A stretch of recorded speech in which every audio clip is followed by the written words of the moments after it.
Good morning and welcome, everyone. I'm calling the... Are you hearing an echo? Yeah.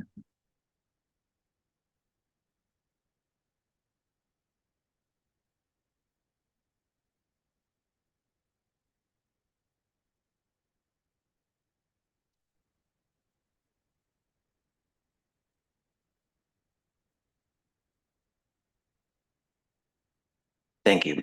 Good morning and welcome, everyone. I'm calling the 452nd Council meeting to order. Brandon, I'm still echoing.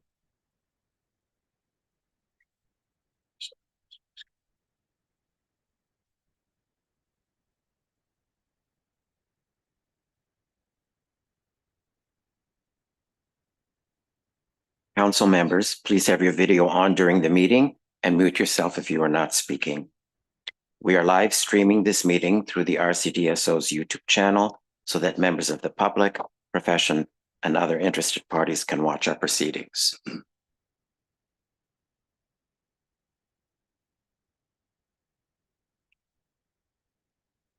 Thank you. At this point in time, I would like to turn to the official opening of our meeting with a land acknowledgement.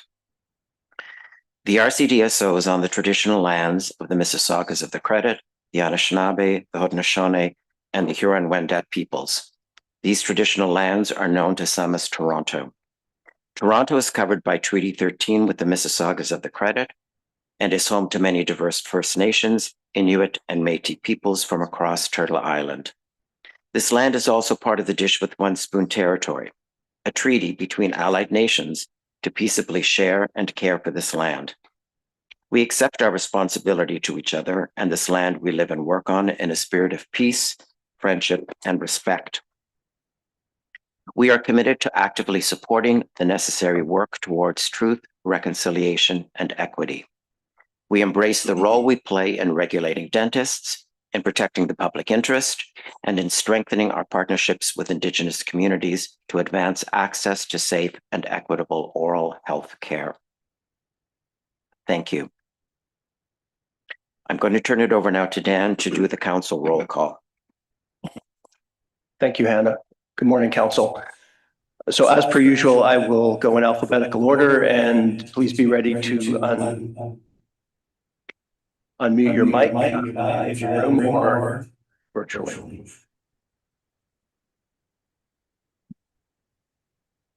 Just wait a minute.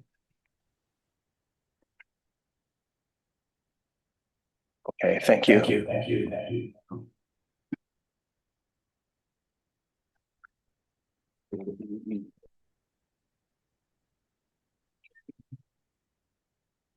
Yeah.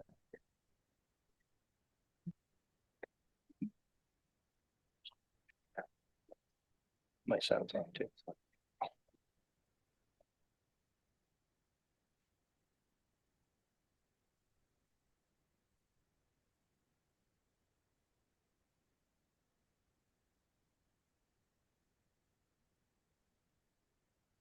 Okay.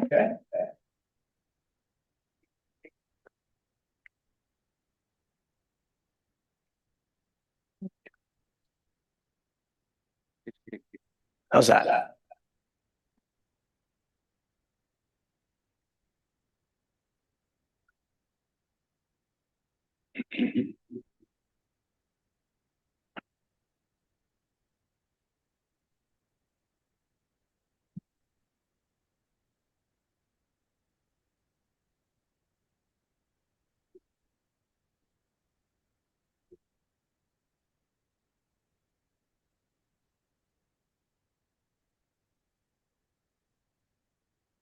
Okay, I'm going to try and get through this, and we'll see if some troubleshooting can happen along the way as well.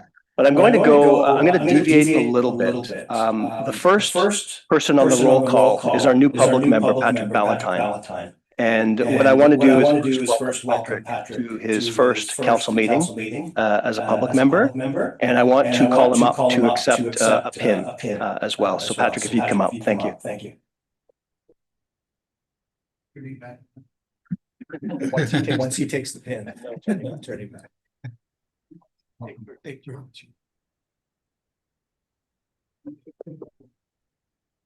And we'll note that you're here. You don't have to say yes. Okay, council, we'll proceed with the roll call now. Nalan Bhargava, Present. Ram Chopra, James Colliver, Present. Christina Cordero has resigned from council but has not had her appointment revoked yet, so she is still on the list. Peter Delane, Present. Daniel Fortino. Present. Daniel, I see you. We didn't hear you, but I do see you. Present. Okay, thank you. Neil Gajar, Present. Noha Goma has sent her regrets for the morning, but she will be here this afternoon. Daniel Haas, present. Iliad Horner-Parvar, Present. Vivian Hu. Present. Nizar Ladak has sent his regrets for the morning, but will be here this afternoon. Anthony Licio. Present. Anthony Mayer.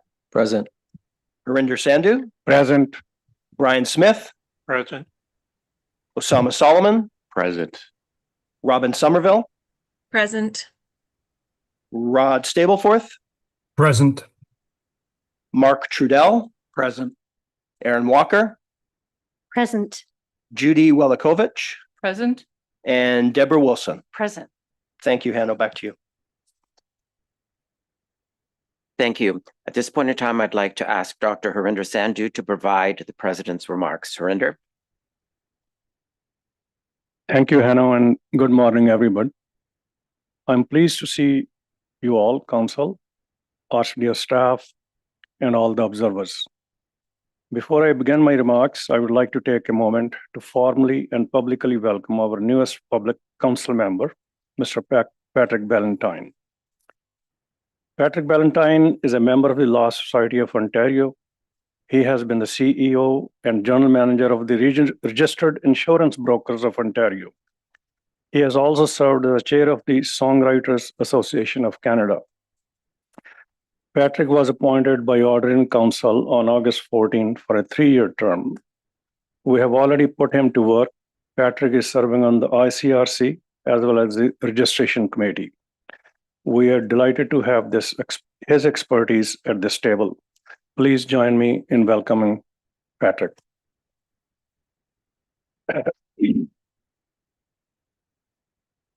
I would also like to announce that our esteemed council colleague, Ms. Judy Welakovich, has been reappointed as a public member of council for another 3 years until November 15, 2028. Congratulations, Judy. We are so pleased you're continuing with us. Give her a big hand, please.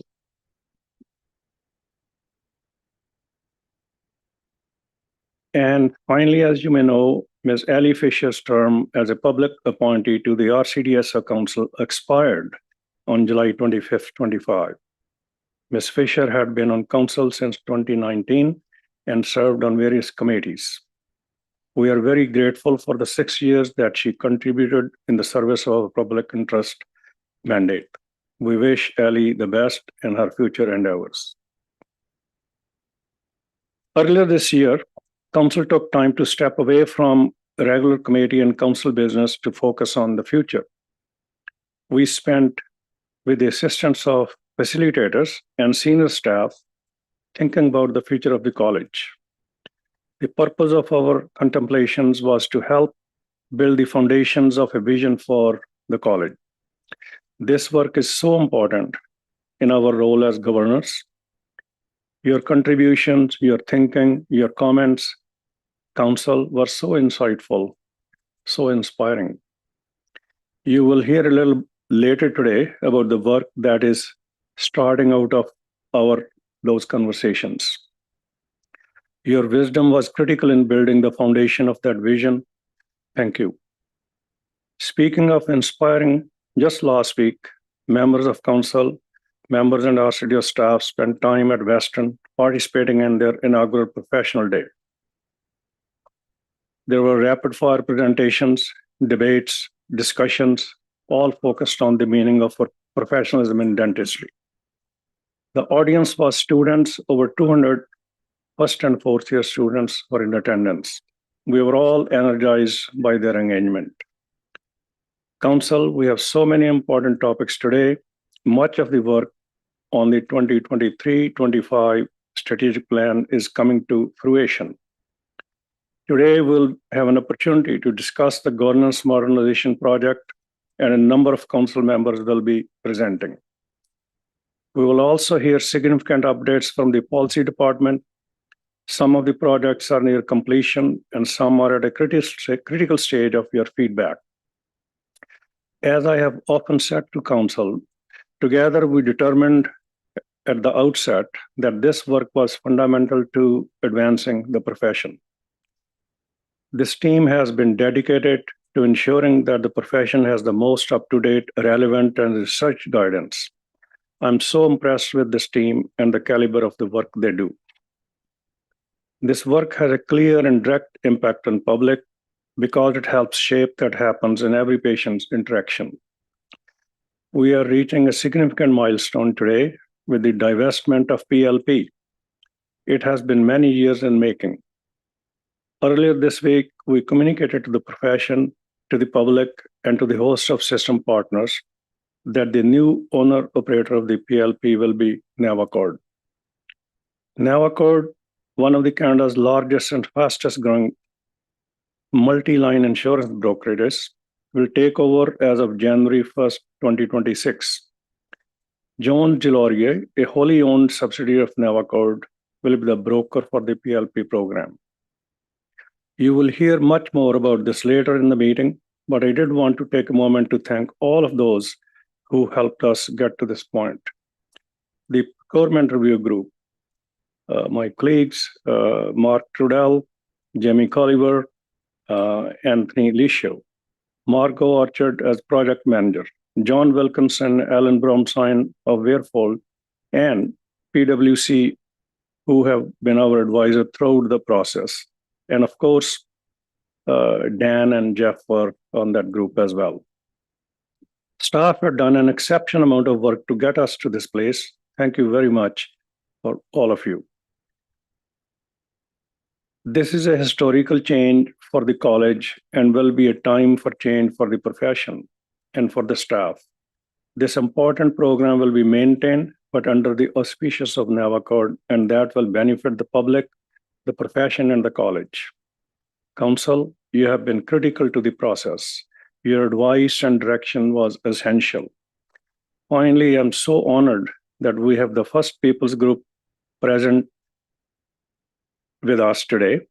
First Peoples Group has been a trusted leader in Indigenous strategic advisory for 25 years. Every day, they foster better relationship between Indigenous people and all of Canadians. More than that, now, they are deeply wise people, and we are so grateful that they're sharing their wisdom with us today. In closing, I want to thank all of those who helped make this meeting happen today. Thank you to the entire RCDSO team. Your support and advice is essential to good governance. You help us focus on the public interest. You help us bring our best selves to the table. As always, there are a number of people who join us via YouTube. Thank you so much for your interest in the college. With that, Hannah, I'll turn it back to you. Thank you, Harinder. A declaration of conflict of interest is a standard that is captured in the Ministry of Health College Performance Management Framework. So I will take a moment to ask if members of council feel they have a conflict of interest, real or perceived. They would declare it for any of the agenda items to be discussed today.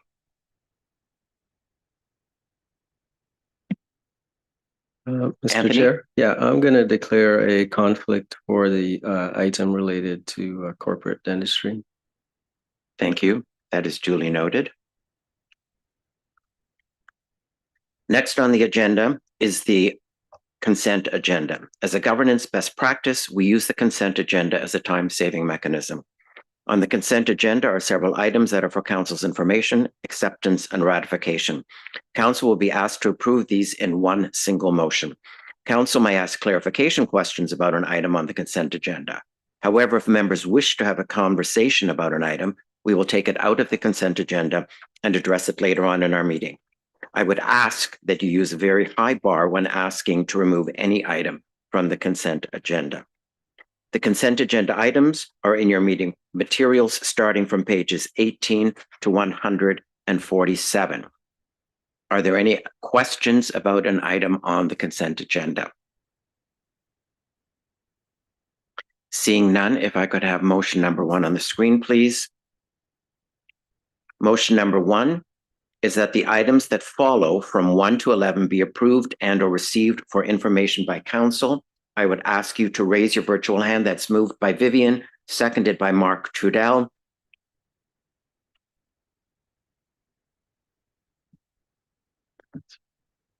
And raise your virtual hand if you're in favor, please.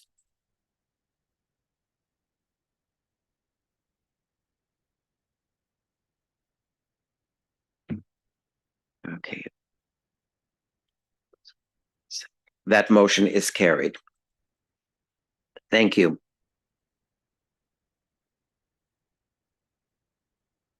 In addition to the council package sent earlier, yesterday you received additional information, including a PLP update, PLP coverage proposed bylaw, response from the Ontario Dental Association, ODA, to the PLP fee bylaw consultation, and the RCDSO response, and the Registrar's report. You can find these additional items in your inbox, and for those following along, the additional items are on the RCDSO website in the council section. And at this point in time, I'm going to hand it over to you, Dan, to deal with that issue. Thanks, Hanno. Good morning again, Council. I don't have a slide deck for this morning. You did receive the written report that I sent through earlier this week. And I'm going to take a moment and actually take a lesson that was reinforced by our Indigenous guests last night at dinner, who graciously offered their perspective on a number of issues, and particularly gratitude. And what I want to do just for a brief few moments is to just make sure that I express gratitude for the entire team at RCDSO. And you have in your package a number of documents that I think is a small reflection of the work that goes on every single day, and also over this past summer. This has been an extraordinary summer, filled with work, and I hope for the staff some fun as well, that they were able to take holidays during this period of really intense work with not only PLP, and I know you know a lot about that, and we will talk more about that later today, but also the strategic visioning session that occurred with you and a number of staff earlier this summer, and also with governance, which was a lot of development work that took place that you'll hear a lot more about today. And if you have not had a chance to look at the corporate dashboard on the strategic projects, and that's on page 129 of your PDF, or if you have not had time to look at the operational dashboard that went out as an attachment with my report, I really encourage you to look at that. You will see the enormous amount of work that's reflected in the strategic projects. And it was mentioned earlier, and I will reinforce that this entire agenda consists of elements, components of those strategic projects.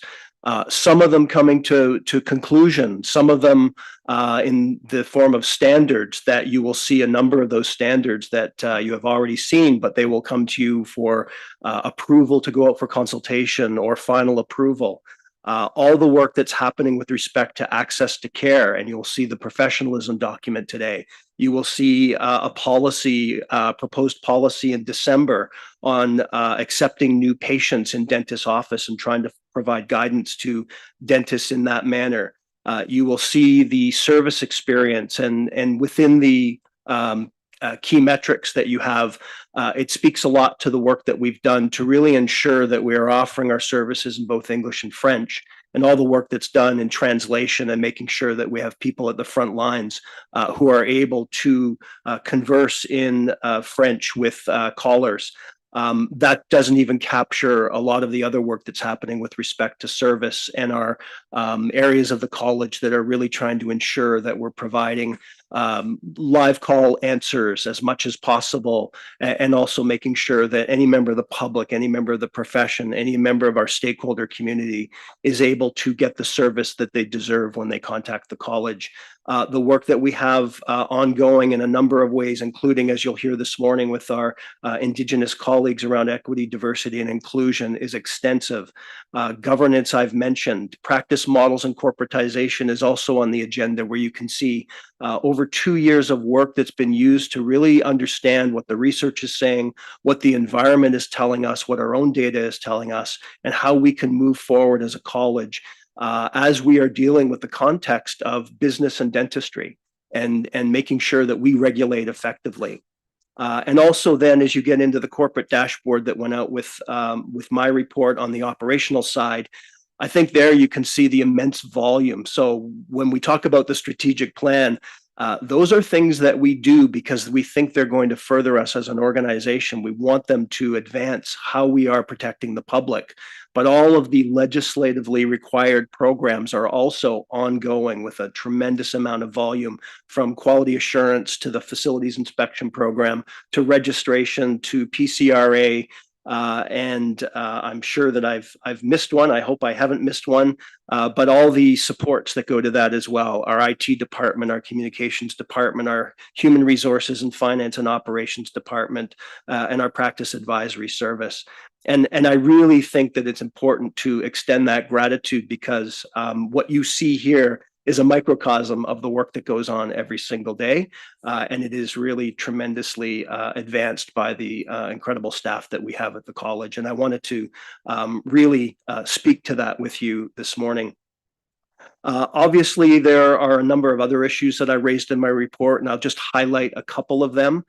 First, as of right, which is the legislation that is moving us towards allowing further mobility across the country, so that individual practitioners in a number of professions who are licensed in other provinces can arrive in Ontario and practice almost immediately. There's legislation. There's obviously a very strong intention by the provincial government to make sure that that happens across all health professions, but also across other professions, non-health.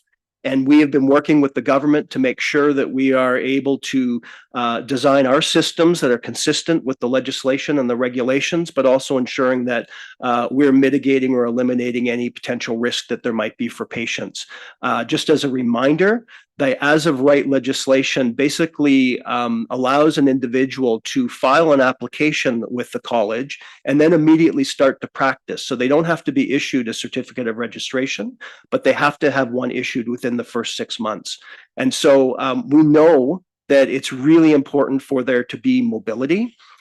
There are common standards across the country, but we also know that there are, on occasions, individuals that might be moving for different reasons. And so we want to make sure that we have the appropriate mechanisms in place to ensure the safety of the public. And we are working with the government to make sure that the application detail is sufficient, that the attestation documents that are provided to us by the applicant are sufficient, and that there are safeguards if we're able to put those into place in terms of where the individual may choose to practice in the province. So more to come on that. We're still working that through, and there will be changes to the Dentistry Act. So we know that the government is opening up the various profession-specific acts, and they're doing the same thing across all the different acts, which is essentially creating exemptions for the ability of individuals under as of right to perform controlled acts and to use title, because they will not have a certificate by us potentially at that point. And so the government needs to make sure that those exemptions are in place so that the individuals can practice. So we'll keep you posted on all of this. And the Dentistry Act, as I said, when it's opened, it's only going to deal with those issues, and the government will do it. So there won't necessarily be council involvement, but there'll definitely be staff involvement in all of those changes. On governance, I'm not going to speak a lot about governance, but you have an extensive package and you will hear a lot more about some of the development work that's been happening at the governance committee, a lot of work going on at that group. But I want to say as well, and just remind you, and you'll have a reminder later, that council is not being asked for any decisions today. Notwithstanding the extent of the material in your package, you will not be asked for a decision, but we will obviously want to hear your feedback. We had a robust discussion in June, and we'll want to hear further feedback on some of the changes that were approved by council and that will continue forward in terms of development. So stay tuned for that. That will come up later this morning. A couple of things that are somewhat late breaking. First of all, I bring you governance reports that happen to appear across the country that pertain to various regulators. They sometimes are commissioned by the council or the board of that organization. Sometimes they are required to be performed, and they could be health or non-health. I think the latest one that was provided to you was earlier this year with the Law Society in Ontario. There is a report which I just learned about in the last couple of days that the Ontario College of Pharmacists commissioned. It was in their package of materials to council that was available publicly, and I'll make sure that I get that report to council members after this meeting. I haven't had a chance to look at it yet, but there again is another report that relates to a governance of a regulatory body. The second thing that's happened just yesterday is that the government released a number of consultations on changes to scope of practice of a variety of professions. That as well is something that we haven't had a chance to really study yet, but there are some expansions of scope that are being requested or proposed for dental hygienists and denturists. So as a staff group, we will take a look at those consultation documents, and we will work internally and with the relevant committees, if that's executive committee or another group, to do a proper analysis and understand what those changes in scope are proposing. And as I said, there are a number of professions that are, they've packaged this up to look at a consultation across probably 7 or 8 professions to expand scope. And it's all part of the government's expansion of scope and access to care agenda. And finally, I just want to mention that on your tables when you arrived was a copy of our council members, Nazar Ladak, who unfortunately could not be here, a copy of his book. Nazar recently published this book. It's called The Power of Scars. I haven't had a chance to read it yet. I know Harinder has. And I know that a few individuals in the college were able to enjoy his book launch party earlier in the summer. And one of our staff members who attended was writing an email around to the group just to tell how that event went. And I will just say one quote from the individual. It was an inspirational celebration of a remarkable life and a powerful book on leadership and resilience. And just by looking at the summary of the book, just inside the book, I think it's going to be a great read. So I hope you all have an opportunity to read that and an opportunity to congratulate Nizar next time you see him.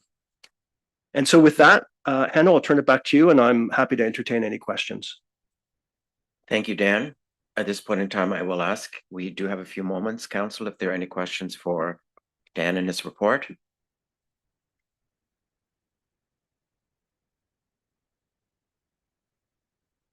Okay, thank you. Seeing none, I'd like to move on to the next item on the agenda, which is item number 7. And today we have a very special presentation for you. We open all our meetings with a land acknowledgement. Council also approved an EDI commitment statement, and we have participated in learning sessions on truth and reconciliation. These are all important steps in our work toward reconciliation, but it is just the beginning. You will have seen the note on supporting the reconciliation journey in your package on pages 148 to 171. This item is for Council's information. It is a pleasure to turn the floor over to Michelle Tremblay, Organizational Transformation and College Equity Officer, to make the introductions. Michelle? Thanks, Hannah. Good morning, Council, staff, and those of you joining us on the live stream. Today, Council, you will be hearing about the work the RCDSO is embarking on to develop a reconciliation action plan. We understand the importance of developing such a plan in partnership with community. And so we formed a partnership with trusted advisors from First Peoples Group. You'll find the related materials supporting today's presentation in your council package on pages 148 to 171. Of note, Council, you'll be hearing today data related to Ontario's Indigenous peoples, many of whom have experienced access to oral health care barriers and challenges. In serving the public interest, it is important for this organization to reflect on the history of harm faced by First Nations, Inuit, and Métis people. You will hear from our speakers today about the lower oral health care outcomes for Indigenous communities in Ontario, access challenges and gaps in cultural competency for dentists and their teams. Where we can participate and show leadership, the RCDSO will be reflecting on how this organization can make an impact to the 94 calls to action in the Truth and Reconciliation Commission report, specifically actions 18 to 24 that address health. And so, Council, it's my absolute pleasure and privilege to introduce our speakers today, Bob Watts and Heather Watts and Hannah Martin. Bob Watts is a much sought after expert in Indigenous policy, negotiations, training, and conflict resolution. He's a former interim executive director of Canada's Truth and Reconciliation Commission, which examined and made recommendations regarding the Indian residential school era and its legacy. Bob led the process, supported by an excellent team and many organizations from across Canada and internationally, to create the policies and processes in order to firmly establish the Commission. Heather Watts is an educator, storyteller, and policy strategist whose work bridges Indigenous knowledge, systems, education, and institutional transformation. She's a principal and partner at First Peoples Group, where she leads national initiatives in reconciliation, action planning, cultural competency training, and Indigenous engagement. Heather is also an accomplished academic and author on reconciliation, Indigenous identity, and anti-Indigenous racism. At the heart of this work is her commitment to relationship building and leading systems change. We also online have us joining today is Hannah Martin. She was the main researcher and analyst at First Peoples Group who put together the data in your package. She's part of the team and will be available to answer questions from Council today. And I just wanted to note that we may also have a guest joining us online, Dr. Sherry McQuinstry. She had patients today, but is hoping to join us if she does have time. And she is one of the founders of the Indigenous Dental Association of Canada. So I'm going to turn it over to Heather and Bob for the presentation, and thank you so much. Good morning, and Yawagoa Miigwech, and thank you so much for the lovely introduction, Michelle. And good morning to members of council, to staff, and members of the public. It is really such an honor to be able to spend some time with you all today and speak about the work that lies ahead of us in terms of reconciliation action planning. I am Heather Watts, a principal and partner with First Peoples Group. So first, starting with why is a reconciliation action plan important? In relation to what Michelle had just shared, starting with the alignment with the Truth and Reconciliation Commission's calls to action, and specifically zooming into Call to Action 22, thinking about how this work of a reconciliation action plan may work to embed Indigenous healing practices or traditional ways of knowing as it relates to oral health care and fostering cultural safety, specifically in oral health care. That a reconciliation action plan can also work to build trust between Indigenous peoples and dental professionals. You'll hear a little bit in a moment from our main researcher, Hannah Martin, in relation to some of those historic barriers and which have resulted in ongoing mistrust between various Indigenous nations and peoples and the healthcare system. Our reconciliation action plan can also work to identify and reduce systemic barriers, such as gaps in relation to funding, NIHB gaps, cost barriers, or perhaps lack of access to local services. A plan can also promote cultural safety in relation to training that is ongoing training for providers, which can ultimately improve in the patient experiences and healthcare outcomes. What's something that's very important about the creation of these plans and the process in creation of these plans is to center Indigenous voices in the shaping of policies, programs, and standards of care. And a component that will be really essential to our work is engagement with Indigenous communities, with Indigenous practitioners, with Indigenous patients, as well as partners. We want to ensure that when we are thinking about potential outcomes or measuring success of reconciliation, that it is both informed by the work of the college as well as Indigenous peoples themselves. And lastly, a reconciliation action plan can work to improve the overall health equity by that link of oral health care to broader determinants of health and well-being. And briefly, what you see here on the screen is the process that we operate within at First Peoples Group in a reconciliation action planning process. Number one is we begin with an assessment of the current state of the organization in terms of that readiness to embark upon a truth and reconciliation journey, and some of which you'll hear about today from my colleague, Bob Watts. Two, moving into identifying key voices within the organization. And sometimes we refer to this as folks who really champion this work and center leadership and will be that voice for moving forward truth and reconciliation within the organization. The third component is to listen and learn through focus groups, interviews, and other consultation methods with Indigenous peoples, partners, practitioners, et cetera. 4 is to review the data to understand the insights that have been gained during that engagement process. Number 5 will be to develop the plan with very clear goals and intended results or outcomes. Moving into step 6, we will work to support the implementation of a reconciliation action plan by providing ongoing guidance and being a thought partner with the college and working in close proximity. And then step 7 is to work to evaluate and adapt and ensuring continuous progress. Something that I have really appreciated by some organizations when they launch a reconciliation action plan is to be providing those very transparent public updates in relation to the progress of their plan. And so that may look like, a 6-month report card or an annual report card, sharing very candidly in a way that's really ensuring transparent accountability to share updates on progress in relation to the different items noted in a plan.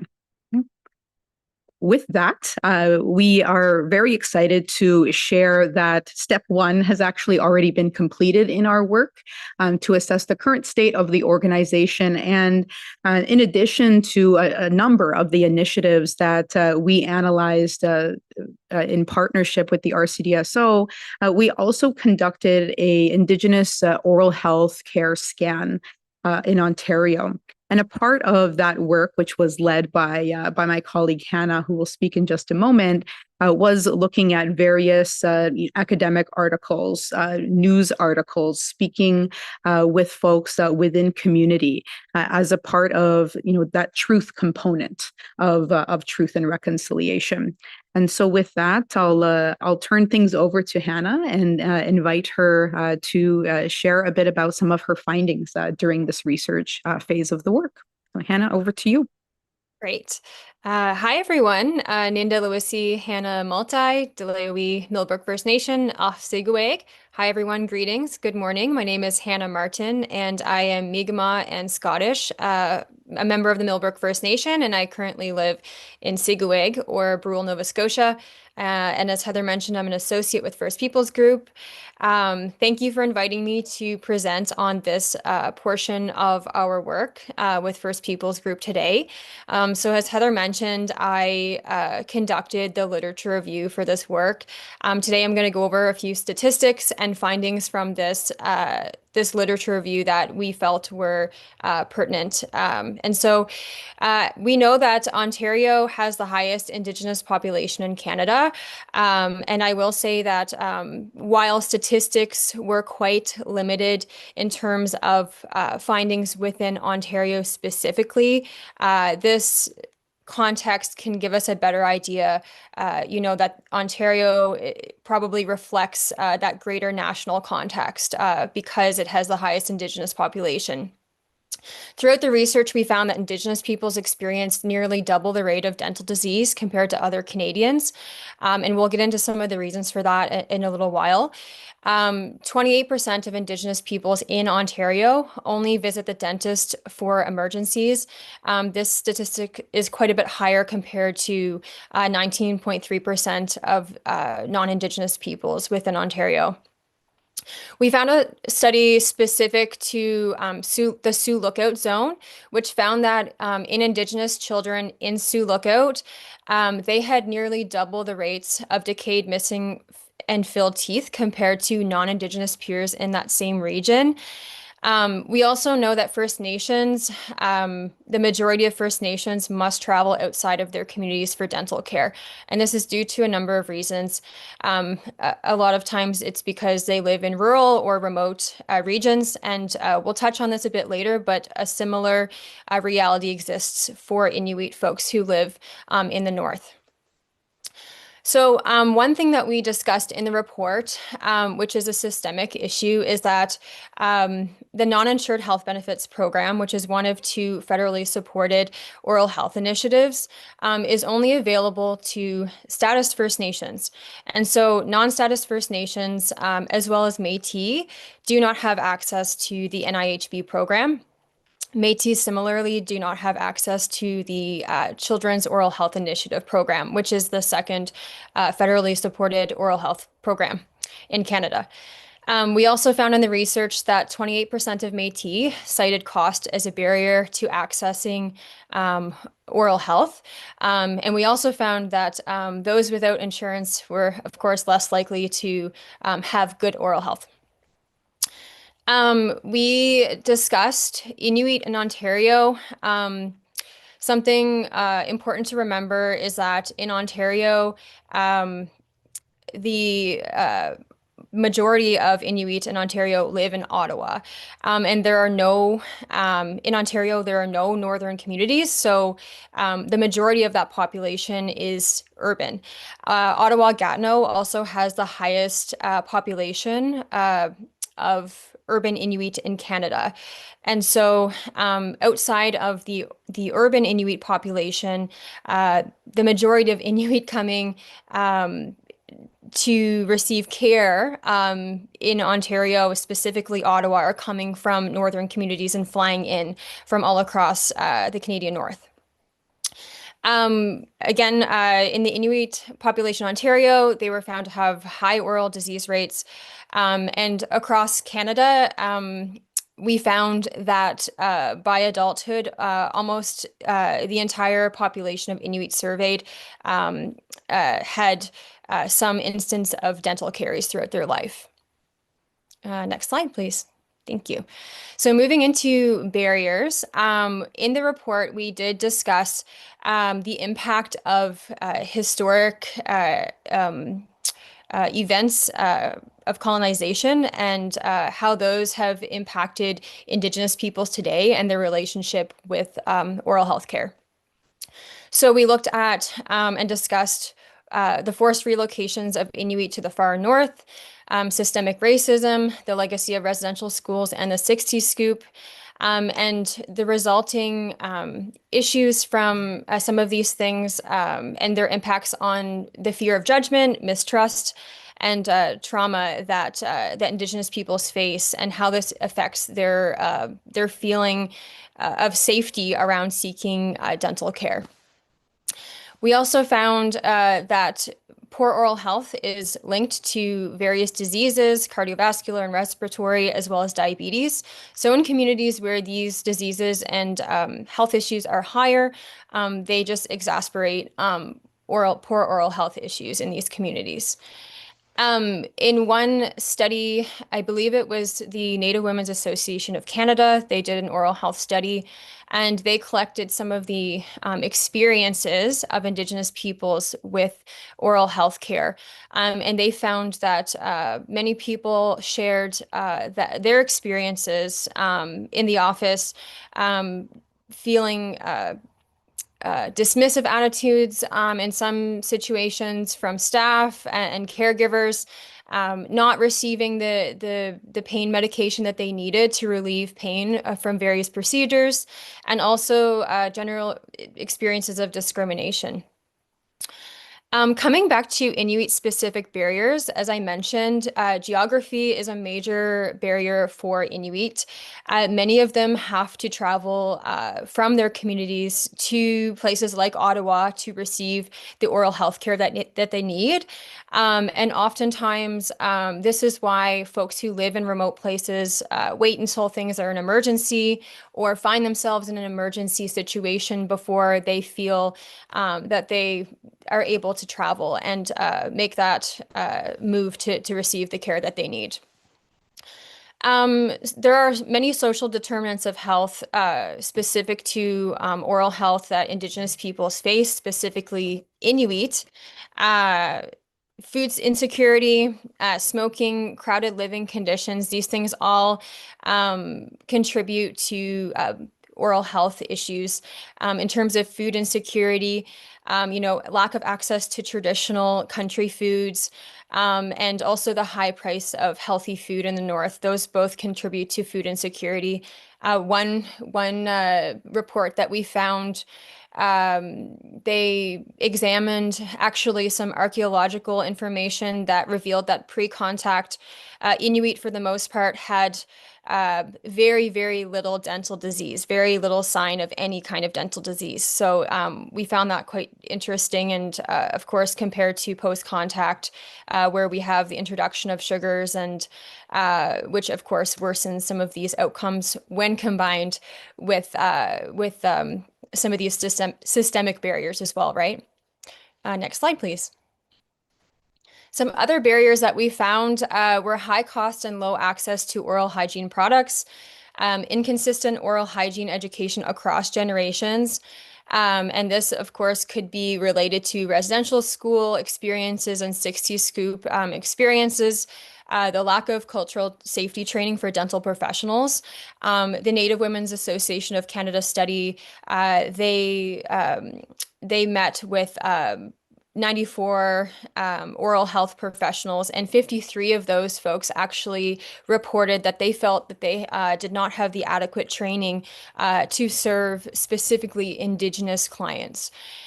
So we found that to be very important and relevant to this work.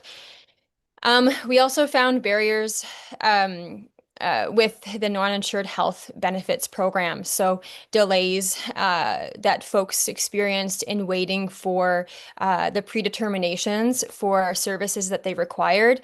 The overall lack of strategic implementation of the NIHB across communities. Again, poor communication with the file on as it was being reviewed. And then low reimbursement rates for some of these issues. We also know that with some offices, patients are required to pay for the services up front, where there is, no direct billing. And so this can also cause a barrier for many people. We found similar issues in our research with Jordan's principle. Again, just limited clinic support with processing applications from families.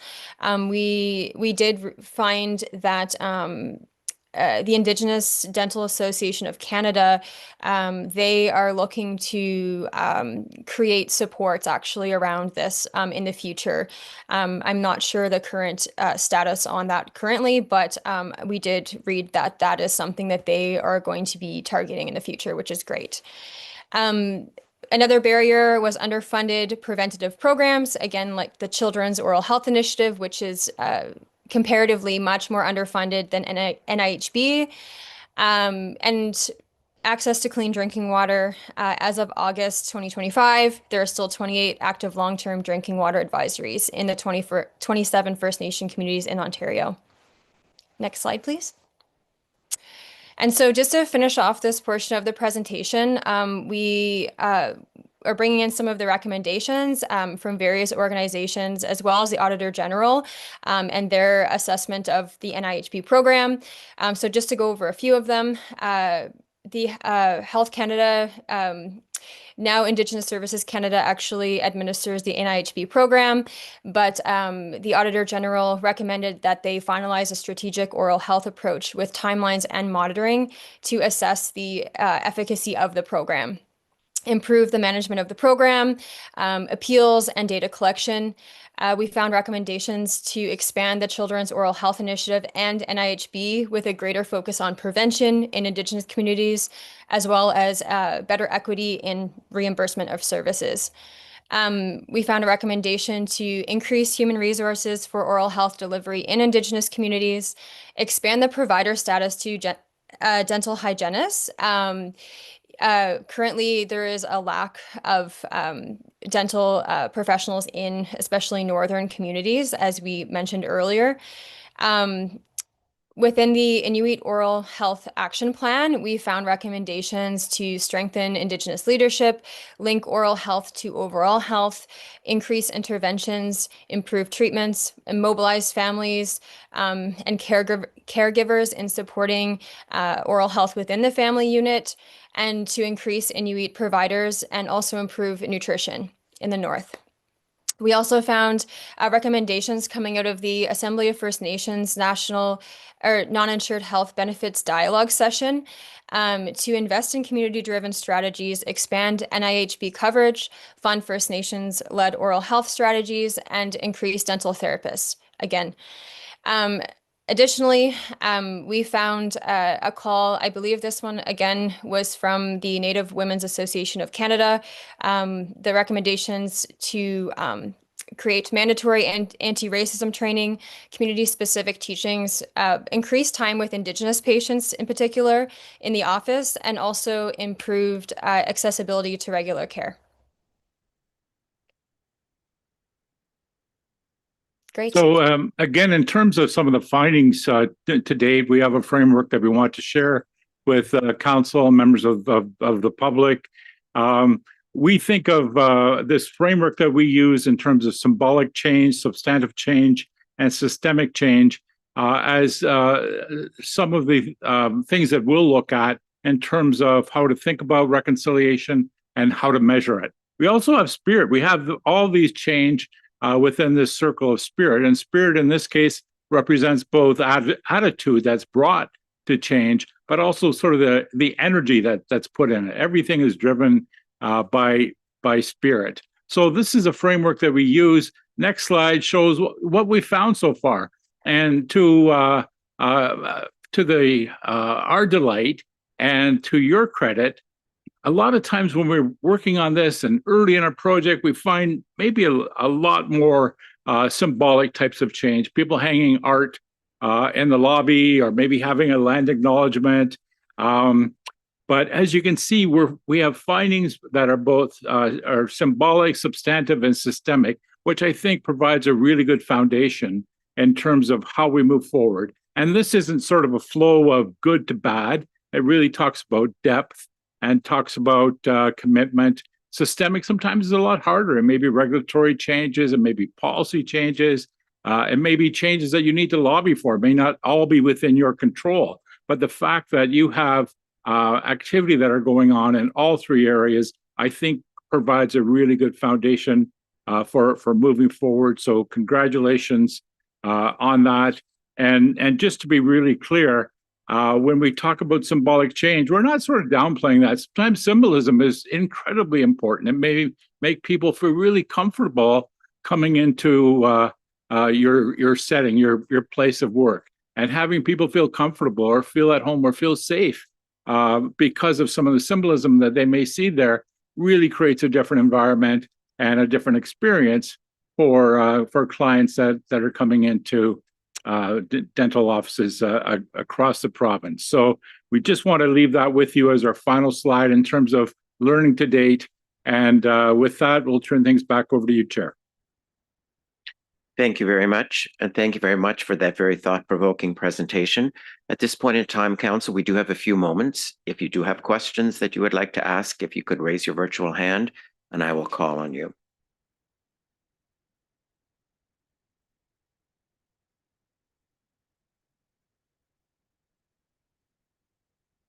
Okay, seeing none then. Oh, sorry. I am seeing some. Osama, I'm going to start with you, please.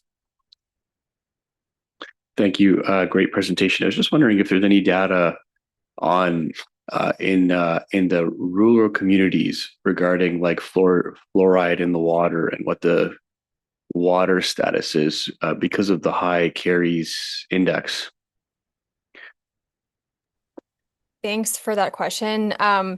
So in terms of fluoride in water, the only statistic that I found in the research was a reference to a community in Manitoba. I actually think this was in an article written by Dr. Sherry McKinstry, who discussed, I believe it was through her research, she found in Manitoba a community that actually just did not have fluoridated water, and they were bringing in water from outside of their community for drinking, for brushing teeth, and different things like this. And so I am curious as well to know if there are statistics that reveal more information around this across Canada.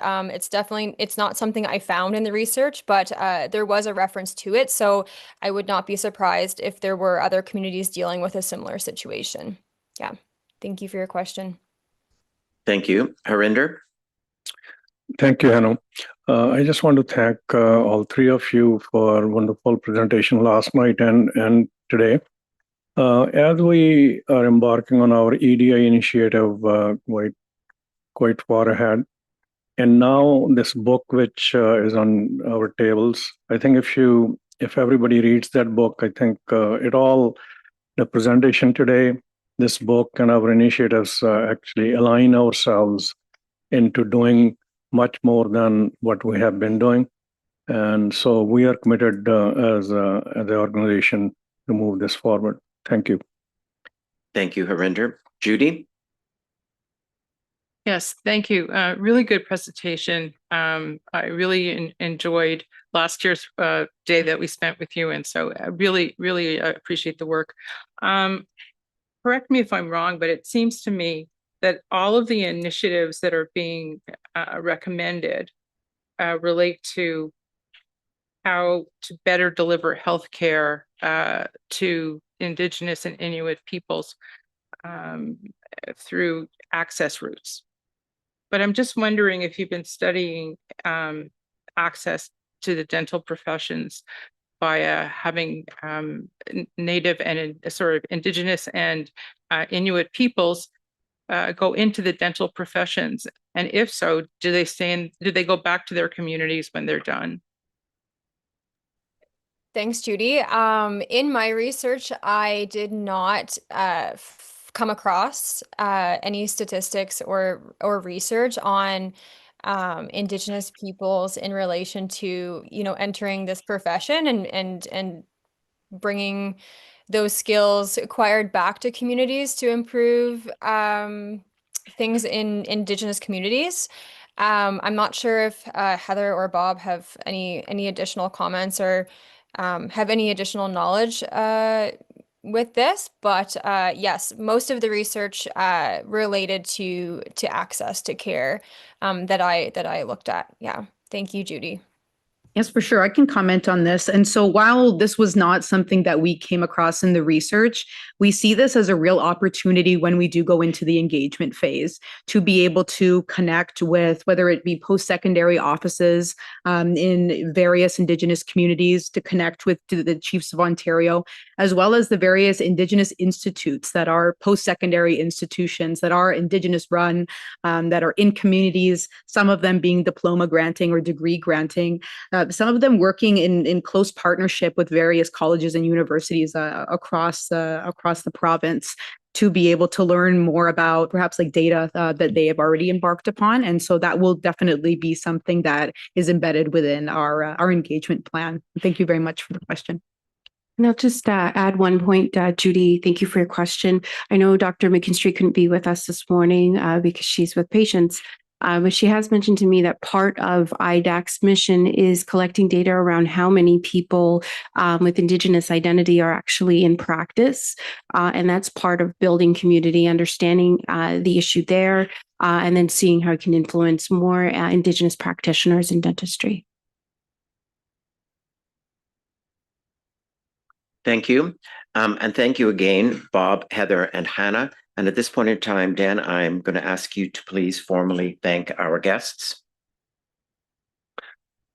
Yes, you've heard and seen the investment and the commitment that this college has made in areas of access and equity and training individuals and even health human resource planning. And while we very much appreciate you congratulating us on some of this work, we have a lot more to do. I'll echo what our president said. There's a lot more to do, and it's just been a real privilege to have Heather and Bob last night at dinner, and Heather and Bob and Hannah today to present. We are really looking forward to learning from your personal stories and experiences, but also the communities that we will be connected with through your support on that. So very much looking forward to working with you, and just want to extend on behalf of the College and Council our great thanks for you in being here today and also in working with us moving forward. Thank you.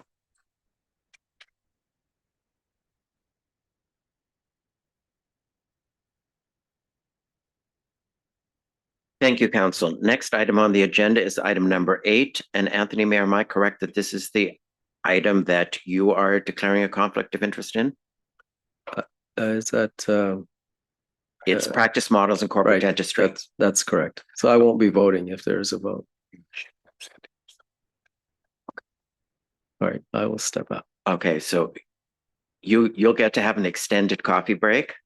Just make sure there's still some sweets for when the rest of us make it out there. Yeah.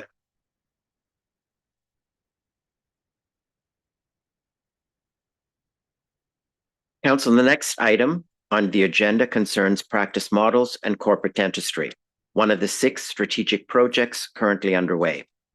You may recall the briefing in 2024 about the research that has been done on practice models and corporate dentistry. In March of this year, we heard how that research has informed the development of several options designed to promote quality of care, regardless of practice type. In June, the practice models and corporate dentistry report was shared with Council, but it was not discussed as the presentation of the item was postponed. Today, you are being asked for your final feedback on the options presented in the report and whether you approve the RCDSO to proceed with the implementation of all options in a phased manner. The materials for this item are on pages 172 to 203 of your meeting package, and this item is for Council's discussion and decision. Project sponsors are Dan Faulkner and Andrea Fotti, and Denny Ogarindi, policy analyst, is leading the work and will present this topic. So Denny, at this point in time, I'm going to turn it over to you, please. Thanks, Hannah, and good morning, Council. Today, I'll be talking to you about the Practice Models in Corporate Dentistry Strategic Project. One thing I want to note before we begin is that this project has been supported by various departments at the college at different stages. And in particular, Dr. Vicky Nguyen, who is a staff dentist at the college, has been the clinical lead supporting this project throughout. She's here with us virtually today, so I just wanted to acknowledge that. For the agenda, I'll start with some background on the project and then proceed with a high-level overview of the options that are being provided for your approval today, given that you've seen these options before and they're presented in great detail in the report. This will be followed by a discussion and your decision on our proposal, which I'll speak more about shortly. For background, Practice Models in Corporate Dentistry was established as a strategic project in the college's 2023-25 strategic plan. The project has a few objectives, but the main objective has always been to develop and implement options to promote and assure quality of care and ensure the effective regulation of dentists, regardless of their practice model type. To recap, this work has progressed in 3 phases, which are set out in more detail on page 184 of your meeting materials. And as Council has seen this item multiple times over the past year, I'll just be highlighting some key milestones. The first phase involved gathering information, largely through desktop research and consultation, and we provided an overview of key findings from this research to Council in October of last year. The second phase involved analyzing this information and developing options that the Council could pursue to address issues and opportunities associated with dental practice models. Council was provided with an overview of these initial options in March of this year and was generally supportive of all of the options that were presented. That brings us to the current phase, which is decision-making and implementation. Council was first provided with this report in June, as Hanno mentioned, but today it has been provided for your discussion and your decision. Taking a step back, in March, Council expressed support for all 5 options, and we noted we would bring them back with more detail on implementation considerations. There were some concerns expressed in March around option 4 in particular, and that it may not generate substantive benefit. For this reason, I'll spend a little bit more time on this option, but I'll be speaking to the others at quite a high level. At the March meeting, Council also provided some suggestions and highlighted areas where additional analysis would be useful. These areas and analysis have been fleshed out in the report where applicable, so I won't be going through those today. One of the key topics that was raised by Council in March concerned the college's ability to gather information about corporate ownership and operational structures for dental practices. So I just want to touch on that briefly. As discussed in the report, the college's regulatory authority only extends to registrant dentists, so dentists that are registered with the college. The RCDSO does not have the authority to regulate non-registrants or the ownership structures through which registered dentists practice. What this means, and as you should be able to see in Table 2, which is on page 187 of the meeting materials, is that the college doesn't have the authority to hold non-registrants accountable to ethical or professional standards or for their influence, if any, on the conduct and practice of registrants. So while there are requirements set out in legislation, regulation, or in standards set by the college for registrants related to topics such as practice arrangements, conflict of interest, and professional conduct, they don't apply to non-registrants who are involved in the business side of dentistry.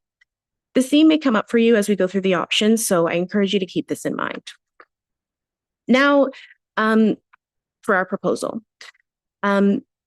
Our proposal is that the college proceed with all of the options identified in the report, as they are interrelated and together represent a comprehensive and strategic response to issues and opportunities related to dental practice models. We are also proposing that we undertake this work in a phased approach. Though the options and sub-options are presented individually in the report and in this presentation, we are not asking Council to pick one over the other, but to approve them as an entire package. As a reminder, the college recognizes that each dental practice model offers its own benefits and risks for patients. It's for this reason that we adopted what we are referring to as a practice model agnostic approach to the development of options that the college could implement. And this means that they are unbiased towards any particular practice model type. Further, as we committed to in March, we have conducted an assessment of implementation considerations, and these will form the foundation of a fulsome and phased implementation plan if Council approves our proposal. As a reminder, there are various real and potential issues and opportunities related to dental practice models that were identified in this work. I won't go through them in detail because we've spoken to them before, but at a high level, some issues that we identified that can be related to dental practice models include, on the left hand of the slide, a loss of professional autonomy, financial conflicts of interest, organizational inefficiencies, or a lack of accountability and responsibility for a dental clinic or patient care. Opportunities on the right-hand side include improved focus on the provision of clinical care by registrants and improved financial and physical access to care for patients. The options in the report were developed to address and harness these and other issues and opportunities, and the full issues and opportunities summaries can be found in Appendix H and I, which are linked on page 184 of your meeting materials. Now, getting into the options, the first option that we're putting forward as part of our package concerns guidance related to the business of dentistry. And as a reminder, Council was supportive of this option in March, but had suggested some additional research. Organizational practices that prioritize business interests, such as those related to maximizing profit, can create conflicts of interest and/or lead to losses in professional autonomy for registrants, which can have the potential to impact patient care. Additionally, there are some jurisdictions, American states in particular, that have put forward bills or established legislation that permits or prohibits non-registrants from certain activities to address some of these risks, which is something that we don't currently have in Ontario. Option 1A proposes updating existing college resources and developing new college guidance, such as a standard of practice, that will clarify and set ethical and professional expectations for registrants related to the business of dentistry. Option 1B involves gathering information to support a longer-term legislative review that would aim to explore potential amendments to the professional misconduct regulation under the Dentistry Act and potential options for new legislation that could help to assure quality of care in an evolving dental practice landscape. In terms of the intended outcomes, these sub-options would help to address ethical challenges that can arise due to the presence of business interests in dentistry, and they would aim to ensure that legislation and regulation are effective in ensuring a quality of care. Option 2 is similar to Option 1 in that it involves the development of new guidance, and Council noted in March this option is essential for continuity of care and for strengthening accountability in dental practices. As a reminder, we found that there can potentially be issues related to accountability and responsibility for a practice where, for example, a clinic owner doesn't practice there or they don't manage the clinic directly. We also heard there can be continuity of care issues. So, for example, if patients see a different registrant each time they go to a given practice, or if there's a very high turnover of associates in a practice. Option 2A involves developing new college requirements for a lead registrant in each clinic who has primary responsibility for the oversight and supervision of the clinic for compliance with existing requirements related to practice management. The lead registrant would also have a responsibility under this option for providing practice information to the college to support improved oversight of practice arrangements in dentistry. Option 2B relates to new college guidance as well, but in this case, it would be aimed at ensuring continuity of care in practice models where that may be more challenging. Collectively, these sub-options would ensure or help to ensure that the accountabilities of registrants with respect to the practice are clear, as well as accountabilities related to patient care. In terms of resource needs, a new staff person, at least on a short-term basis, would be needed to support the gathering of practice information that is proposed as part of Option 2A, and the associated processes for managing records on an ongoing basis. Option 3 is distinct from the first two in that it's focused on enhancing educational offerings for registrants and dental students, and Council was very supportive of this option as well.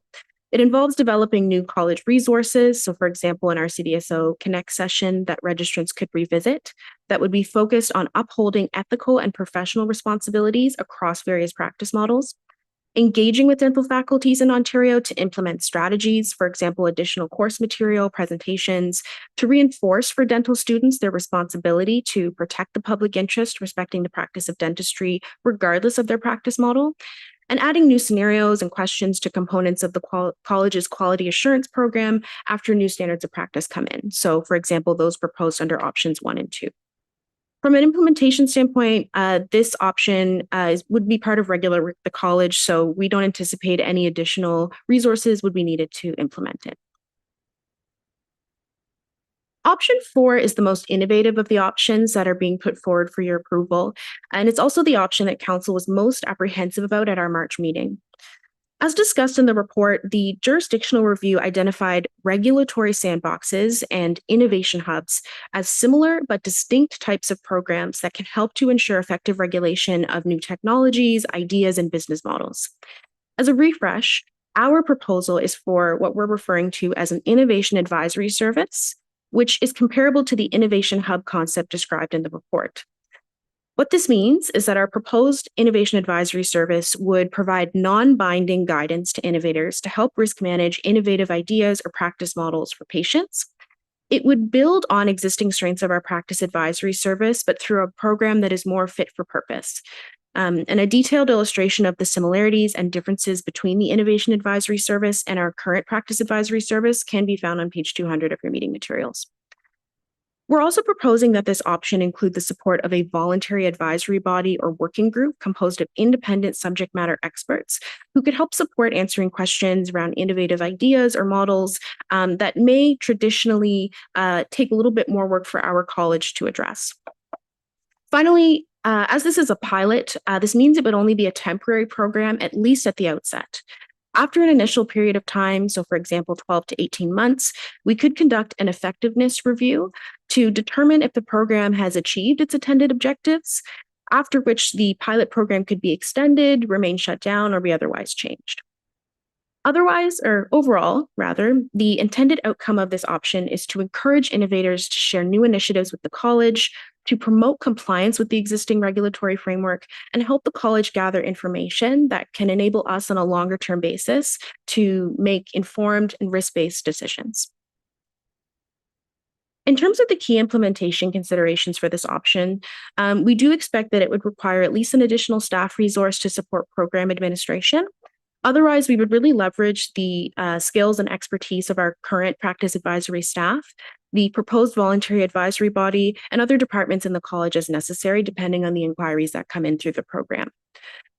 An innovative initiative like this that is taken on with any regulator does come with some liability risks due to the potential for expectations of endorsement or approval of innovative ideas. That said, these risks are generally managed or mitigated with very clear communication regarding the program's purpose and in the advice that is provided to proponents. I'll also note that while this wouldn't be a novel program or concept among regulators in Ontario, it would be novel among health regulatory colleges specifically.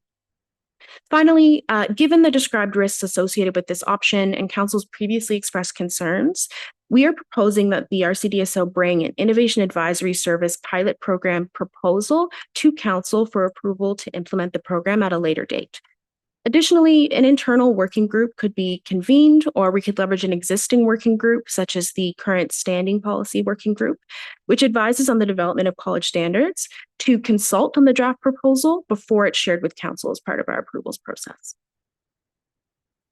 The final option that we have here today is very straightforward, so I won't spend a lot of time on it. Option 5A involves developing new resources to help patients determine if the care that's provided by a particular dental practice or through a particular model is right for them. Option 5B also includes the development of resources for registrants who are considering or are already working in direct-to-consumer treatment models to support their professional judgment. And we would do so to address some of the risks that were identified for this particular practice model in the report. Collectively, this option would be the easiest and quickest of the options to implement, and there would be no associated resource considerations or additional resource needs. So on to next steps in our discussion. Today, we will have a discussion and get your final feedback on the options presented in this report, and we'll be seeking your approval to proceed with all of the options as part of a comprehensive package. If you approve our proposal, we will develop a practice models and corporate dentistry implementation plan to incrementally implement the options, and this will take into account implementation considerations set out in the report. Moving forward, Council and relevant committees would be updated as this work progresses, and Council's direction would be sought as options are implemented. Before we proceed to the motion, Council is asked if it has any final feedback on the options presented in the report, and I have the proposal up there on the slide just as a reminder today. So, thank you. Thank you very much, Denny. And at this point in time, I'm going to look to Council to see if there are any questions to be put either to Denny or to Andrea or to Dan.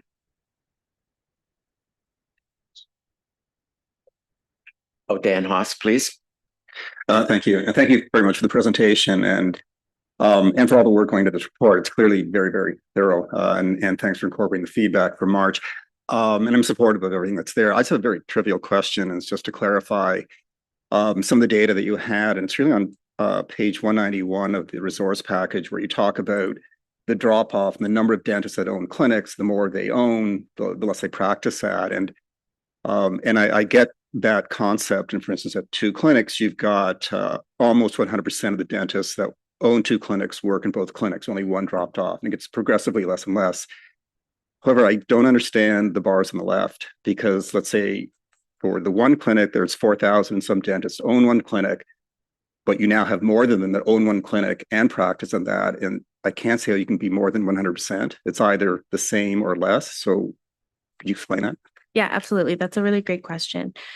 So the reason that the bar under the one clinic value on the x-axis is larger, the one on the right is larger than the one on the left, is because where you do see registrants that own 2, 3, or 4 clinics, if they only practice at one of those clinics, they would then be moved into that column. So if, for example, a dentist owns 3 clinics, so they would have been part of that 204 value on the axis, but they only own and practice at one of them. They don't practice at the other 2. They would then be in that column that has 4,521 registrants on the right. But doesn't that dentist own more than one clinic then? They do. So how, and I guess I'm misreading this, but the way I read that second set of bars is that those are the dentists that own one clinic only. So if I own, let's say I own 3 clinics, I would be captured in that bar second from the right that I only practice in or practice in some of them. Yeah, I think the difficulty is that the bar on the left is just referencing the number of clinics owned in total, whereas the bar on the right is the number of clinics that are owned and practiced at. It's not the number of clinics that are practiced at of the total that are. So it's not necessarily the same person. So yeah, exactly. So if, for example, I own 3 clinics, I would be captured in that dark blue bar that has 204 there. But if I only practice at one of them, then in that second bar where it's number of clinics owned and practiced at, I would be in the 1 clinic category because there's only one of those that I both own and practice at. Okay, thank you. Thanks. Thank you, Osama. Great presentation. A quick question around the innovation advisory service. Can you just give me an example of kind of what it would look like? Yeah, I can. So one of the things so we would have objectives, I think, set out for the program, the types of inquiries we would be looking to hear from or we would expect to receive. We'd have a more comprehensive intake process than what we currently would have for the practice advisory service. So as of now, registrants and non-registrants can call in, they can email with pretty kind of short, discrete questions. We'd have an intake form that gathers a little bit more information about the initiative that a proponent is proposing, whether it's an innovative practice model or some other innovative idea, where they may foresee legislative or regulatory challenges that they would like us to clarify. We could then take that back. So that would come in through the practice advisory service staff, though it would be a different program. We could then evaluate the merits of the issue. We would also have a way to track the kinds of inquiries that are coming in. And then if we could also consult with or would, as necessary, the voluntary advisory body of subject matter experts. What we find sometimes when we do currently receive questions concerning innovative topics, they can be really challenging for us to answer because they're kind of outside sometimes of the scope of things that our practice advisory service normally advises on. So as part of the process, there would be an opportunity to consult with that group of experts, after which we could engage a little bit more informally with the respondent. So maybe over a call, if that's more appropriate, or over an email to provide a response that would answer their questions. So it's a mix of information gathering for us, but also in a way that would enable us to provide the best advice. Patrick? Congratulations to the team on a really comprehensive report. It's really terrific stuff. I'm just curious with respect to option 2 and the creation of a lead registrant. Has there been any consideration given to restricting the number of clinics a lead registrant can be associated with in order to be able to provide meaningful oversight? That's a good question. I think that's something we'd have to explore in the development of the standard if we think there's a certain threshold at which a lead registrant could no longer be effective. Right now, one of the reasons we are proposing this option is you'll see some clinic owners own multiple clinics. So it's a bit inconceivable if an owner owns 20 clinics, how can they possibly be there making sure that the practice is managed? So I think that's something we'd have to consider to ensure that that lead registrant role is effective, for sure. Thank you. Jamie? Yeah, thank you very much, Denny. That's a lot of work, a lot of data collected. How, and this might be a question for someone else in here, how do you intend to communicate this to the public? These innovative strategies, Leslie, maybe you can comment on that. Will it be a push strategy, or leave it up to the public to do their research on the RCDSO website? That's a good point. I think there would be some degree of, I think, marketing that would have to come with the Innovation Advisory Service. One of the reasons we wanted to establish this as a separate program is because we already do get some inquiries around some of these innovative concepts, but we do want to be drawing in more of the individuals or entities that are proposing or implementing some of these ideas even before they do so. And I think in order to capture those individuals that we're not currently capturing, we would need to generate some awareness of this program. But maybe I'll leave it to Leslie to see if she has any other considerations.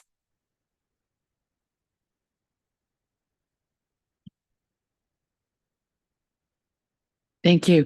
I think we have to walk before we can run, which is what Denny is saying. Like we develop the internal expertise based on the recommendations before you today, and then we look to how we communicate first to the profession and our systems partners, and then to the public after that.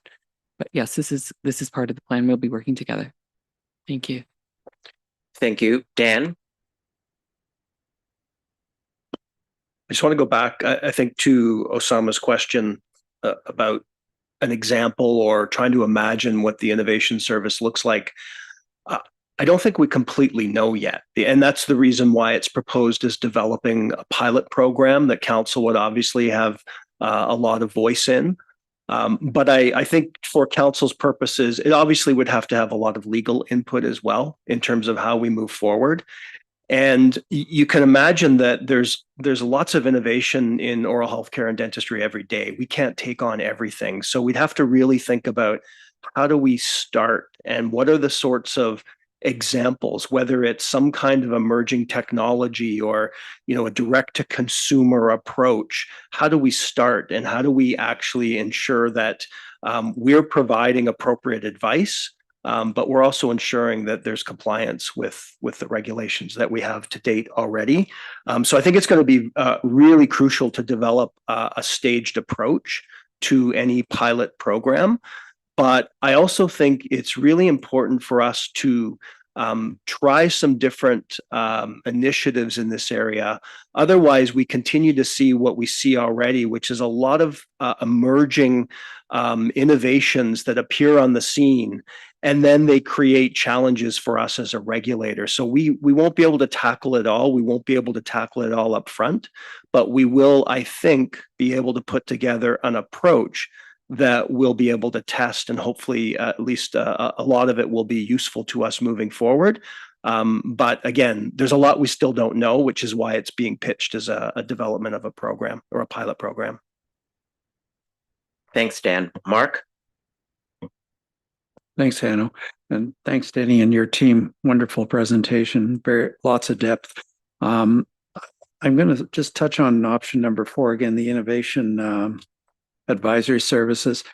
A key element of this is the risk that it poses to the college as we go down this avenue. It's a pioneering endeavor. And I think it would behoove, if we haven't already done it, I think it would behoove the college to consult with our insurance underwriting group as to how this type of initiative aligns with our current insurance coverage and whether it is captured from an umbrella point of view.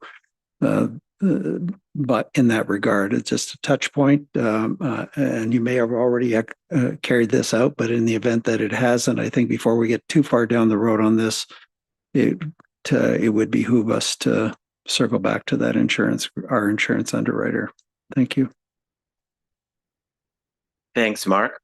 I have no other speakers on the list, so if I could ask to have motion number 2 put on the screen, please. And council, for your consideration, that council approves the proposal to proceed with all of the identified options set out in the practice models and corporate dentistry report, and that this work will proceed in a phased manner. That is moved by Deborah, seconded by Mark. If you could raise your virtual hand, please.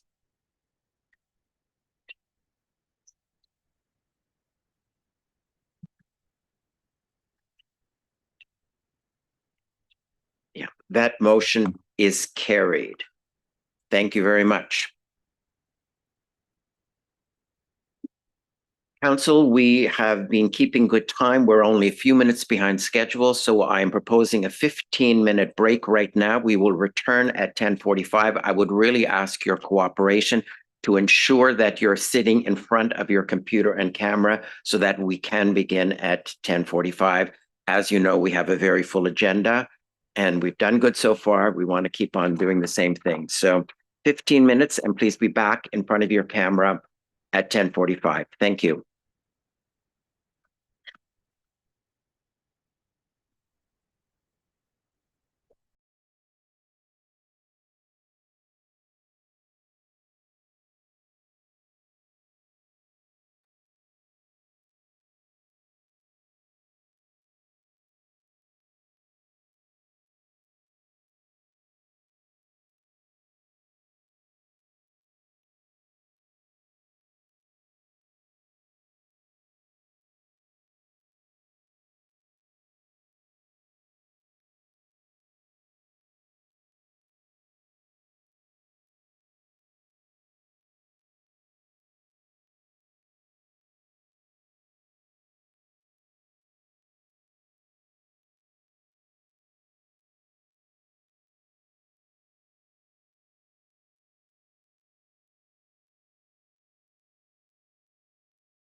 Thank you, Council. The next item on the agenda concerns governance modernization, a project under the RCDSO's 2023 to 2025 strategic plan. You will recall that in June 2024, you approved the continued development of the 3 integrated modernization components. The first one, the adoption of a province-wide election model. The second one, a reduction in the number of elected council members from 12 to 10. And the third one, the implementation of staggered terms for council members. 1 year later, at the June 2025 council meeting, council approved 5 operational design elements recommended by the governance committee to support the implementation of the 3 modernization components. You approved updates to the competency and diversity profile for council members, enhancements to the current council candidate selection process, a 3-year term limit with the limit of 3 consecutive terms, a 3-year cooling off period for council members who have reached the term limit, and a model for implementing staggered terms for council members at the December 2026 elections. Today, we have the opportunity to reflect on the RCDSO's governance modernization journey, past, present, and future. It's an opportunity for all council members to become more familiar with the changes leading to the governance modernization, for the governance committee to respond to some of the questions raised in June, and for council to ask questions for clarification. This item is for council's discussion today. The materials can be found on pages 204 to 474 of your package. We are privileged today to have 3 council members on the governance committee who will be presenting today: Dr. Dan Haas, Dr. Anthony Mayer, and Judy Wilakovich. I would like to call on Anne Coughlin, Chair and Subject Matter Expert, to launch the presentation. Over to you, please, Anne. Good morning, Council. On behalf of the Governance Committee, I'm very pleased to introduce our educational session on governance modernization. Over the past 2 years, the Governance Committee's discussions have been dynamic, thoughtful, and very collaborative. We've benefited from a wide range of perspectives, as Hanno has just mentioned, Council Dentists Dan Haas and Anthony Mayer, public members Nizar Ladak and Judy Wilakovich, and 2 external subject matter experts, Anne Resnick and me. Today's presentation is for your information. It's an opportunity for all members to become more familiar with the changes leading to governance modernization, for us as a committee to respond to some of the questions you raised in June, and for council to ask questions for clarity. We recognize that some newer council members haven't had the benefit of the full background, previous education sessions, or earlier council discussions and decisions. We want to make sure that everyone is on the same page. You will not be asked to make any decisions today. Today is for review, clarity, and ensuring that we have responded to the questions that you have. Please hold your questions until the end of the presentation, as we'll have lots of time for discussion at the end. We're at a critical juncture in our governance journey. In June 2024, Council approved 3 integrated modernization components: the adoption of a province-wide election model, a reduction in the number of elected council members from 12 to 10, and the implementation of staggered terms for council members. 1 year later, at the June 2025 council meeting, Council endorsed 5 operational design elements recommended by the Governance Committee to support the implementation of the modernization components. Those elements are updates to the competency and diversity profile for council members, enhancements to the candidate assessment process, a 3-year term of office with a limit of 3 consecutive terms, a cooling off period for council members who have reached the term limit, and a model for implementing staggered terms for council members.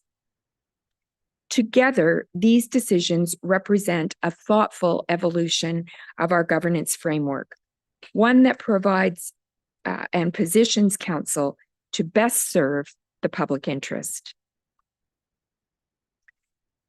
The memo in your council package highlights the key drivers and milestones that brought us to this point, including previous council education sessions and decisions that have shaped our current position. This initiative is part of RCDSO's Governance Review and Modernization Strategic Project, one of 6 key projects in the college's current strategic plan. It builds on the thoughtful work of council and its committees and aligns with leading governance trends, best practices, and reform efforts here in Ontario, across Canada, and around the world. Our goal is clear: to push the boundaries of modernization as far as possible within the parameters of our existing legislation. We're currently in a transitional phase. The decisions made by council have led to a series of proposed changes to bylaws. That's why in your council meeting package today, you'll find a draft bylaw and a compendium comparison chart outlining the proposed amendments. These documents provide a clear view of how the bylaws are evolving to reflect the modernization concepts council has endorsed. We are concluding the development phase today and moving into implementation, which will begin following council's approval of the proposed bylaw amendments in December. I'd now like to turn it over to Dan Haas to take us through what implementation will look like. Dan. Great. Thanks, Anne. And if we could go to the next slide, thanks. This slide that you're seeing now summarizes where we are going. Beginning with the next election, that is in December of 2026, elections will be held annually. Annual elections support the creation of a consistent rhythm of renewal and engagement by our profession. These elections will be province-wide, where registrants from across Ontario vote for the number of vacant seats that are open, which in turn will correspond to the terms of office which are ending. Eventually, meaning starting in 2027, there will be 3 or 4 seats open in any one year. Council will be slightly smaller, comprised of 10 elected dentists. As stated earlier, smaller boards can be more agile and effective. The term of office will shift from 2 years to 3 years. This allows more time for council members to grow into their roles and support long-term planning. It is also consistent with almost all other health regulatory bodies in having terms of 3 years. There is a term limit of 3 consecutive terms, meaning 9 consecutive years, which is not far off from the 8 years we currently have in place. And this would then be followed by a 3-year cooling off period. We will introduce staggered terms to help promote continuity. Having the terms staggered removes the risk of having a complete turnover in elected council members in any one election. That risk is present with the current system. Extending the term of office to 3 years provides the continuity and depth of expertise that comes with experience. At the same time, implementing staggered terms promotes institutional memory and ensures a healthy balance of seasoned insight along with fresh perspectives. And finally, the candidate assessment process will be guided by the updated competency and diversity profile for council members. This process is very similar to the one that all of us had before becoming councillors, where our applications were reviewed by the former Eligibility Review Committee, or more recently, the Governance Committee. Next slide, please. In order to implement these changes, we need to transition from our current system. The long-term goal of these changes of the new governance model is shown towards the right half of this slide. You can see that the elections will be held yearly, and starting in December 2027, you can see that every year we'll be voting for 3 or 4 dentists on council. In other words, about 1/3 of the 10 dentists on council, each for a 3-year term. But the question has been, how do we get there from here? How do we get there from where we are now? And we can do it in 1 year of transition with this proposal. And that year of transition begins with the next election in December 2026. To begin with, for the new council, 3 of the 10 seats will be allocated to incumbent executive committee dentists. Their council terms will be extended by 1 year, and so they will be the first 3-year term council members. Council has already shown confidence in these 3 individuals by electing them to executive, so it was felt to be appropriate that Harinder, Nalan, and Aaron be the first to be established as the 3-year members. The continued presence of these experienced members will provide stability and continuity as we move through this transition. To be clear, this extension to their term applies only to their council roles, not their positions on executive committee. A new executive committee will be elected by council in January 2027. Having said that, they would be eligible to run again for executive if they wish. So that leaves us with 7 remaining seats. These remaining 7 seats will be open for election across the province under the new province-wide model. In order to implement the 3-year staggered term process, we will use a one-time only system for December 2026, where 7 dentists will be elected to either a 1, 2, or 3-year term based on their vote totals. Again, to emphasize, this approach will be used only once during this transition year in order to enable the establishment of staggered terms for future elections. It could seem that electing someone for a 1-year term goes against the principle of the need for terms longer than 2 years.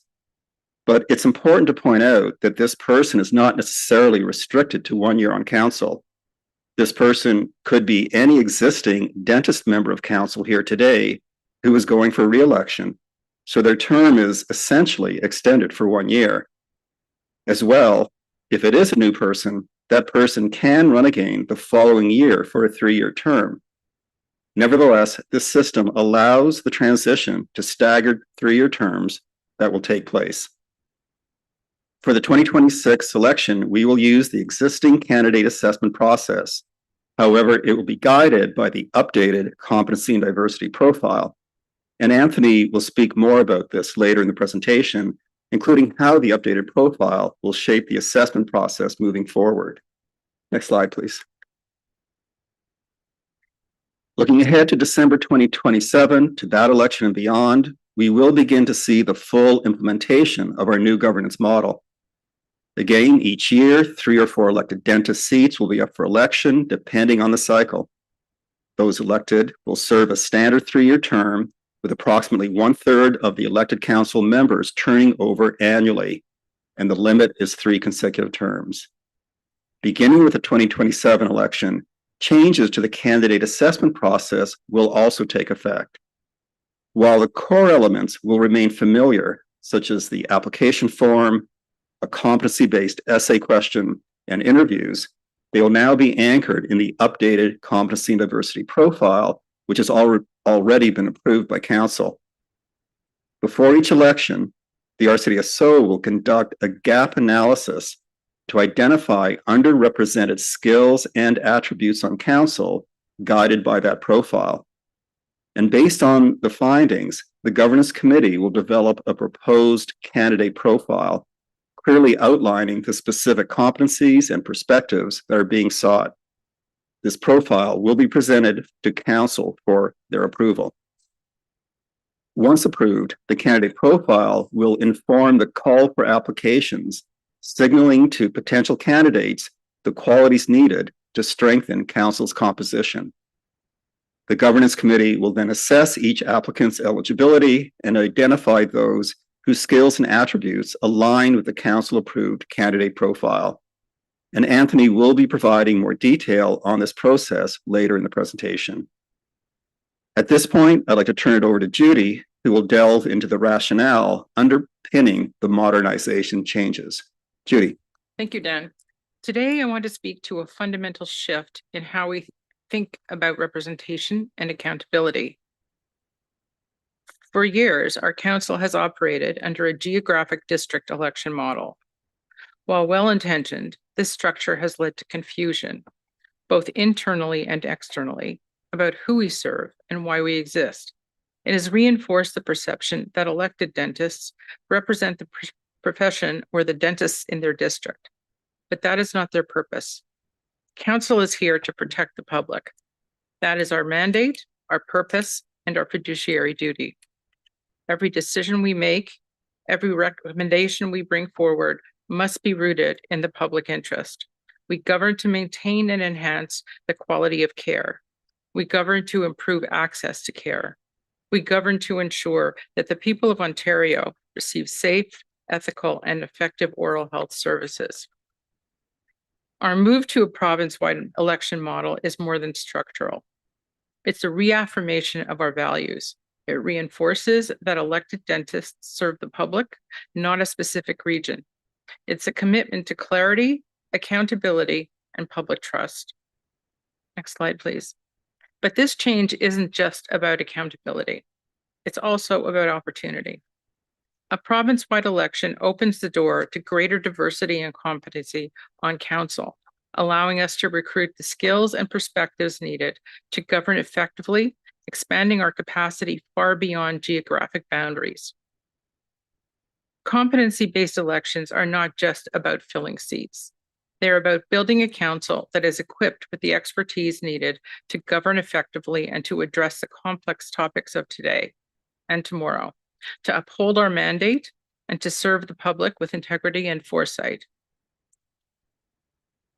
For us, those topics center on one thing: quality oral health care. Ultimately, these changes ensure that our governance model reflects the complexity of the world we operate in, and that we have the right voices guiding us forward, ready to meet the challenges ahead.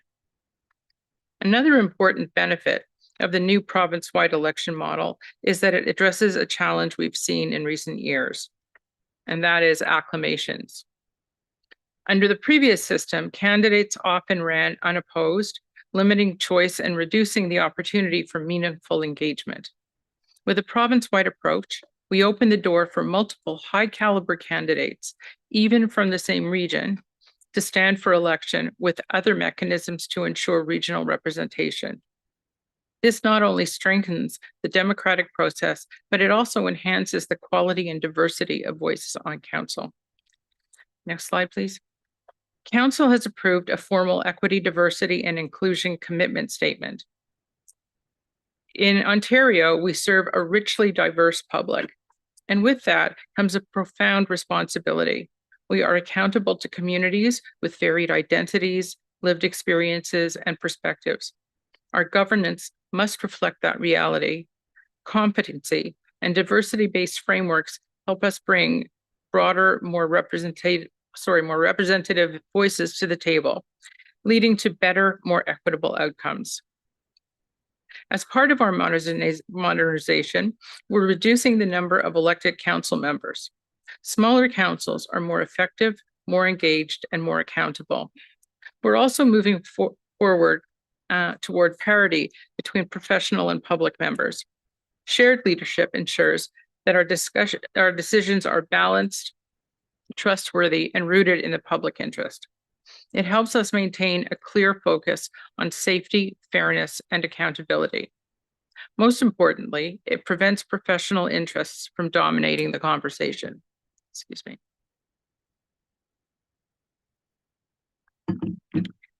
These reforms align with global governance trends. They improve accountability to the Ontario public, the very people we are here to serve. And when we are seen to regulate in the public interest, we do more than uphold our mandate. We legitimize our authority.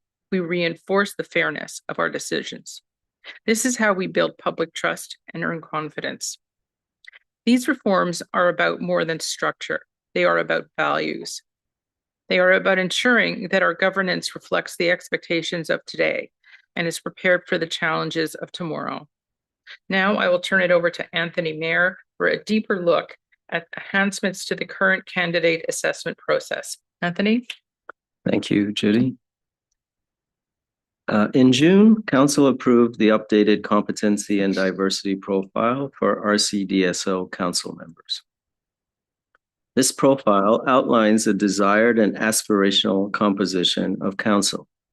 It defines the collective knowledge, skills, experiences, and diversity attributes needed to build a Council that is not only qualified, but also truly reflective of the public and communities we serve and protect. It sets clear prerequisites for candidates, whether running for election or being considered for appointment, ensuring that those who serve on Council bring the competencies and perspectives necessary to govern effectively. This is about more than representation. It's about ensuring that our decisions are informed by a broad spectrum of lived experiences. And it's about building a Council that is equipped to lead with insight, empathy, and accountability. Next slide. At our last Council meeting, there were many thoughtful questions about how the candidate assessment process will evolve. Council asked for clarity about what the future will look like and how the calls for applications will reflect the changes we're contemplating. So today, I would like to walk us through how that process will look for the next 3 election cycles. As Dan said, for the December 2026 election, our inaugural province-wide election and transition year, we will continue using the current candidate assessment process. Candidates will be required to complete the mandatory online orientation module. They'll submit an online application form that includes competency-based essay responses and a skills matrix questionnaire and a diversity questionnaire. As in the past 2 election cycles, candidates will also participate in a competency-based interview with the governance committee. The key difference in 2026 is that the entire process will be grounded in the updated competency and diversity profile. Prerequisite competencies are for entry into the role are clearly marked with an asterisk, enhancing transparency and helping candidates understand what is expected and where to focus their efforts. Importantly, every candidate, including current council members, will be required to undergo the full competency-based assessment. By subjecting incumbents and new applicants alike to the same rigorous assessment, we will level the playing field and reinforce our commitment to equity and objectivity. And in doing so, we strengthen the integrity of our governance practices and reaffirm our dedication to public trust. Next slide, please. Now, I'd like to walk you through what December 2027 and December 2028 elections could look like using simulation data for demonstration purposes. To support a true competency and diversity-based election process, we will begin each cycle with a gap analysis. This analysis compares the current composition of council to the competency and diversity profile for council members. It helps us identify underrepresented skills and attributes that should be prioritized in the upcoming election. Based on this analysis, the Governance Committee will develop a proposed candidate profile for the next election. This profile will be presented to Council for approval and will serve as the foundation for the call for applications. The college will then issue that call, inviting dentists to apply who align with the skills and attributes outlined in the candidate profile. The Governance Committee will assess each applicant's eligibility and identifies those whose competencies and perspectives match the candidate profile. These individuals will be deemed eligible to stand for election.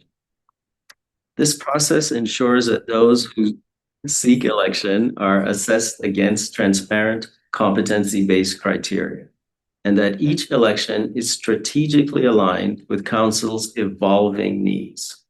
The candidate profile will not be static. It reflects the current gaps in Council's makeup and is updated before each election cycle. Next slide. Okay, so we're going to now look at a simulation gap analysis data for 2027. And I'm going to show you what that could look like based on simulation data. Let's suppose that the gap analysis conducted in the spring of 2027 reveals that Council is missing important regional perspectives, such as voices from small, rural, remote, or underserved communities. I know this is a big concern for current Council members. In response, the Governance Committee would propose that the candidate profile for the subsequent December 2027 election specifically highlights the needs for candidates who bring those perspectives. This would be clearly articulated in the call for applications, signaling to potential candidates that the college is actively seeking individuals who are knowledgeable about the unique needs and challenges of those communities. We're going to do another example next. Let's look at simulation for 2028. This time, let's imagine that when we do our spring 2028 gap analysis, it reveals something important, that there are no dentists on Council with 10 or fewer years of practice experience. Why does this matter? Because our newer dentists, whether they're early in their careers or internationally trained, often face unique pressures.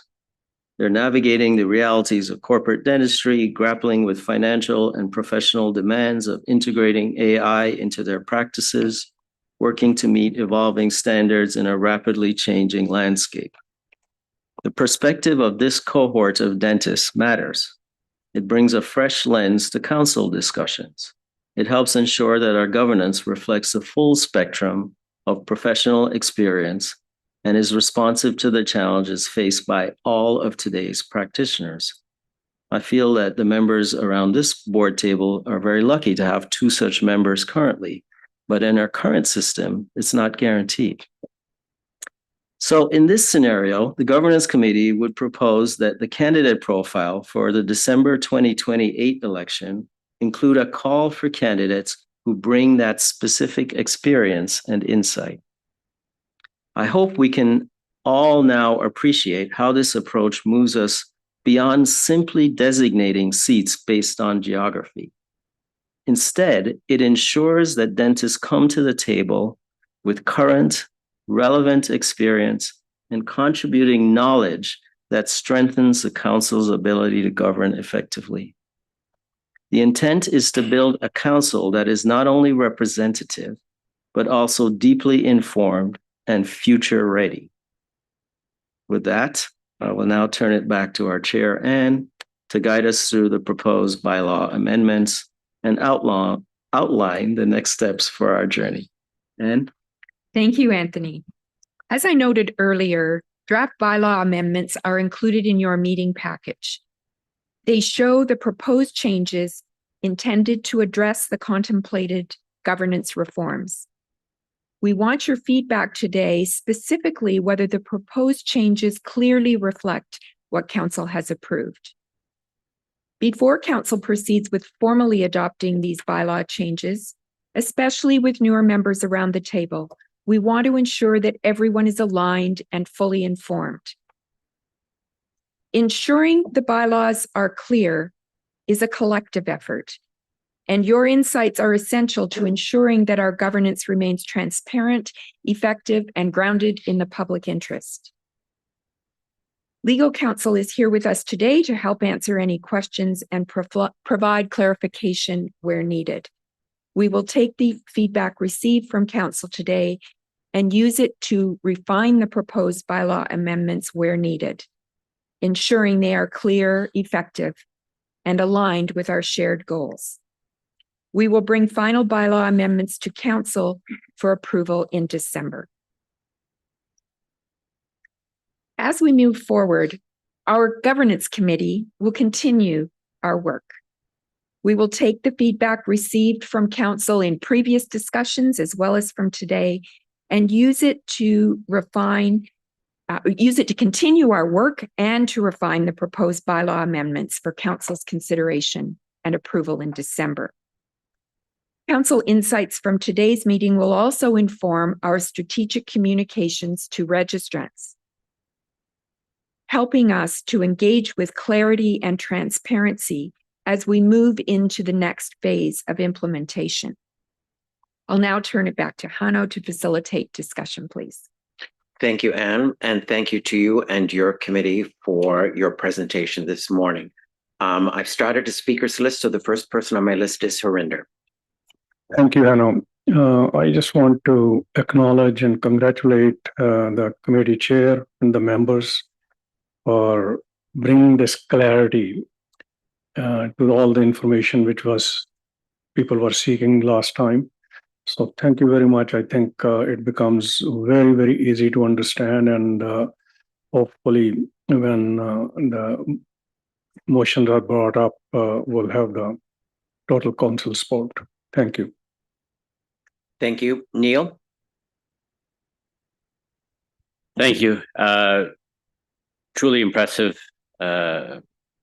product you guys have produced. It's very impressive. Two quick questions. It seems like doesn't matter how we would slice this, you would always potentially have a year where you would have 4 open vacant seats that would require election.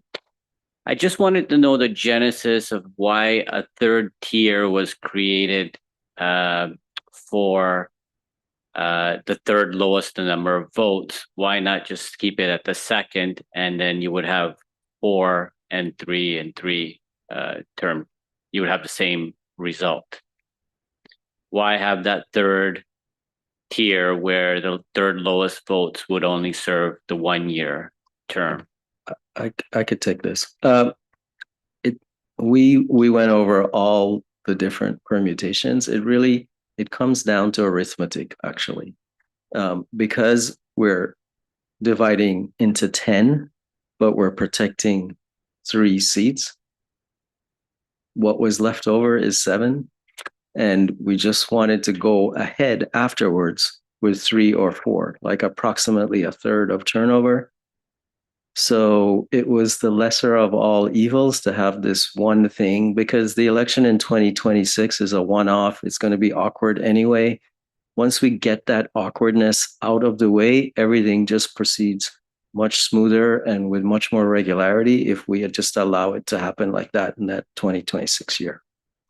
Thanks. My only concern would be that, you know, you have a single individual that's been singled out as receiving the lowest amount potential votes and having to run for election a year immediately right after, but Yeah, and that person could be me, and I could It could- decide yeah. I'm not running again after that. Right. So we have no idea how that's going to happen. fair enough. Second quick question, if I may. Regarding the competency profiles, as per your example, let's say you do identify that, okay, there are no candidates that are under 10 years of practice. If you make that call for candidates under 10 years of practice and you do get them, would the committee then exclude other possible candidates on the election roster?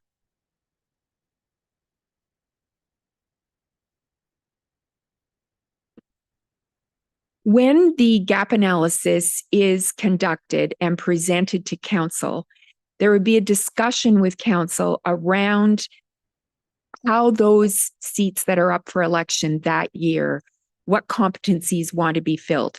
So in the hypothetical scenario that Anthony presented, it may be that there are no council members with less than 10 years experience, but there may be other gaps as well.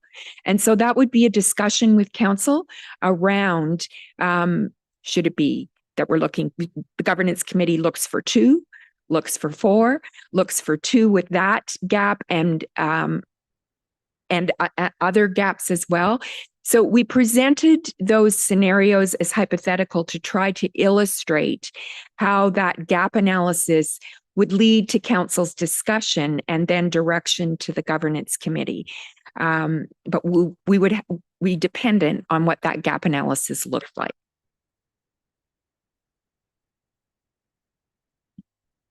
Thank you. Next on my list is Peter.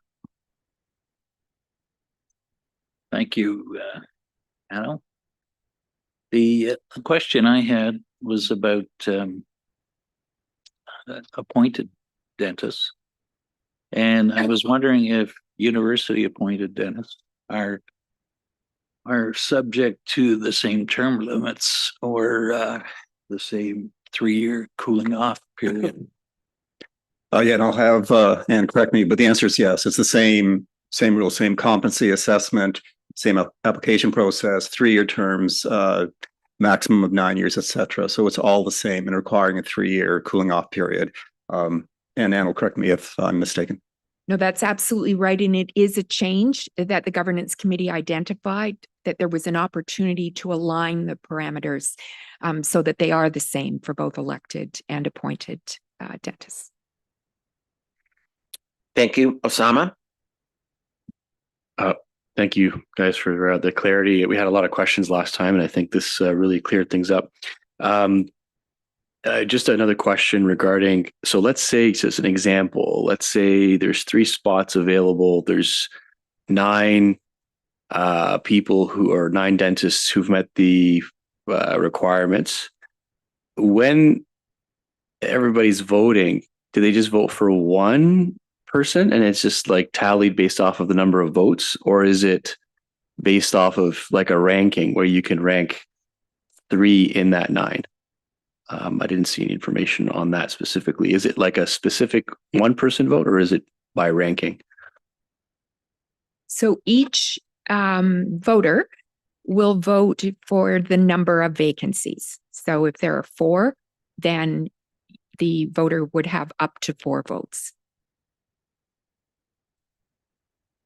If I could follow up, we're still currently evaluating various voting systems that would allow for the most sort of equitable distribution of votes. And you'll probably get more specific information about that next time we present to council. And if I could just add one more comment too, I just, I love the structure around it and trying to create as much structure. I also kind of want to make a point that I think the value in the randomness is important as well. And to make sure that if we try to create too many variables and too many kind of competencies, too many things, then we think we're having a more diverse board, but we may be inherently including some of our own bias. And And so some of that randomness is actually valuable. So if there's a way to incorporate that as well, obviously the competencies are the competencies, but I think if we try too hard to make the board look a specific way, we may lose some of the randomness, which may be in essence valuable. Thank you for that feedback.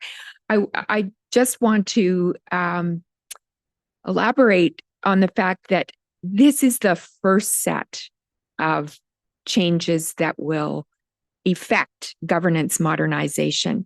The work of the governance committee and of council continues. And so, as Anthony has indicated, down the road, we will continue to look at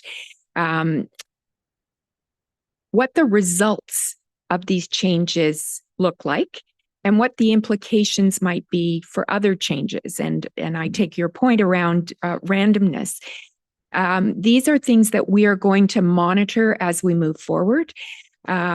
Electoral, the voting changes are not something we're implementing at this time, but we're going to continue to explore them so that we're ready when we see the results of the first couple of cycles.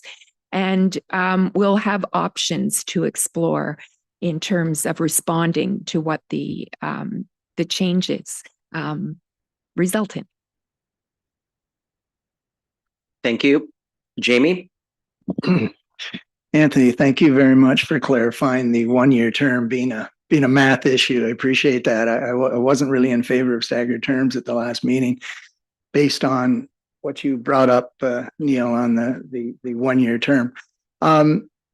Profiles are very interesting these days. Corporate board profiles can be published or they can be communicated to applicants, and they often talk about diversification. And diverse has many different, I guess, meanings. And you can have diversity of skills, which we've talked about here, cultural diversity. And I think we have to understand what we heard this morning. When talking about diversity, it can't just be symbolic. So really the important aspect about building a profile is having those important skill sets, and it could come from anybody. So diverse skills, potentially from a diverse community of applicants. Thanks. Thanks, Jamie. Robin?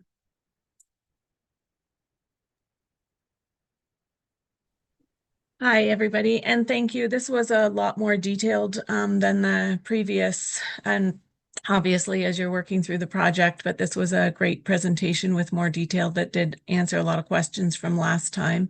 I think I just have two remaining concerns, and I definitely would like to echo Osama and the randomness, because I think you can look at our group to date and see that things are fairly well covered in a lot of different aspects. So I worry as you have all these parameters and things that you're looking for in your council, that it'll turn into more of a popularity contest, especially with getting rid of the district, still concerns me. So I just wanted to express that. And secondly, is the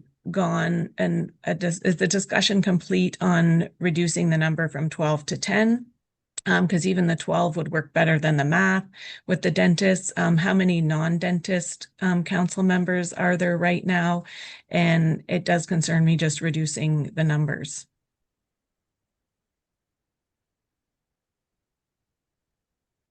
So I can defer to the registrar or the president, but council has approved the reduction of the size of council from 12 to 10. What we're talking about now is what implementation will look like. And Dan has. Sorry, if I can just add to that is my understanding as well. I mean, with respect to background, we look at where regulatory bodies are going. The size of the council or board is about half of what we have now. So this is really the first incremental step in going in that direction. So the entire council or boards are often 10 to 12 as opposed to the 25 ballpark, whatever we have now. So this is simply a move in that direction based on the Dentistry Act. It's 10 to 12 dentists. So we're moving that direction. So that's why there are 10 dentists. We're closer to parity. There's parity. There's still more dentists than non-dentists on council. It's simply signaling that we are moving in that direction very, very gradually. And it's really an incremental approach to this. And just with going back to your point as well as Osama's, remember, this is coming back to council over and over again as far as the gap analysis and the profile. So council will always have input. And we intentionally did not put in that much structure that there had to be X spots for this type of person, X for that type of person. It's going to simply depend. We'll look to see where are there gaps, where there are underrepresented skills or attributes, and then we go from there. So this will be a fairly dynamic process, but we want to stay away from the structure of symbolically saying you have to have this type of person and that type of person.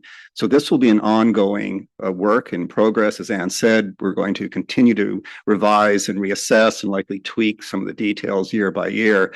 But council still has the final say on this. We would present to council to get feedback, and they would either modify or agree and go from there. So I just wanted to address a few of the points that were brought up.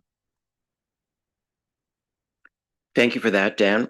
And Anne, thank you again to you and your committee for that very informative presentation. Patrick. Sorry, just a quick question. Is there an expectation that the new competency and diversity profile will help inform the minister's appointments to the board as well? As much as that might make sense. It makes great sense. And this council has asked that question on a number of occasions. I think we are certainly communicating with the Public Appointments Secretariat as an individual college in terms of what we are doing. HPRO, which is the provincial organization representing all 26 health colleges, is also communicating with the Public Appointments Secretariat because a number of colleges, many colleges, are moving in a similar direction with a competency-based approach. Whether it's taken up or not is another question, which I'm not sure. I think to some degree it has been, but not to the extent that we're talking about as a board. So we'll continue to try to influence in that direction, but it is a whole different set of criteria and approaches for the ministry in terms of appointments. Mark, you're the last person on my list. Thanks, Hanno. Great work to the governance committee. Excellent. Quick question, operational mechanics. We work towards 10 professional members, 10 public members on council. We have a full roster at a meeting and we put it to a vote. We have a tied vote. Do the bylaw amendments speak to how to address that situation? Just out of curiosity.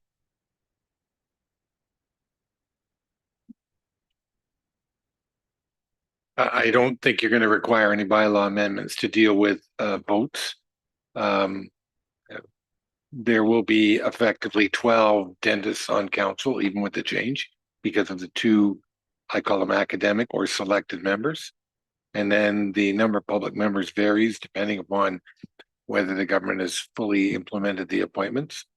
But motions still require a majority vote or more than a majority vote to pass. And there should be no need to change bylaws, in my view, having thought about it for about 30 seconds. Because of that change.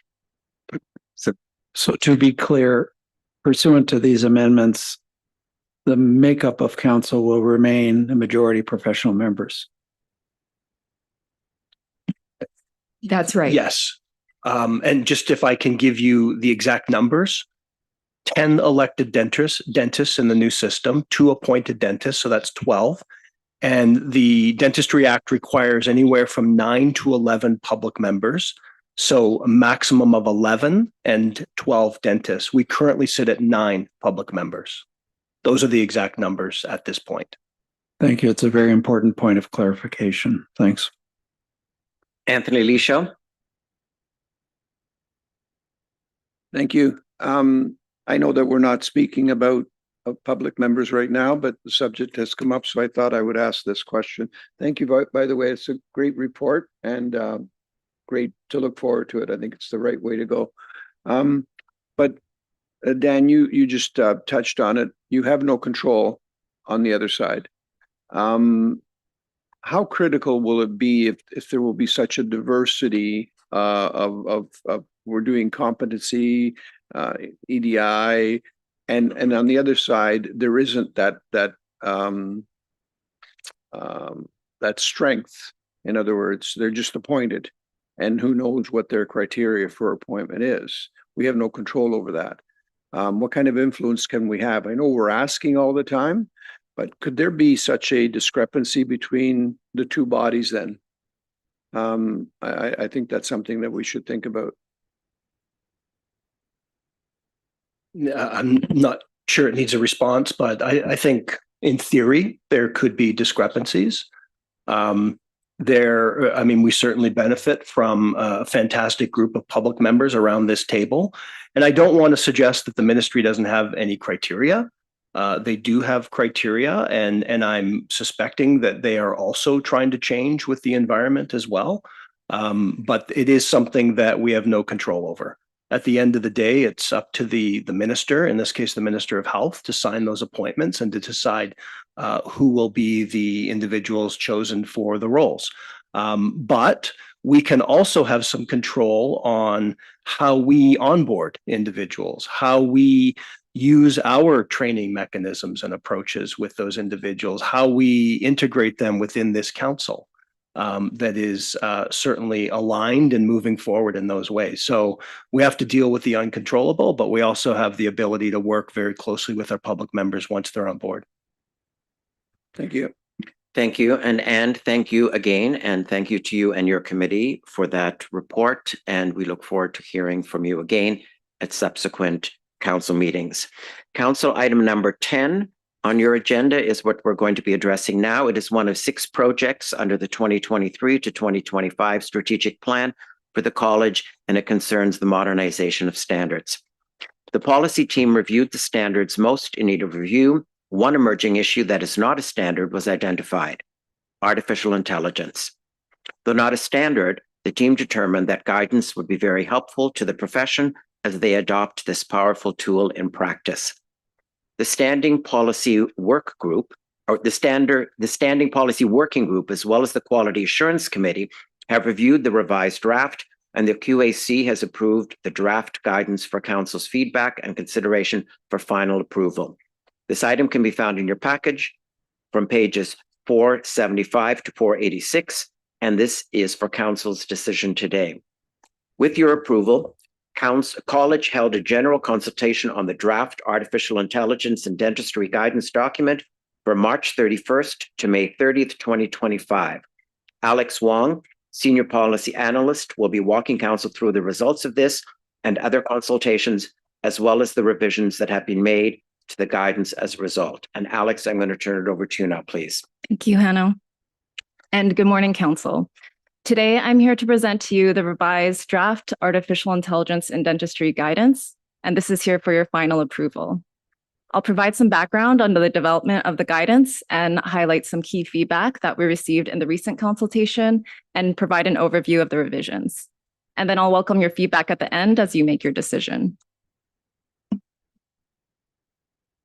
So I want to start by quickly situating us and making sure we have a shared idea of what we mean when we say AI in dentistry. So I want to take us to a place where some of you might be quite familiar. The dental office. So can you imagine the ways that AI might show up here? We might have AI-generated patient education materials in the form of posters, pamphlets, or maybe customized handouts for patients. Emails might be reviewed for tone and language by an AI before it's sent out. AI chatbots or receptionists might answer common questions and help book appointments. And the music in the waiting room might even be curated by an AI. As we enter the treatment room, there might be an AI scribe listening to the conversation between the dentist and the patient, generating live chart notes, while the dentist reviews an X-ray with an AI tool for caries, or maybe researches to understand a diagnosis better. So these are examples of different ways that AI can be integrated in dentistry. And I want to hone in on two specific examples to help us better understand how we thought about developing this guidance.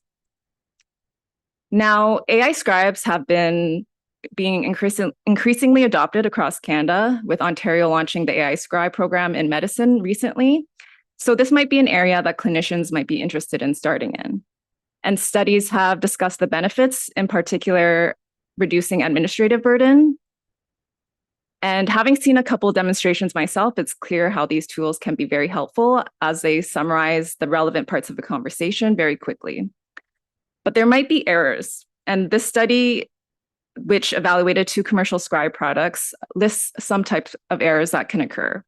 They found that omissions were the most common type of error, but you can also have additions or wrong, irrelevant outputs. So an example of this might be the inclusion of the discussion of risks of treatment when that did not actually occur. And that highlights for us the importance of the clinician's oversight and review of those notes when using this type of tool. Another tool with a lot of excitement around it are the AI diagnostic tools. So this is an excerpt from a study from this year looking at a tool that detected lesions from periapical radiographs. It's finding that AI had an increased sensitivity, but a lower specificity, meaning that could lead to false positives, was something that we also heard anecdotally from dentists during the development of this guidance. So this could lead to overdiagnoses, unnecessary interventions, and increased costs for patients. So while there's a lot of promise in these tools, we want to be aware also of the potential risks. And these were things that we had in mind in developing the guidance with a view to making sure we protect the public as dentists might adopt these tools. So as a reminder, you saw this last in March of this year when you saw an initial version of the draft guidance and approved it for consultation. And it went out for consultation from March to May. We developed the guidance, and we talked about last time why we went with the approach of a guidance document over a standard of practice. So this is intended to give us more flexibility in updating the guidance document in response to potential changes. As you know, this area is very fast changing. It's composed of key principles from which flow recommendations. It is not a mandatory guidance document unless there are otherwise referring to existing professional and legal obligations. And it takes a risk-based approach. So thinking back to those examples I just gave earlier, we might be less concerned about an AI-generated poster if it's been reviewed for accuracy, but more concerned with an AI diagnostic tool because of its potential to more directly impact patient care. And this would call for greater caution and oversight in the use and implementation of this. The guidance also includes links to additional resources, which can provide additional information and education for dentists using AI. We have also developed a companion FAQ document, which will be published alongside the guidance, and it answers common questions that we've heard along the way, and it elaborates on the guidance and reinforces key concepts and principles that are in the guidance. It's been drafted with the input of staff as well, and we anticipate that just like the guidance, it can be updated more flexibly as things develop and as we hear the types of inquiries that may come in once the guidance is published. So throughout different parts of the development of this guidance, we sought out a range of perspectives from different individuals and groups, capturing views of the public, patients, the profession, both academic and clinical. And we started out by first seeking the views of the public on the use of AI by clinicians more broadly with our public consultation and the citizen advisory group. And through this, we developed a draft guidance, which was reviewed by our standing policy working group composed of dentists and public members. We also have our staff clinical leads, Dr. Vicky Nguyen, who is on the call with us today, and Dr. Kalyani Boldoda review the guidance document. And we had external subject matter experts Doctors Peter Fritz and Zubin Austin, who have both previously presented on this topic to our RCDSO staff and council, review this as well. Revisions were made, and this was further again reviewed by the Standing Policy Working Group and our clinical leads before going forward to the Quality Assurance Committee and before council today. Now I'm going to speak to some of the feedback we received in our most recent consultation. I'll note that there were more detailed summary reports linked in the briefing materials for your interest. So we received 38 responses, 22 through the general consultation survey, which was mainly composed of dentists, 13 patient and caregiver responses through the KEG survey, and we heard from 3 organizations. We do acknowledge that this is a limited number of responses and that this feedback can't be generalizable to any of these specific populations, but we do feel that we gained some valuable insights in this feedback. Respondents indicated that they felt the definition of AI in the guidance was clear, but there was some feedback that it might be a bit broad or not quite capture the types of AI that we're interested in.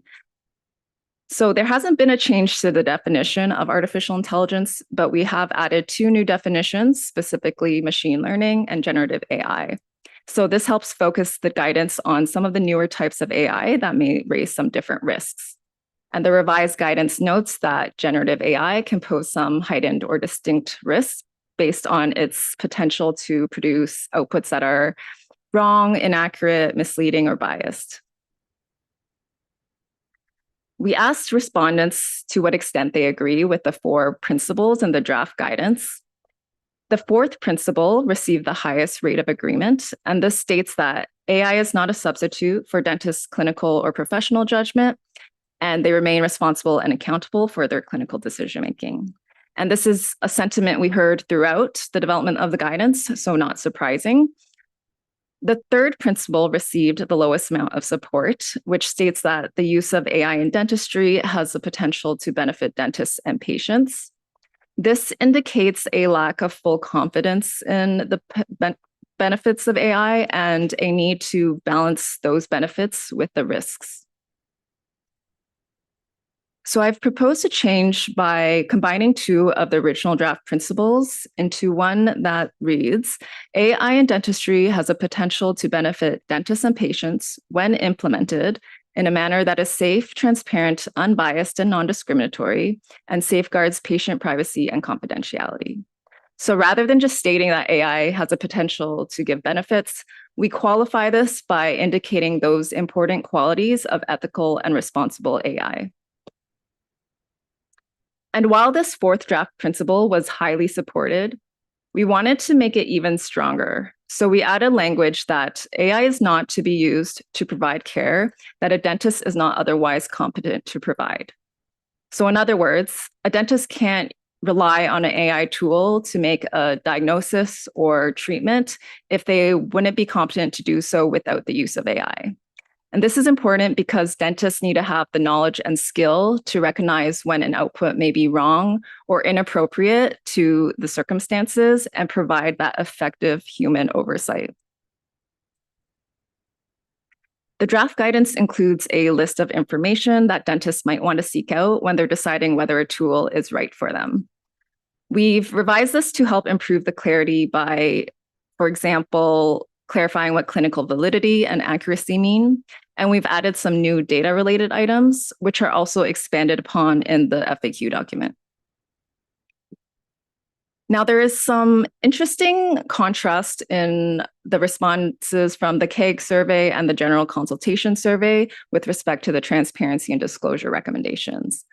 Focusing on this specific recommendation about informing patients when AI will be used in a manner that will directly impact their care or clinical decision-making, KEG respondents, consisting of patient and caregivers, highly supported this and felt that the recommendation was important and reasonable. And the general consultation survey respondents, largely composed of dentists, showed a much lower degree of agreement. We did not make significant changes to these recommendations for a few reasons. First, that the heard very consistently from the patient perspective about the value and importance of these recommendations around transparency. 2, it's in keeping with existing guidance from other regulatory bodies. 3rd, it is in line with the ethical principle of AI use of transparency and disclosure. And finally, it's helped support that patient autonomy, informed decision-making, and trust when using AI. So there was some indication from respondents that there might be concerns about the ability to apply these recommendations in practice. I do want to reiterate that this is a guidance document and is not mandatory. So that would hopefully alleviate some of those concerns about implementation. More importantly, respondents overall felt that we had effectively balanced protection of the public and promoting innovation in dentistry through the guidance. So as a quick overview again, we increased the overall clarity of the guidance document to make it easier to understand. We added 2 new definitions to help focus the guidance. We strengthened the principles that set the foundation for the guidance. And we've included additional detail on a range of issues that can be found in the FAQ. So with that overview, I'd now like to turn it over to you, Council, so you can provide your feedback on the RISE draft guidance and make your decision as to whether you approve the guidance. Thank you. Thank you very much for that, Alex. Neil, I see you have your hand up. Yes, thank you. Great report, Alex. This is a massive undertaking and a very, not minute by second changing field out there. And to stay on top of it's going to be tough. The main question I have, we've covered a lot of the clinical and some of the consent. The biggest question that I'm getting from dentists, especially after apparently some legal issues in the US, one of the big VoIP providers, patient calls in an office, AI picks up the call, name, phone number, and other particulars are captured and sent to a server for analysis and booking. Are we going to be advising our dentist members that prior to deploying anything like this, consent needs to be obtained right on the first answering of that call? If you do not consent to this, please hang up. Does just applying the fact on my patient intake form that AI may be deployed in the processing of your claims or in diagnostics take care of it, or does it need to be a much more detailed consent in regards to the use of AI? Does it have to be a separate form in the use of AI? That is I think the main concerns that dentists don't want answers to and don't want to find themselves in a situation where all of a sudden the patient has complained that there's a breach of your privacy information because it was sent to AI for storage or analysis thereof. I don't know if that makes sense. Yes, no, it makes a lot of sense. And I'm familiar with that story. I'll try to address your points. So starting with what is in the guidance, we do have a recommendation that if you're using something that is like a chatbot simulating human conversation with a patient, it is good practice in this case to disclose to individuals that they're speaking with AI. And I think that is something that is generally recommended. And I would think that if there's the risk that patients are entering personal information, personal health information, then in that situation, we have to consider what are your legal obligations under the privacy law in Ontario, and any kind of collection of that personal health information does require consent. So we haven't specifically said that in all cases that you need to obtain consent, but we do recommend in our guidance to disclose when AI is being used in a way that will impact patients' care. And where it does involve personal health information, again, those privacy obligations are triggered, and then you will have to follow some of those consent obligations there. And as to the form of disclosure, there is some discretion as to how dentists want to do that. And I think that's similar just to how you approach consent to treatment in general as well. There's some variety in how you might wish to obtain that. But what's important is that those discussions or that happens in some way. And there is some, again, there is some degree of discretion for dentists. I hope that speaks to your question. Thank you. Osama?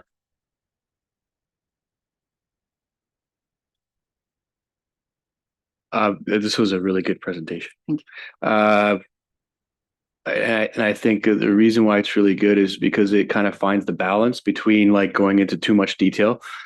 The only thing I think that may require a little bit more detail is the disclosure part. And I think Neil kind of touched on that because I wouldn't, maybe it can be included in the Q&A part of it and maybe some specific examples. Obviously leaving it up to the dentist's discretion, but I think like when to include, like, is it in the actual consent form? Is it upon intake? Is it, and I think it's valuable to include that information of where you should tell the patient.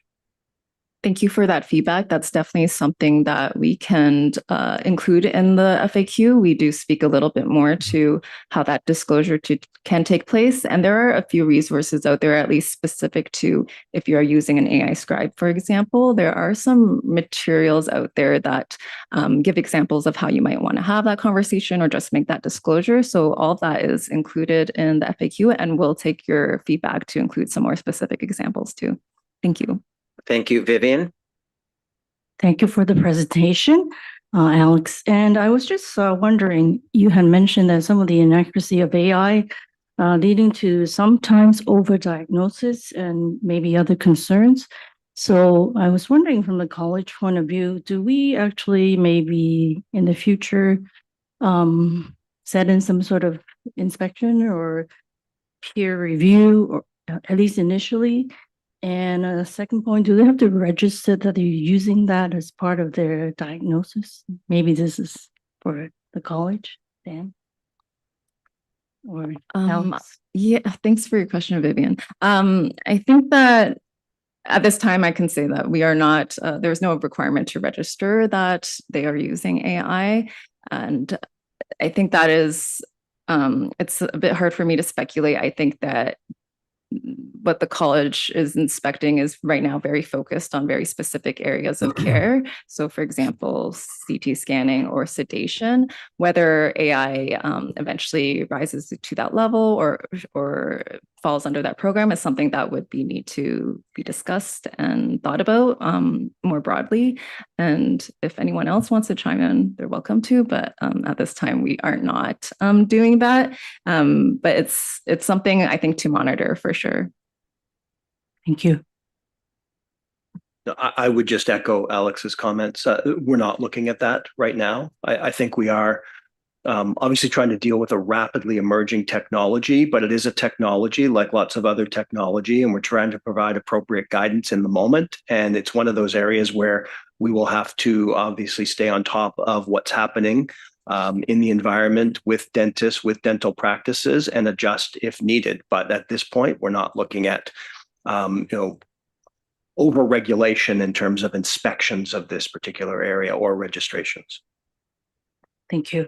Rod? These questions thus far are skirted around, and Dan, you raised what I was going to raise. And some of this is a question as much as anything. To what extent, this thing is exploding. I agree. It's and I look at to what extent is the college want to be a leader, I guess, in as we go forward in defining what best practices are from an AI perspective as they affect dental care. And are we, as an example, I've seen it, and you probably have seen examples in the health sector in the diagnostic image area where they're actively allowing AI to do parallel diagnoses of X-rays in cahoots with the existing diagnostics radio specialists, and just comparing to see what the results are, and then trying to make policy out of that. And are we intending to run AI clinical trials to see how they affect our practices, and be some sort of arbiter of what is best of breed and as it evolves? I know it's early days yet, but this thing is not going to wait around for us to to comment. So anyways, over to you. Thank you for your question. And just kind of taking your point that things are changing really quickly, that is definitely what we're hoping to, with the guidance being a guidance document, wanting to be flexible and responsive and monitoring those changes and developments. As to, I would say our CDSO is a leader right now by having this guidance and developing it. It is really the first of its kind for dental college in Canada. And there are, it's rapidly developing field. And I think one thing that we would want to do is definitely monitor that research that is happening under, say, academic institutions, being led by those with the expertise to do that, and monitoring just what those studies do say and responding appropriately to what that's saying about those AI tools and how clinicians should work with them. So I think it's yet to be seen, but there's a lot of research happening right now that we're going to be monitoring. Thank you. Dan Fortino. Thank you, Alex, for that presentation. That was excellent. I just have a question regarding ensuring sort of the privacy of the data that's collected on the AI scribes.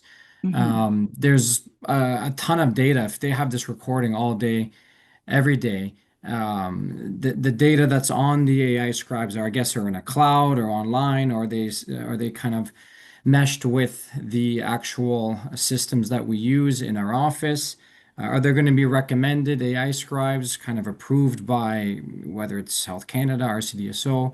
I'm not sure if you have an answer for that, or because it's being used currently right now in practices, and we're kind of in limbo as to where the data is exactly, and if it's secure and private, the data.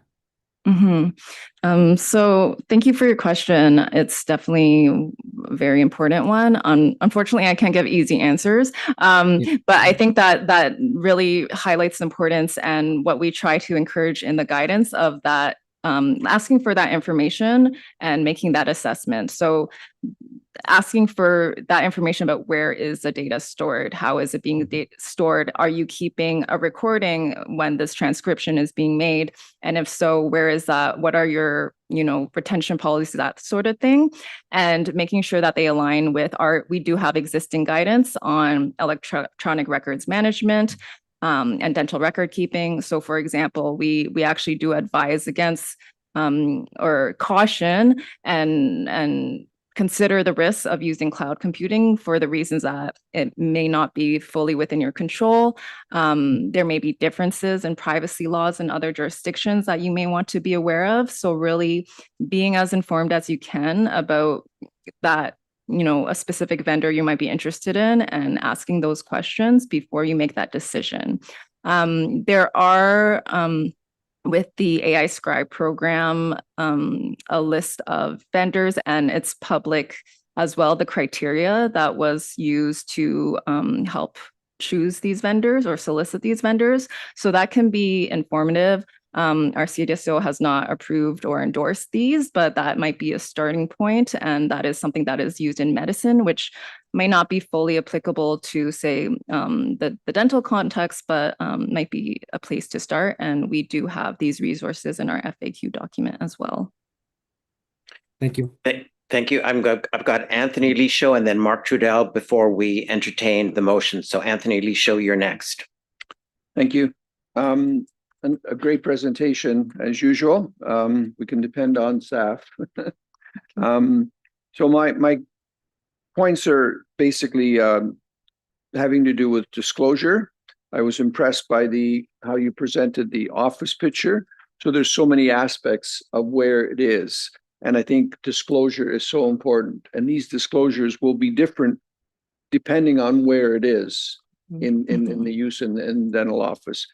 So be it on print material, over the phone, advertising, website, and the whole thing. The other important thing is, and it was mentioned, I think, by Osama about the informed consent form. I think it can be on the informed consent form, but more importantly, I think it requires a conversation. And I think that conversation has to be geared towards whatever you're doing, whether it be diagnosis, whether it be radiology interpretation. So they have to be specific things, and they have to be, and it's up to the clinician to decide how deep they want to go or how they feel they should go into certain things. And of course, not the last, but also as important. And whatever they do and how they do it, it has to be included in record keeping. So somehow, be it by Q&A, whatever, I think those are important points that have to be outlined. That it's a very all-encompassing thing, and it's not just black and white. Thank you. Thank you, Anthony. Mark Trudell. Thanks, Manu. I just want to build on comments that Anthony just made, as well as those of Daniel and Osama, and the topic is risk. With the use of AI comes additional risk, in particular, breach of confidentiality, breach of information. And can I ask whether, and thank you, Alex, by the way, and you and your team for great work, but can I ask whether the document provides the reader with direction in terms of navigating that risk, and in particular, what measures should be in place and how to respond to that risk? If not in the document, referencing another document or another avenue where they can seek that support and information pursuant to a breach or otherwise. What measures to have in place to mitigate or to minimize the opportunity for the risk, and secondly, how to navigate it when and if it arises.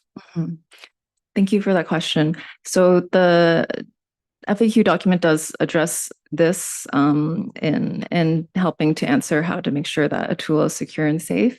And I would just highlight a few points in our guidance to conduct a risk-based assessment or privacy impact assessment.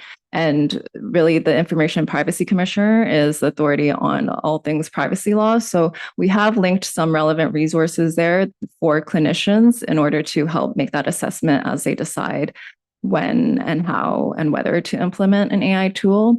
And in the case of a breach, there is a requirement to notify the Information and Privacy Commissioner. So that is linked in the materials as well. And in general, we are providing those resources that you have asked about. Great to hear, Alex. Thanks for capturing that. Great reassurance. Thank you. Thank you. Thanks again, Alex, for attending today and for your presentation. At this point in time, I would ask that motion number 3 be put on the screen for council's consideration, and that council approves the revised draft AI and dentistry guidance as set out in Appendix A as a guidance document of the RCDSO. That is moved by Ram, seconded by Daniel Haas. Would all those in favor raise your virtual hands, please? And that motion is unanimously carried. Thank you very much. Moving on. We propose, council, that the next item before you be in camera. After this session, we will have a lunch break until we're aiming for 1 o'clock, maybe a little bit later. Staff, could I please have motion number 4 up on the screen? And council, is that we are asking you to consider that council exclude the public from the meeting and that personnel matters will be discussed and to receive legal advice and or opinions from the college's solicitors in accordance with clauses 7.2D and 7.2E of the Health Professions Procedural Code, which is Schedule 2 of the Regulated Health Professions Act 1991. That's moved by Judy, seconded by Daniel Fortino. All those in favor, please raise your virtual hand. And that motion is carried.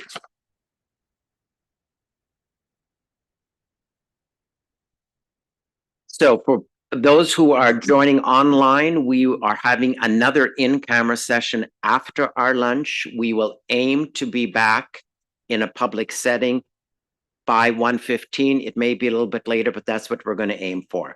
So at this point in time, you would be free to join us at that point in time. Thank you very much.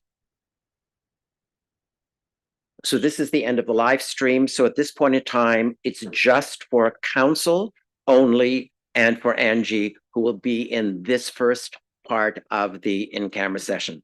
Thank you.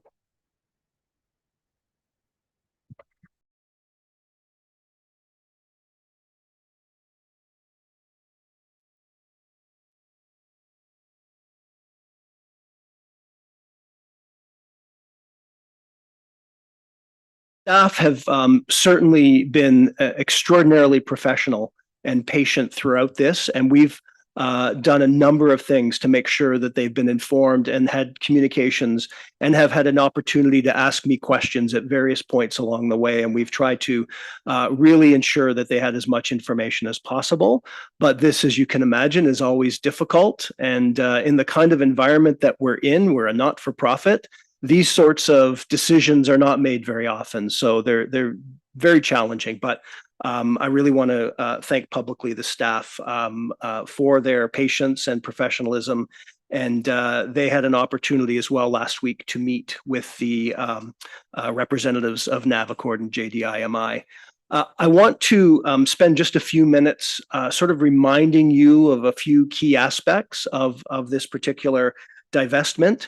And I do want to say that this is the best possible outcome that we could have imagined in terms of 2 years ago when we started to consider the divestment of PLP, when we surveyed the dentists in the fall of 2023, and over 1,600 responded and said, this is what we want. If you're going to not run this program, here's the value that we see in the program. And from that, we formed 8 objectives.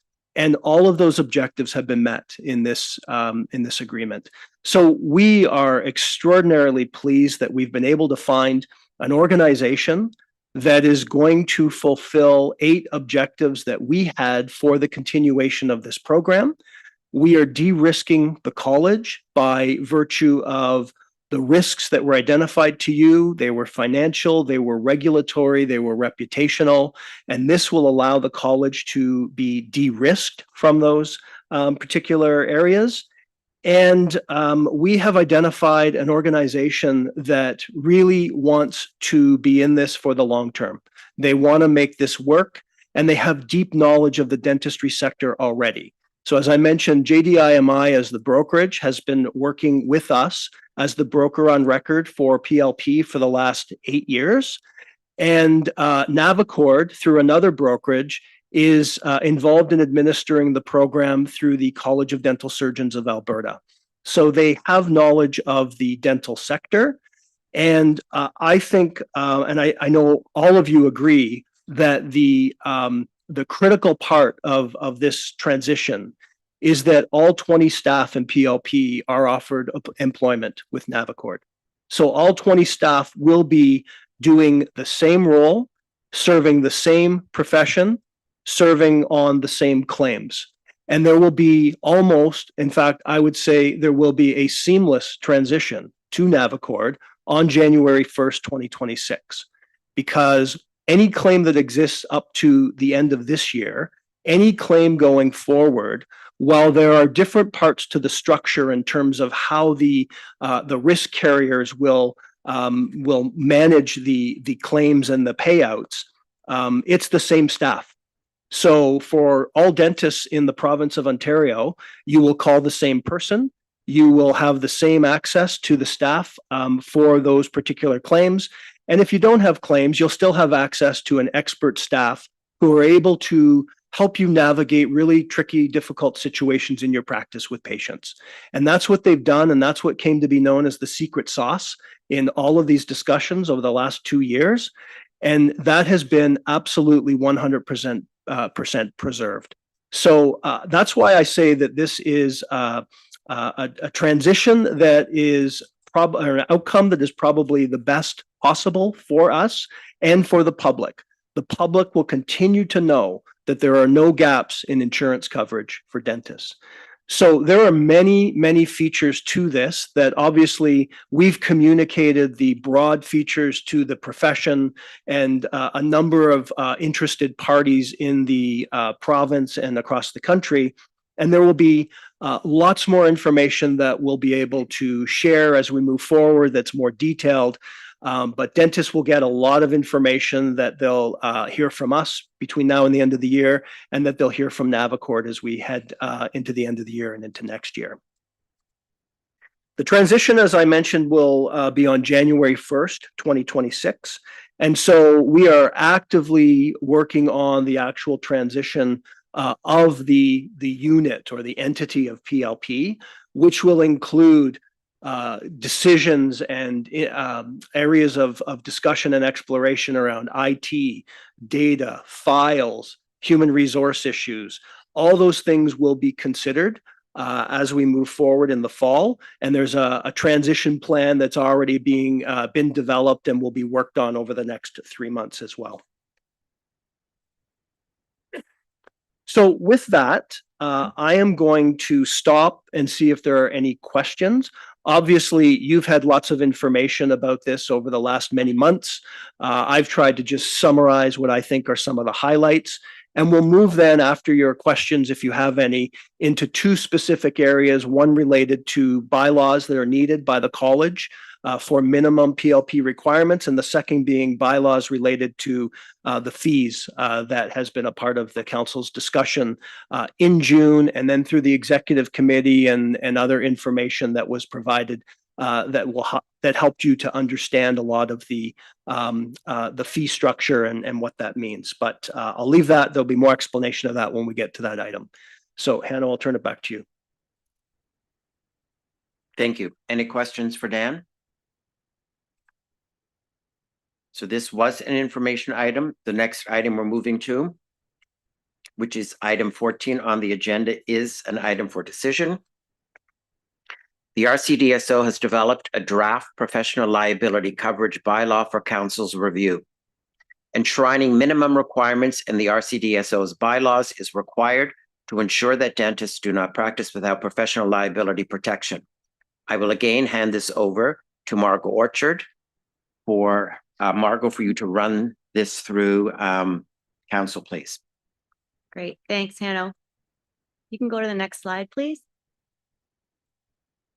So the purpose of this item on the agenda is to obtain council approval on a draft bylaw that outlines the college's expectations for professional liability coverage.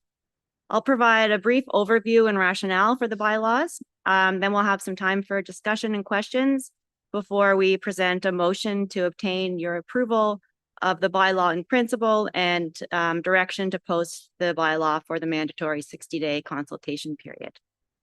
Next slide, please. So as you know, the purpose, is it not close enough? Thank you. The purpose of liability protection is to provide patients with access to appropriate compensation if they experience harm or injury related to professional services. And this is a requirement for all health professionals.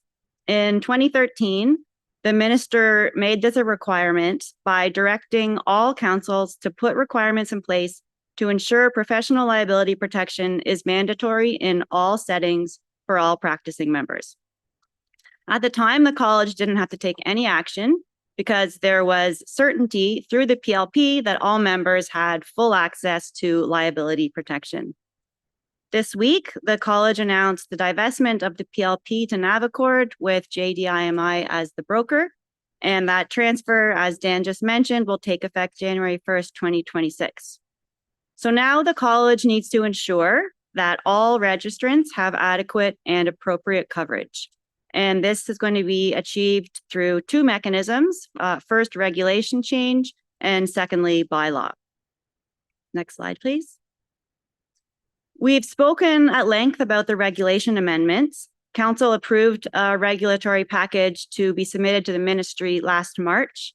And it establishes a framework that will ensure that registrants obtain and maintain liability coverage. The proposed changes will require all members to have adequate professional liability protection as a registration requirement. They'll establish an ongoing obligation to maintain professional liability protection, and they'll introduce a mechanism for the college to suspend a member if that liability protection is not maintained. Now, this package was submitted to the ministry in the spring. It was then posted on Ontario's regulatory registry for the required 45 days, and that posting closed on September 2nd.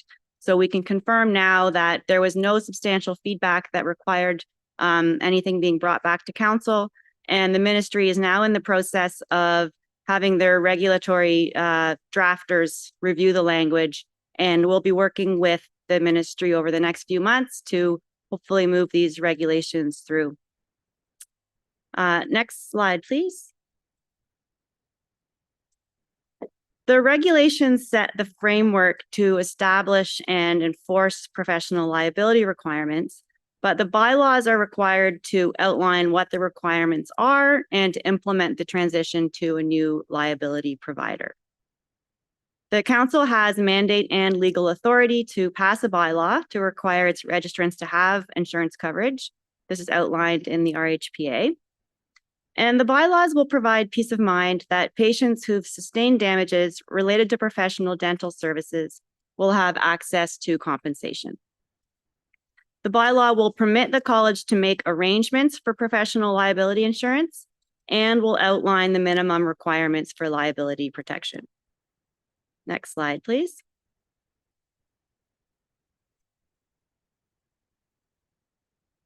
One of the functions of the bylaw is to support the transition of the PLP from an organization of the college to a separate turnkey organization. And the bylaw outlines a phased approach for how this will happen. First, in 2026, the college will arrange a group policy of insurance for all members and former members, using a similar, if not identical, approach to what has been done in the past. The college will continue to collect the fees for this policy through the annual renewal process. The bylaw allows for this phase to extend for one additional year if, for some reason, the portal integration that's required for the next phase is delayed. This is truly a backup plan to preserve the public interest and make sure the college has a guarantee that seamless protection will be maintained during the transition. And it's not expected that this phase be extended into 2027. For 2027 and 28, the bylaw will require that all members purchase their liability protection through JDIMI. And JDIMI will collect fees from dentists through a portal that will be integrated with the college's annual renewal platform. This 2-year period is critical to support a smooth transition as the PLP gets settled into its new home and to ensure that all dentists have guaranteed liability protection. And then the final phase of the transition begins in 2029. At this point, members will continue to obtain their coverage provided by the new PLP through JDIMI, or will have the opportunity to seek coverage from another provider as long as that provider meets certain requirements. Next slide, please. And these minimum requirements apply for all the phases of the transition that I've just described. They outline who needs to be covered, and the bylaws will apply to every member holding a certificate of registration issued by the college. This includes all classes of registration, because all classes have the authority to perform authorized acts and require liability protection. The bylaw also outlines the scope. The professional liability protection needs to cover any professional dental services. So anything that the college has determined is within the scope of practice of dentistry needs to be covered, even if that scope of practice is changed by the college. The coverage needs to be provided. The coverage also needs to include a minimum $2 million per occurrence, and this is consistent with the current policy. And if there is an aggregate limit, it must be at least $6 million. The bylaw also outlines requirements for the type of provider that can offer coverage. And as I mentioned, starting in 2029, liability protection can be provided by an alternative such as the dentist employer or another insurance provider that is licensed to provide insurance in Canada, as long as it meets the minimum bylaw requirements. Now, before the transition to 2029 occurs, the bylaw outlines a requirement that council review the minimum requirements to make sure that they are suitable for the time. So that will be a task that will be required to be completed in the next few years before 2029. Next slide, please. In terms of next steps, we're here today looking for council approval in principle to post the bylaw for the required 60-day circulation period. We'll then bring the final bylaw back to council at the December 4th meeting for approval.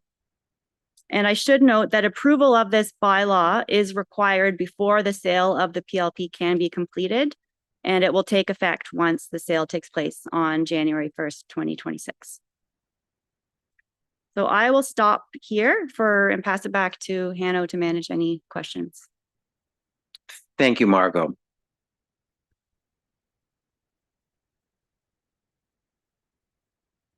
Any questions, council?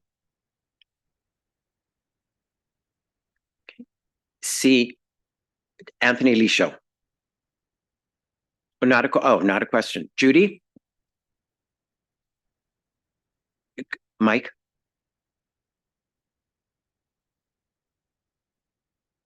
Oh, sorry. I don't know what that one does. Yes, I don't have a question, but I do have a comment. I really want to thank everybody who's been involved in this process. You've been really transparent with us. You've kept us informed along the way. And I feel that as much as it's possible to really have a handle on this, I do have that now. I fully support it. I think that it was a big undertaking. Not everybody has the wherewithal to take this on. And so I congratulate you for that. And I look forward to this moving forward. Thank you. Thank you, Judy. At this point in time, I would ask if we could have motion number 6 on the screen, please.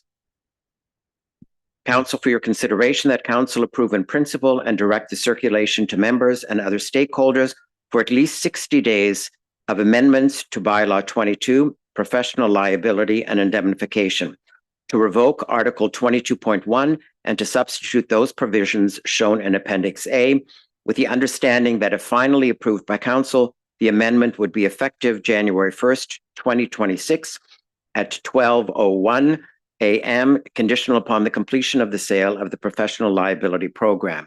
That is moved by Anthony Lisho, seconded by Judy.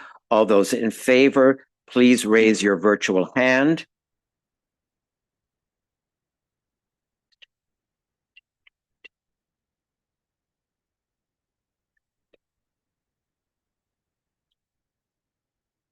Okay.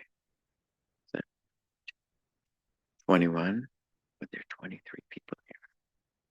Okay, so that is 21 and 21. That motion is carried. Thank you.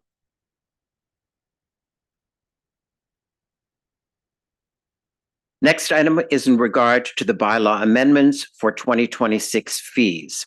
At our June meeting, council approved the proposed bylaw amendments be posted for consultations. The amendments related to an increase in liability costs to be provided to the new owner/operator and a freeze to regulatory fees, including a proposal to suspend the usual cost of living increase. The amendments were posted from July 7th until September 6th. The material in your package can be found from pages 487 to 497, and this item is for council's decision. Jeff Goldberg, CFO, will walk council through this material. Jeff, I'm turning it over to you, please. Thank you, Hanno. I'm just going to make some brief comments on the highlights in the BN for you. So the proposal is to increase the 2026 fee by $500 from $31.70 to $36.70. So we're suspending, as Hanno mentioned, the CPI increase for the college regulatory fee, which will leave it unchanged at $21.70. While the liability protection component will increase from $1,000 to $1,500. So the college will collect the liability protection fee for the first year of the divestment process because we want to ensure there's a stable transition, and that fee will be transferred directly to Navicord. This was originally raised at June Council after a review by FAR, our Finance Committee. Since that time, additional information is provided to council members, and changes to the bylaws regarding membership fees were approved by the executive committee in principle. That happened in July. The bylaws were then circulated for 60 days, as is required by RHPA, and 3 responses were received, 1 from ODA and 2 from individual members. As expected, none of the comments were very positive about implementing an increased fee. So ODA provide consent for to distribute their letter to council, and we have included it in the materials as well as the college response. So taking into consideration the feedback, we still recommend moving forward with the 2 motions in the BN. Once approved, there are several systems and communications to update as registration starts soon in mid-October. So we are requesting to amend the bylaws to reflect the fee change, which are in the agenda materials, and to suspend the CPI increase to the regulatory fee for 2026. And those are my comments, Anno. Thank you, Jeff. Any questions for Jeff at this point in time? Anthony Mayer? Thank you, Jeff. Could you let us know what the CPI would have been had it not been waived? Kelly, do you have that top of your head?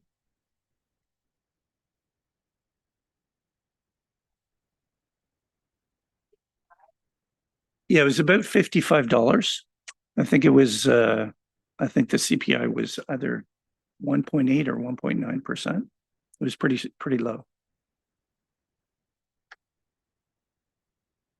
Aaron? Thank you. Going back to a question I had asked in June, when the finance and risk and the procurement committees realized that additional funds were needed to sustain the liability insurance model as it is, which is being transferred to Navicord, what options and alternatives were talked about and considered besides passing the entire cost on to dentists? And did the college consider absorbing some or all of this cost? Right. Thanks for that, Aaron.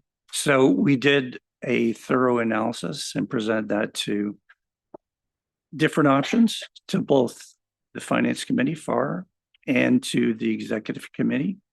So we looked at, if the college paid the full amount, if the college paid 50%, if everything was passed down. So we looked at a number of different options, and both of those groups, FAR and the executive, came to the conclusion that it was not as financially sustainable to fund the fee increase.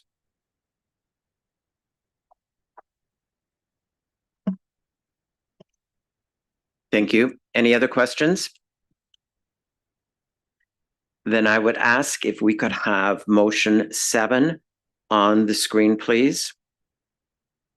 And this motion, council, is that council amend bylaw 18 to amend the college's fees as set out in Appendix A, such amendments to be effective on October 1st, 2025. This vote will require a 2/3 majority. And I think there are 23 people present today, so we would be looking for a minimum of 16 votes in order to pass that. So that is moved by Deborah, seconded by Anthony Lisho. All those in favor of this motion, please raise your virtual hand.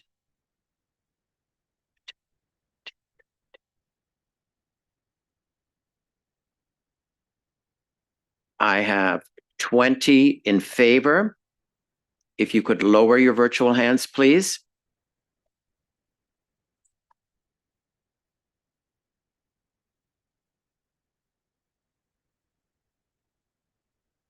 Those opposed? 1, thank you. And any abstentions? Okay, thank you. So that is moved.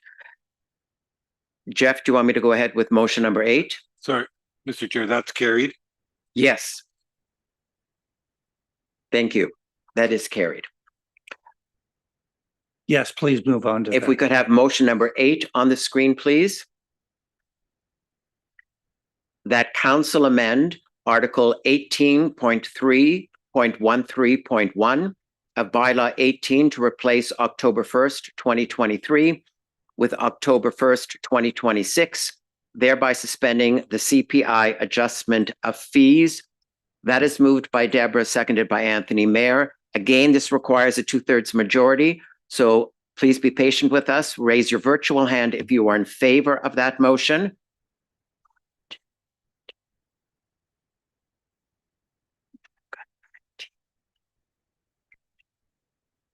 Okay. Oh, is he? Is he there? Yes. Rod, have you voted?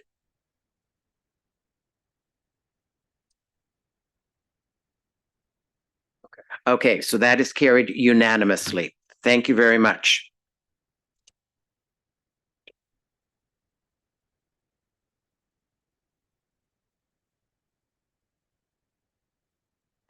Council, in light of the time, what I'm going to propose is that we, at this point in time, skip over item number 16. We may have the opportunity to come back to it before the meeting is over, so I don't want to defer it. We're just going to skip over it at this point in time and move on to item number 17, which is the college vision. And this item goes back to what Dr. Santu mentioned in his remarks, the RCDSO vision. At a special meeting in June, Council dedicated time to articulating ideas that would help build a 10-year vision, the RCDSO of 2035. Today, you will be hearing about the next steps that will be taken to develop a vision document and RCDSO's next strategic plan.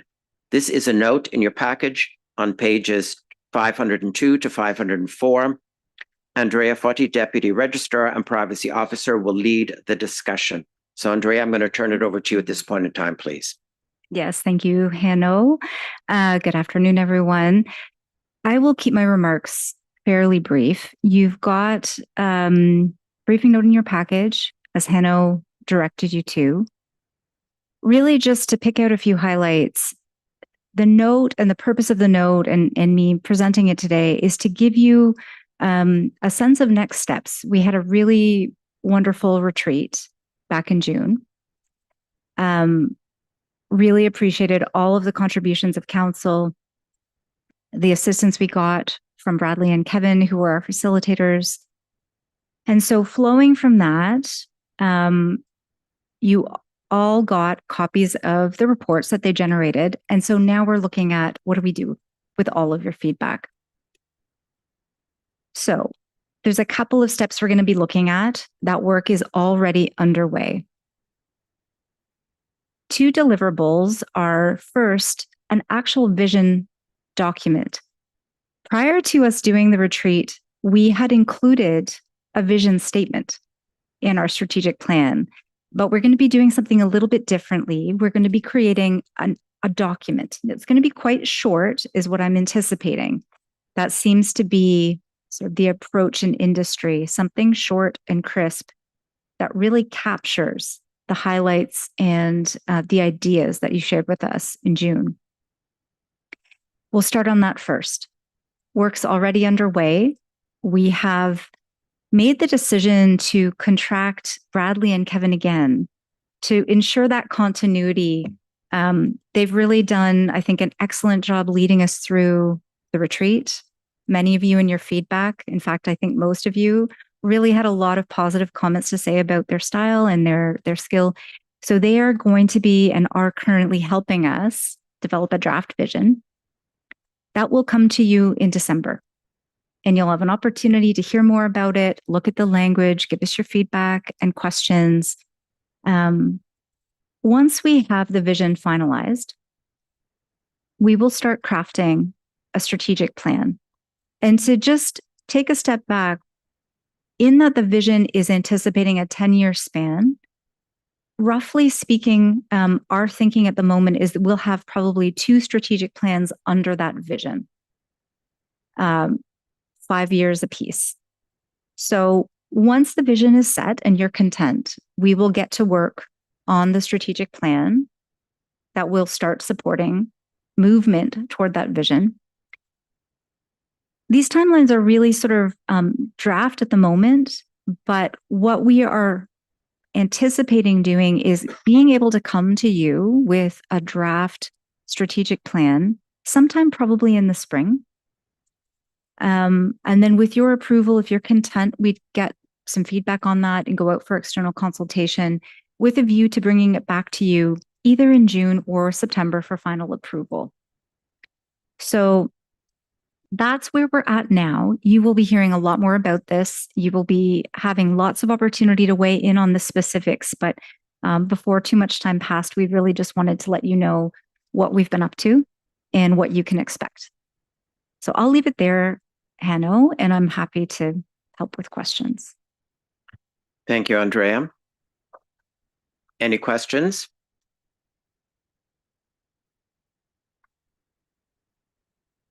Okay, thank you.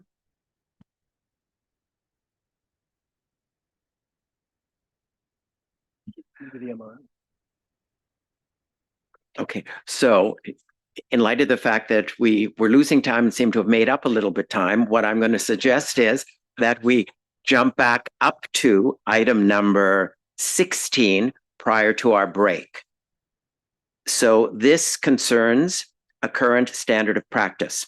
RCDSO's standard of practice requesting magnetic resonance imaging and referring to physician specialists by oral and maxillofacial surgeons is currently out of date and no longer aligns with the applicable regulations or relevant provisions in the OHIP Schedule of Benefits. The Standing Policy Working Group, which includes 9 current and former council members, agreed with the analysis and recommendations presented today. And the Quality Assurance Committee approved that the decision to rescind this standard be forwarded to council. The briefing note in your package is from pages 498 to 501. This item is for council's decision, and I'm going to turn it over to Sarah Riddell, Senior Policy Analyst, who will be walking council through the material. Sarah, please.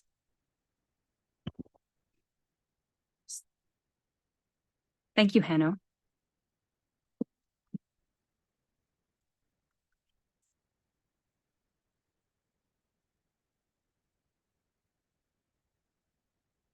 Just a technical difficulty.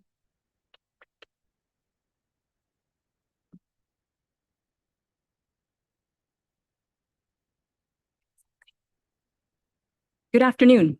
As mentioned, I'm Sarah Riddell, Senior Policy Analyst on the Standards and Strategy team, and I'm pleased to present to you this rationale supporting our recommendation to rescind RCDSO's requesting MRI and referring to physician specialists by oral and maxillofacial surgeons standard of practice.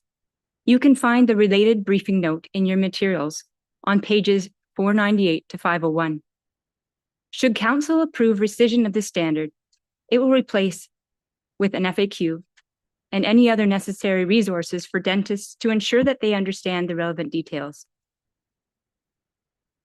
I'd like to present to you the context of how this standard came to be, followed by the current status of the standard, and finally, the rationale for your recommendation to rescind and replace this standard with an FAQ.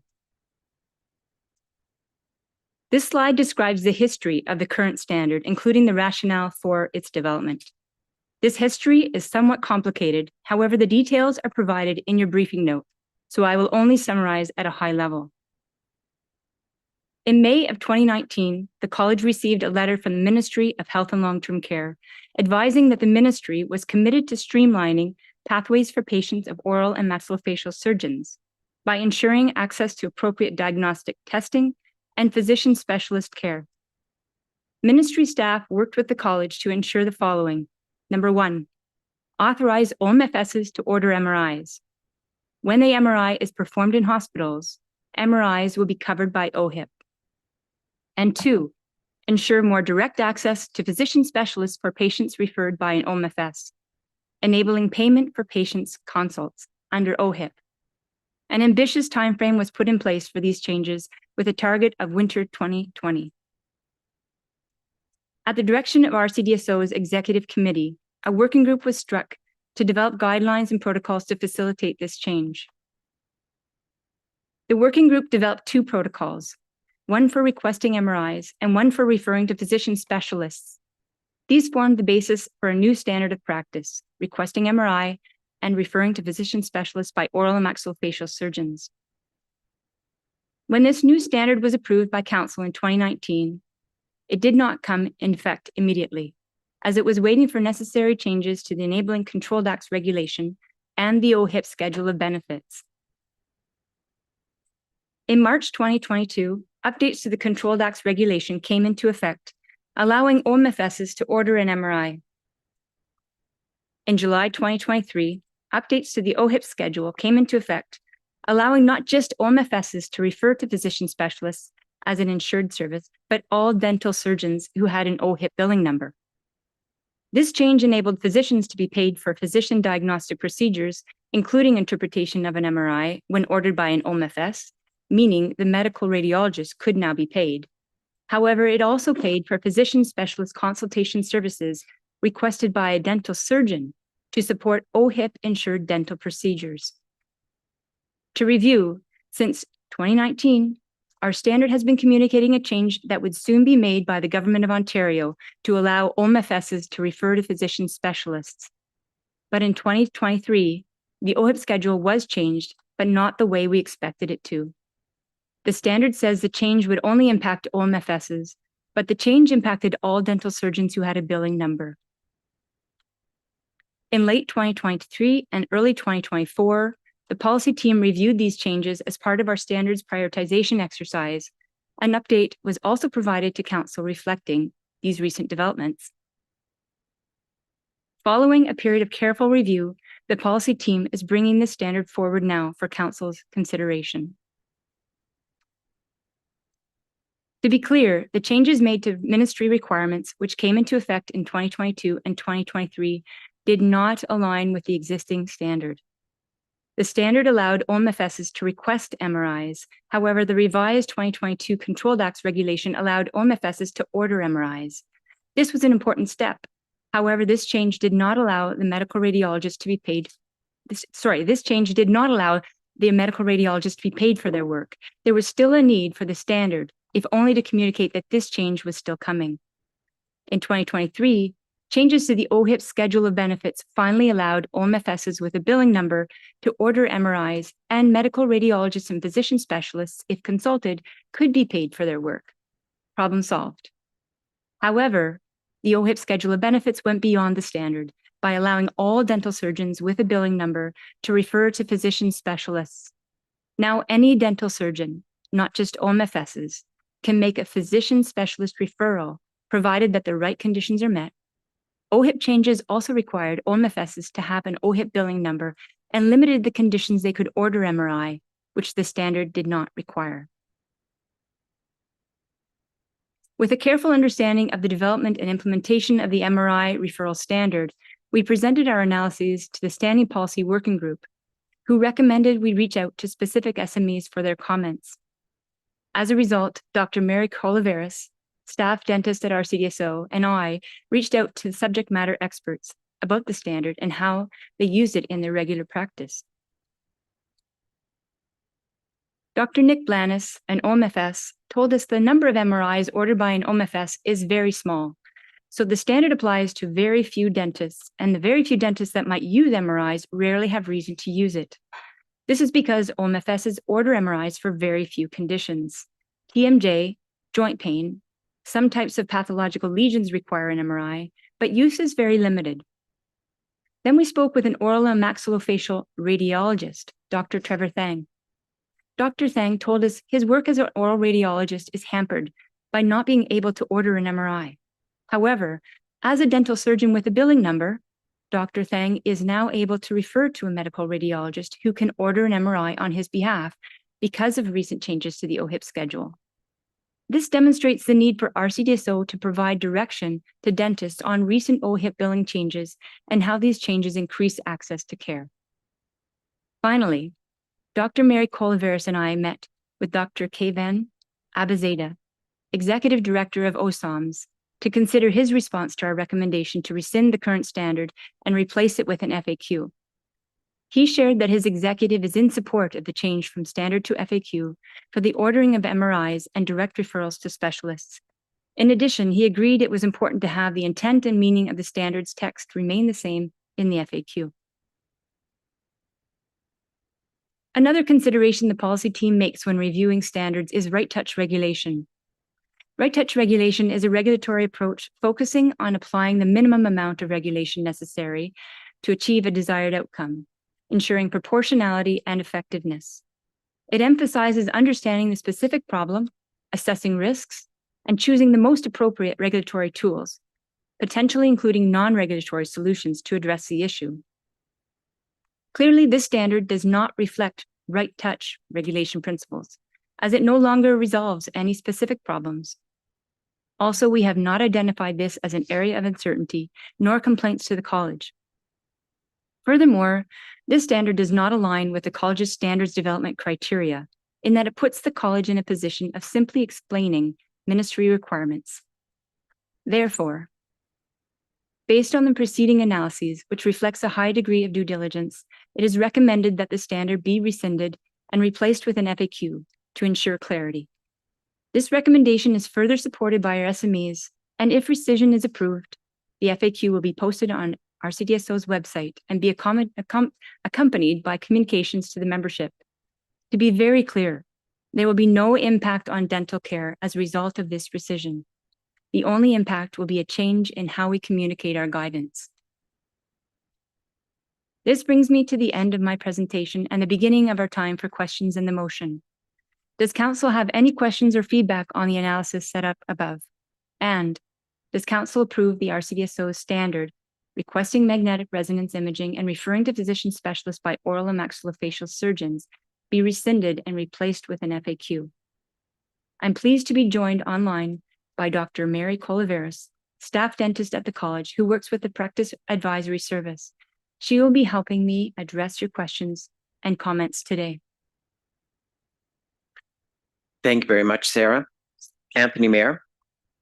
Thank you, Sarah. That was excellent. I just have a quick question. Are we now to understand that it was kind of a happy accident that the ministry did not specifically say OMFS, and now that very small group of dentists who might actually need to order MRIs, if they have an OHIP number, can do it, and we're all okay with that?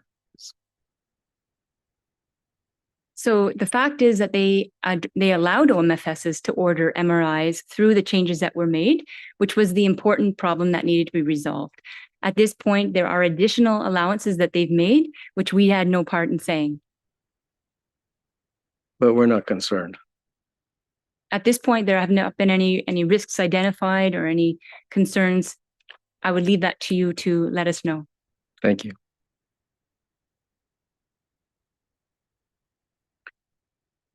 Seeing no other questions, if I could have motion number 9 on the screen, please. And that motion, Council, is that Council approves the RCDSO standard requesting magnetic resonance imaging and referring to physician specialists by oral and maxillofacial surgeons be rescinded and replaced with an FAQ. That is moved by Anthony Lisho, seconded by Iliad. All of those in favor, please raise your virtual hand.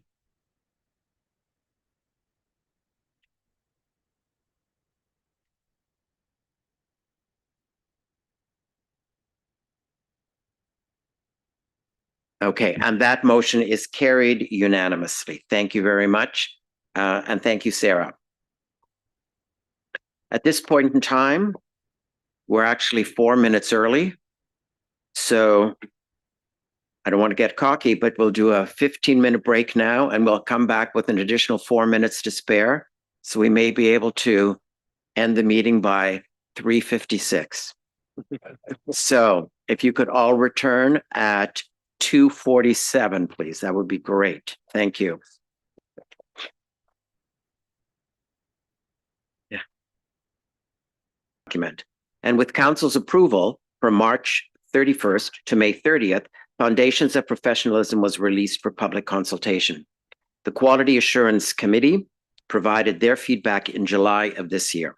The materials for this item are on pages 505 to 519 of your meeting package, and this item is for council's decision. Dr. Aaron Walker, member of council and of the working group, will present this topic. Thank you very much, Aaron, and I'm going to turn it over to you now, please. Thank you, Hanno. Good afternoon, everybody. On behalf of the working group, I'm pleased to present the revised draft Foundations of Professionalism document to council for final approval. Before we get into the revised document, I'll just give you a brief context and remind you of where we came from for this work. Then I'll give you an overview of the feedback we received on the draft of Foundations of Professionalism document and the working group's response to it. And then I'll highlight our next steps, and we'll turn it over to you for discussion and hopefully approval. So the draft of Foundations of Professionalism document was developed as part of the Access to Care strategic project. This project has 4 areas of focus, and for the last phase of the project, we're focusing on professional expectations and collaboration and engagement. So council directed that we develop professional expectations regarding professionalism and accepting new patients into dental practice. To help inform the development of the draft Foundations of Professionalism document, the working group considered the desktop research that has been conducted, along with feedback that we obtained via various consultation and outreach strategies and tactics that you can see on the right-hand side of this slide. We're now at the final stage in this process where we're asking council if you approve the revised draft document as a final document of the college. So now let's look at the document itself. By way of reminder, this document will represent or will replace our existing code of ethics.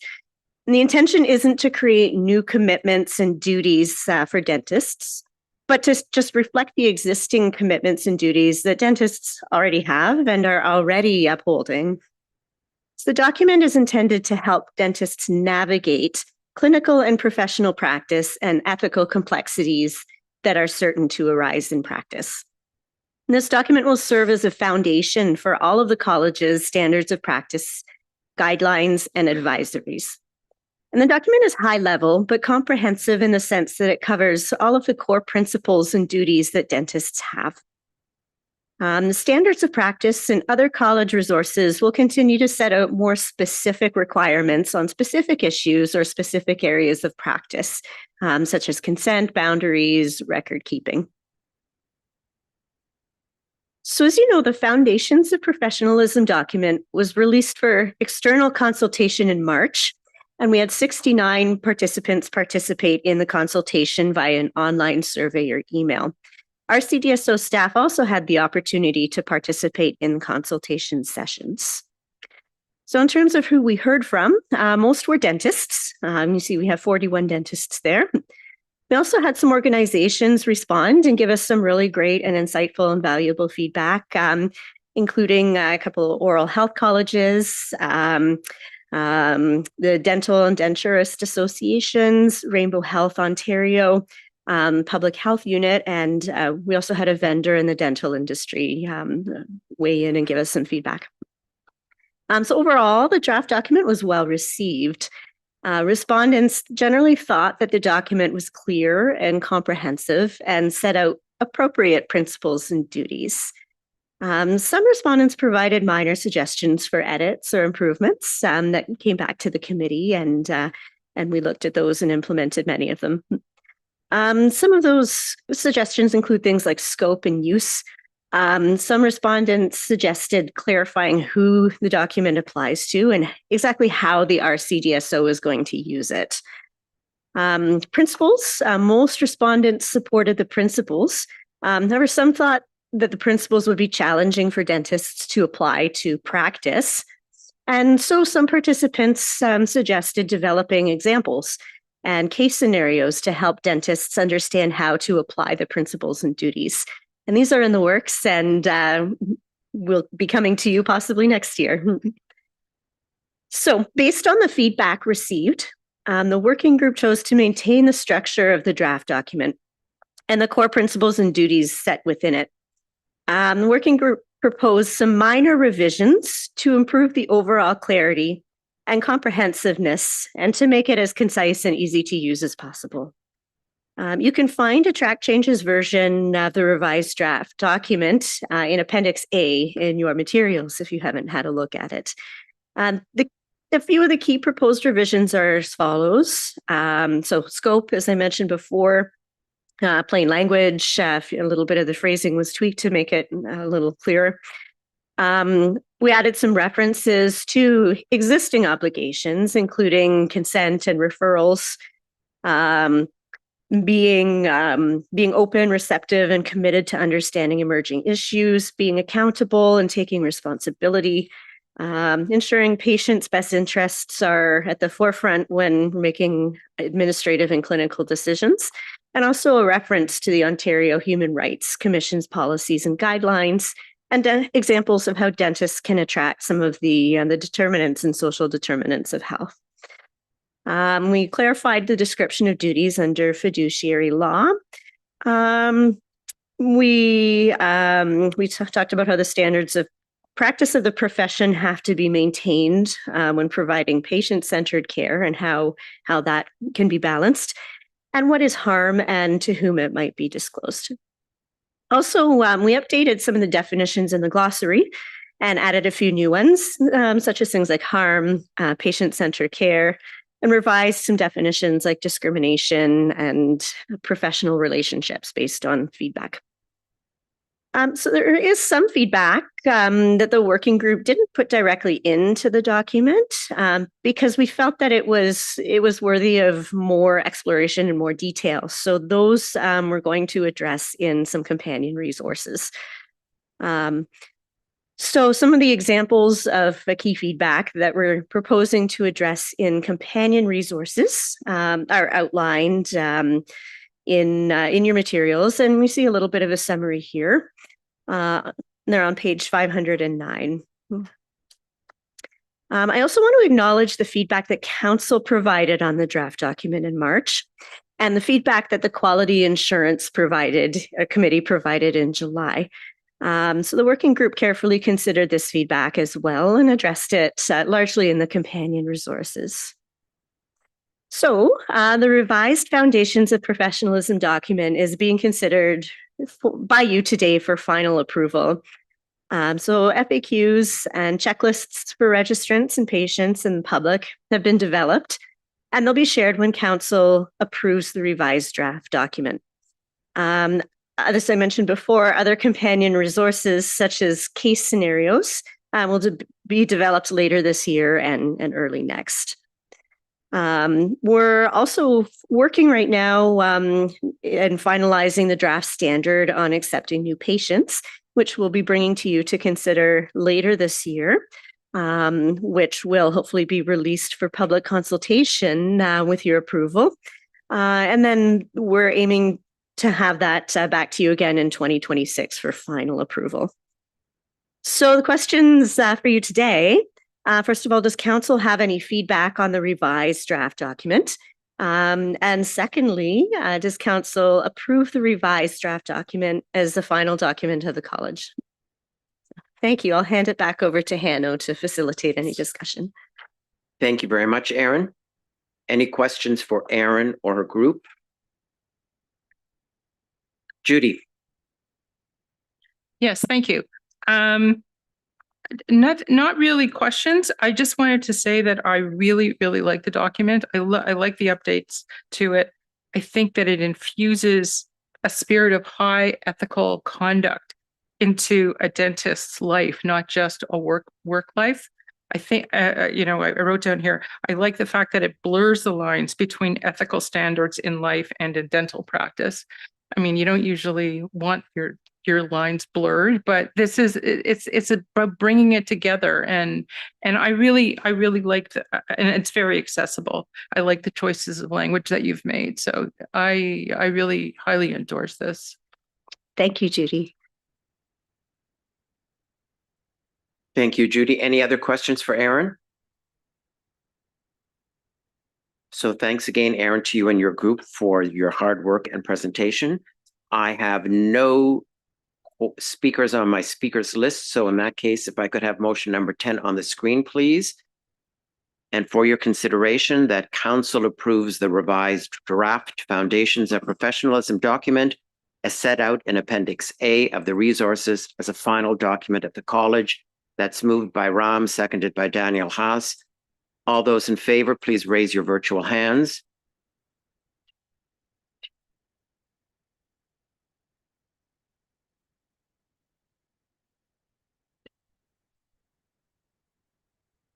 And that motion is carried. Thank you very much.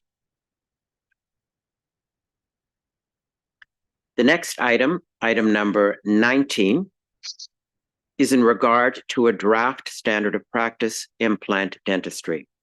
The current guidance is under review as part of the policy team standards modernization efforts, a project of the strategic plan. Council will be asked today for feedback on the draft standard and for approval to release the new draft standard for public consultation.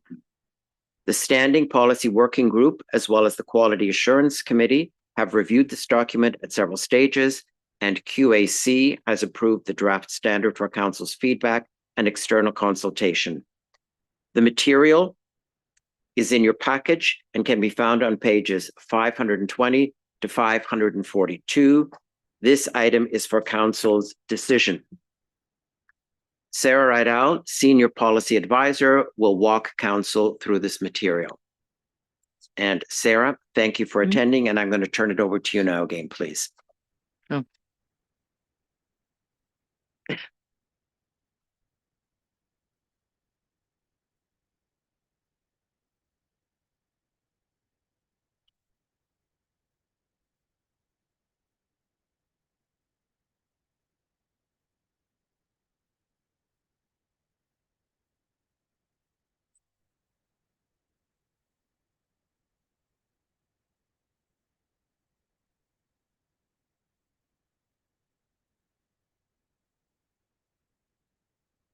Oh, really?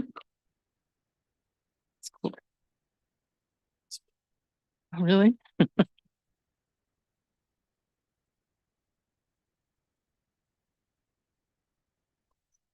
Thank you, Hanno. Over the last 2 years, I had the privilege of leading the review of the current implant dentistry guideline and the development of the implant dentistry standard.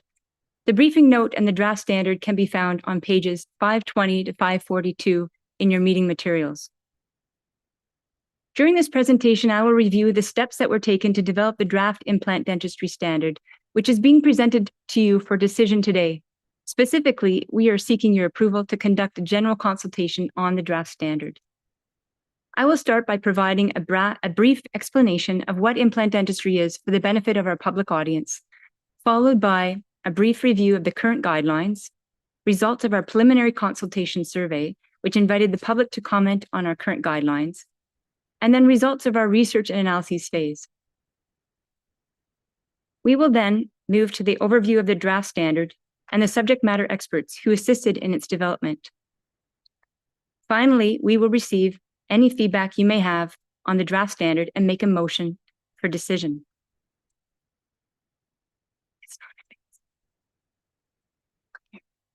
Thank you.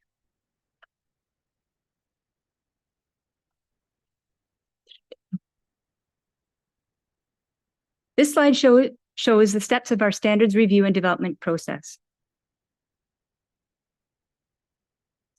After the implant dentistry was identified as a high priority by our team's standard prioritization exercise and approved as a high priority by QAC in January 2024, we began a research and analyses phase.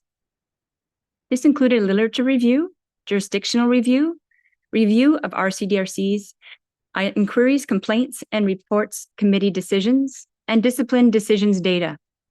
We also consulted with PAS and PCRA staff and identified clinical leads from within the college to support our work.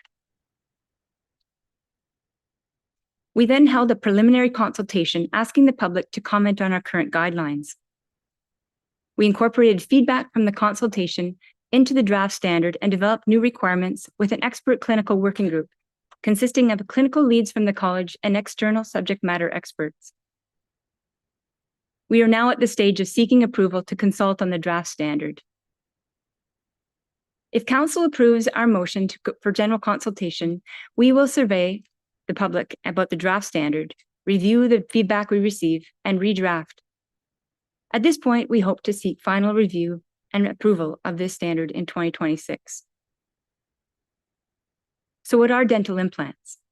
For the benefit of the non-dentist audience, I will explain the function and main components of the implant dentistry. Dental implants are a treatment option for appropriate candidates to replace missing teeth and enhance quality of life, offering patients a solution that looks, feels, and functions as close as it gets to a natural tooth. The main components of a dental implant are the implant rod, typically made of titanium, the artificial tooth or crown, and the abutment, which joins the artificial tooth to the implant. The surgical phase of implant dentistry is about placing the implant into the jawbone, while the prosthetic phase is about joining the artificial tooth to the abutment. Generally speaking, straightforward implant dentistry differs from complex implant dentistry in that you can easily visualize the end result with straightforward, and the treatment stages are predictable. With complex implant dentistry, the end result cannot be easily visualized without extensive diagnostic and planning techniques. Overall, complex implant dentistry requires a higher level of surgical and prosthetic skills as it manages a higher level of risk and impact of complications. RCDSO's guidance for dentists on implant dentistry has been provided in the guidelines Educational Requirements for Professional Responsibilities for Implant Dentistry, approved by Council in 2013, replacing a previous version approved in 2002. The following concerns were noted in the initial review of the current guidelines. The current guidelines are now out of date, having been approved by Council in 2013. The mandatory nature of the educational and professional requirements is unclear, partly because it's a guideline and not a standard. As a result, we now have variation in dentists' educational preparation for implant dentistry. Best practices have evolved, and newer and better technologies have emerged, including AI and digital workflows. Finally, the current guidelines do not specify provisions for creating a culture of patient safety, despite the high risks inherent in implant dentistry. The preliminary consultation that we conducted followed our usual stakeholder consultation process. You can find a more detailed description of that process in your briefing note. We have also provided a very detailed consultation summary report, which can also be accessed by a hyperlink in your materials. Very briefly, we invited feedback from a broad range of stakeholders. We used several communication strategies to reach the broadest possible audience, and the consultation, which mostly ran online through a survey, was open for 60 days. This slide provides an overview of the consultation response. A total of 107 responses were received. 4 submissions were received by email, and 2 were from organizations, those being the Ontario Dental Association and the Association of Prosthodontists of Ontario. As you can see, respondents were almost all dentists, with approximately 75-25 split of general dentists and specialists respectively. No substantial public feedback was received. In the survey, we wanted to understand respondents' opinions of the existing educational requirements for implant dentistry. There was very strong agreement on the importance of all 3 types of educational requirements. 87% of respondents said straightforward education was extremely or very important. Likewise, 85% and 75% of respondents said complex and ongoing education were extremely or very important, respectively. We also wanted to understand survey respondents' opinions of the professional responsibilities in the current guidelines.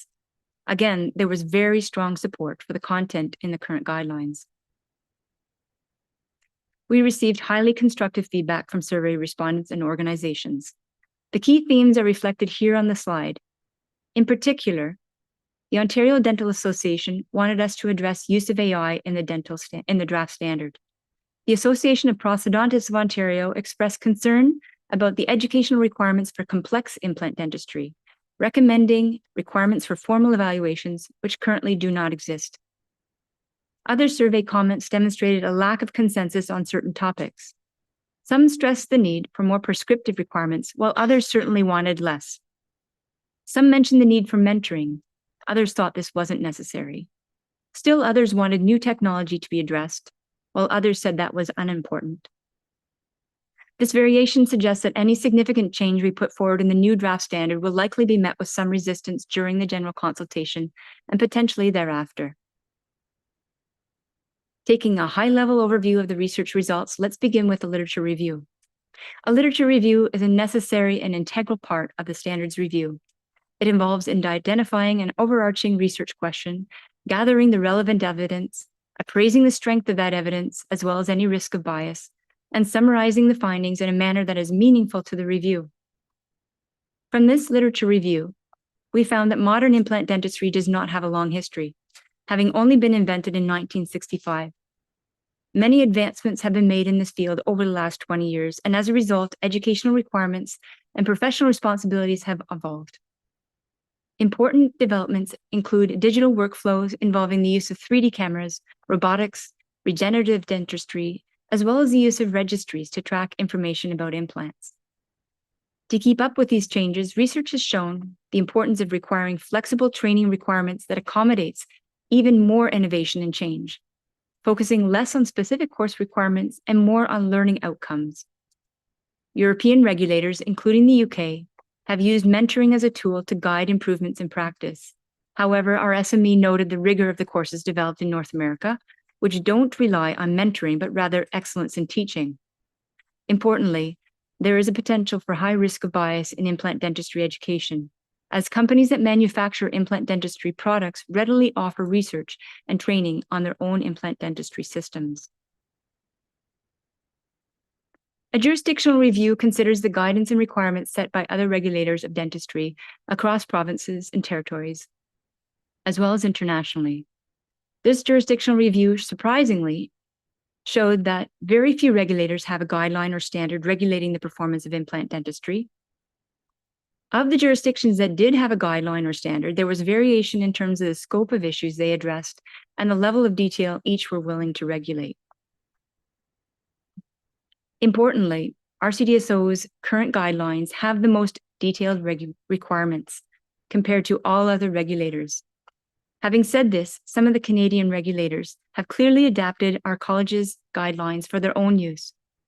To be fully transparent, the college's guidelines are heavily influenced by the training standards in the UK.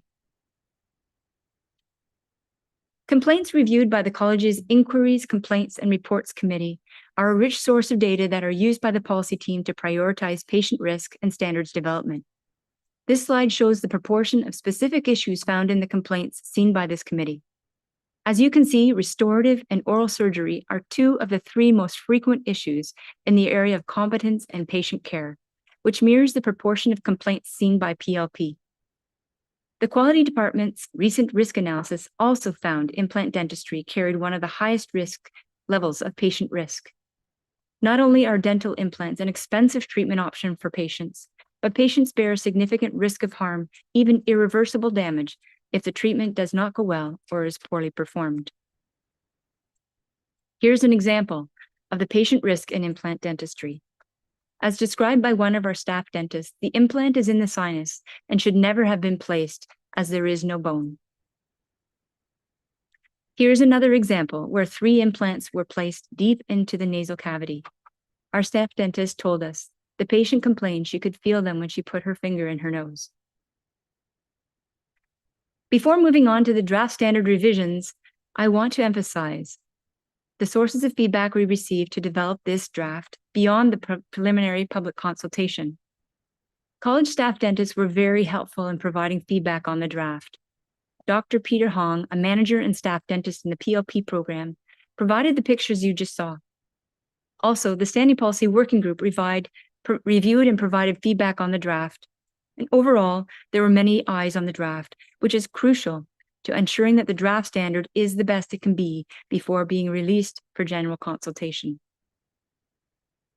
The clinical leads and subject matter experts we engaged to conduct our review are described on this slide.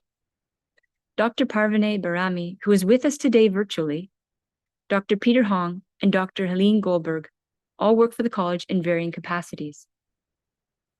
Dr. Barami is a periodontist specialist, an experienced dental implant surgeon who works with the college's professional advisory service.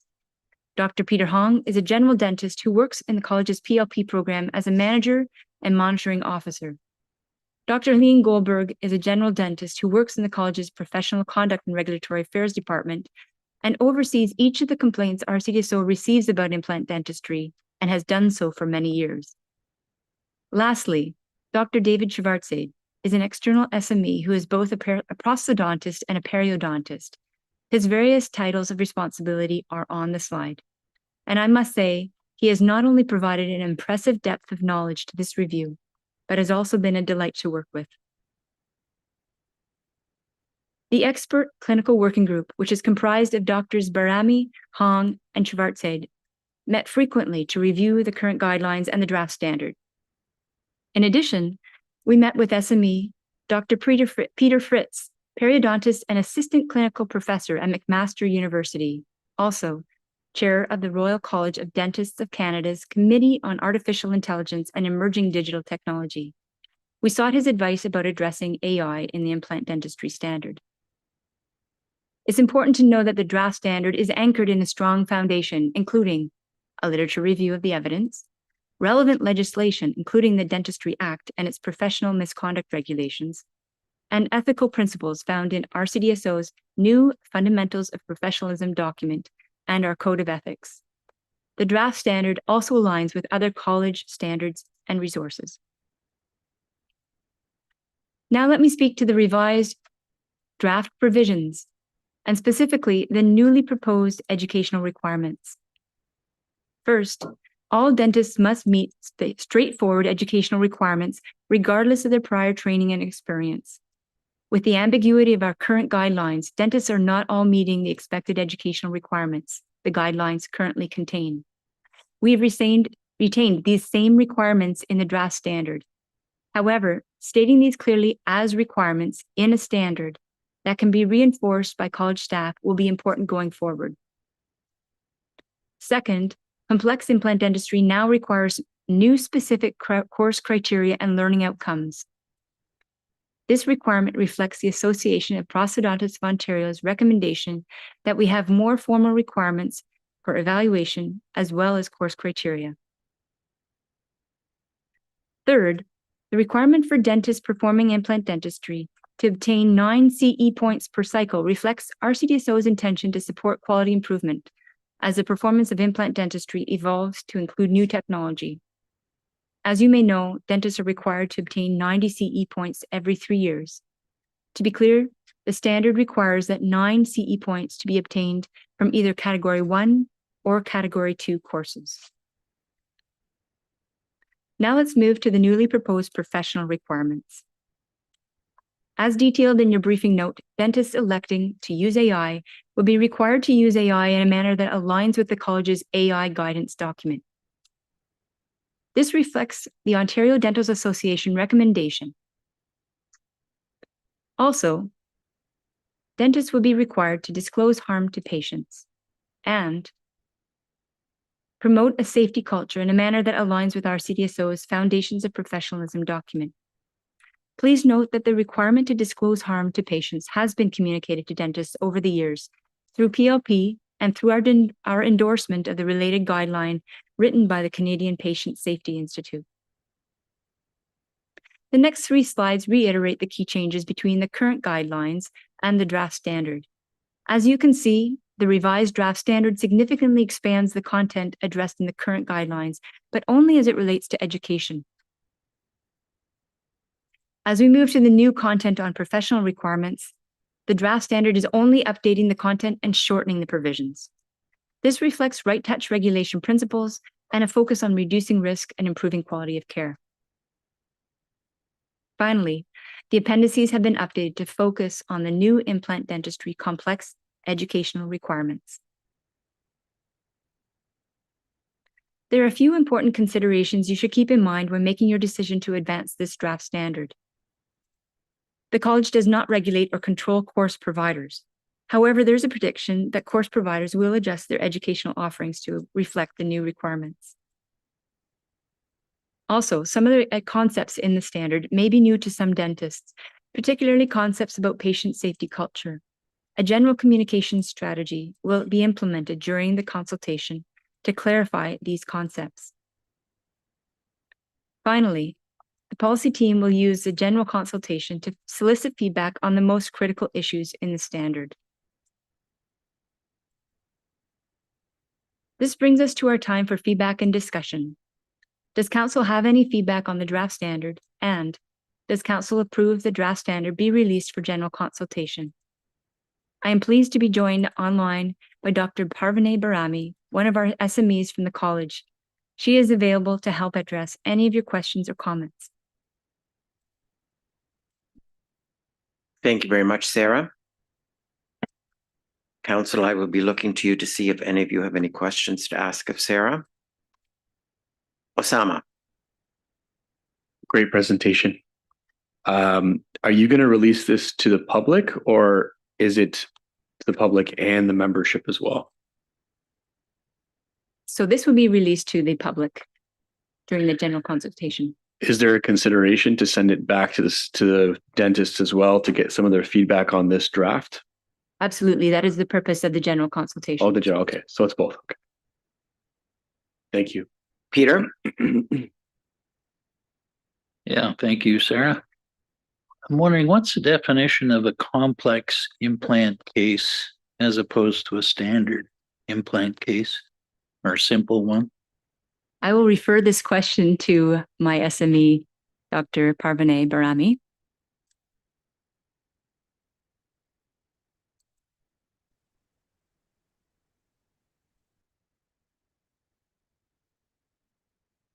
Are you there? Yes. Hello. Can you hear me? I'm trying. Yes. Okay. Thank you. Well, I think for that, it's kind of in the appendix on page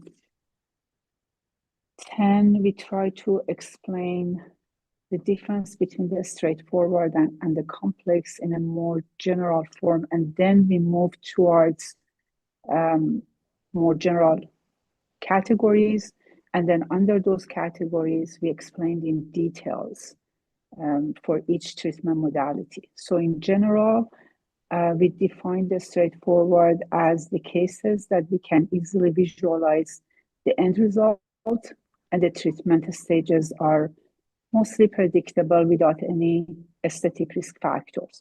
While this is not the case in the complex cases, there are more risk factors involved, there are aesthetic requirements or limitations involved, and the end result is not, cannot be easily visualized. That's a general definition, and then there's a detailed description of each category that for a straightforward versus complex under medical history, tooth position, surgical aspect, and so on.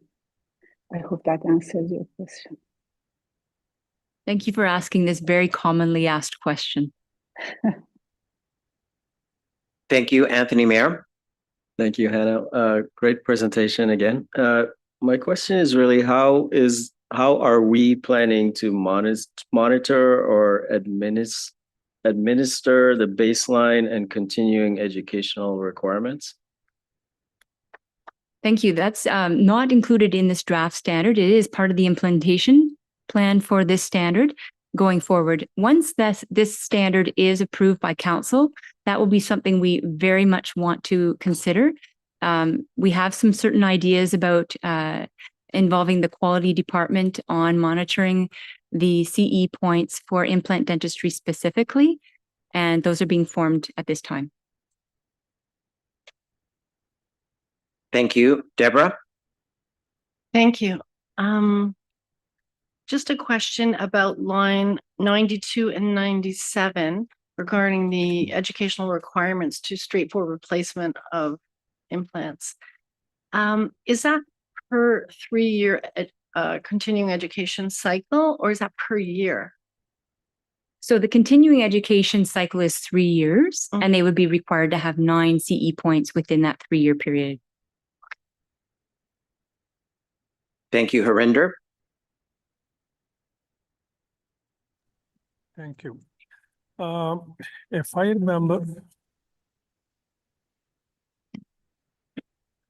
remember correctly, I was in the group. There was a very strong discussion on developing a risk assessment form for every case. Has that figured it in these new standards somewhere? So there is a requirement. It's more of an advice to use a risk assessment tool, a validated risk assessment tool. It is in the draft standard at this point. It is not a requirement. We could make it a requirement if that's what you would recommend. I think the discussion was that is the most important thing to get started on any implant case. We will certainly consider that in the draft standard going forward. Judy? Yes, thank you. Very informative. As a public member, I'm a little confused by some of the information. And I was just wondering if you could tell me how many hours of continuing education does it take to get 1 credit? So I will refer that question over to Dr. Barami, but my understanding is it varies, but typically 9. Susan Taylor is actually the best person to answer this question, who's in the room. Susan?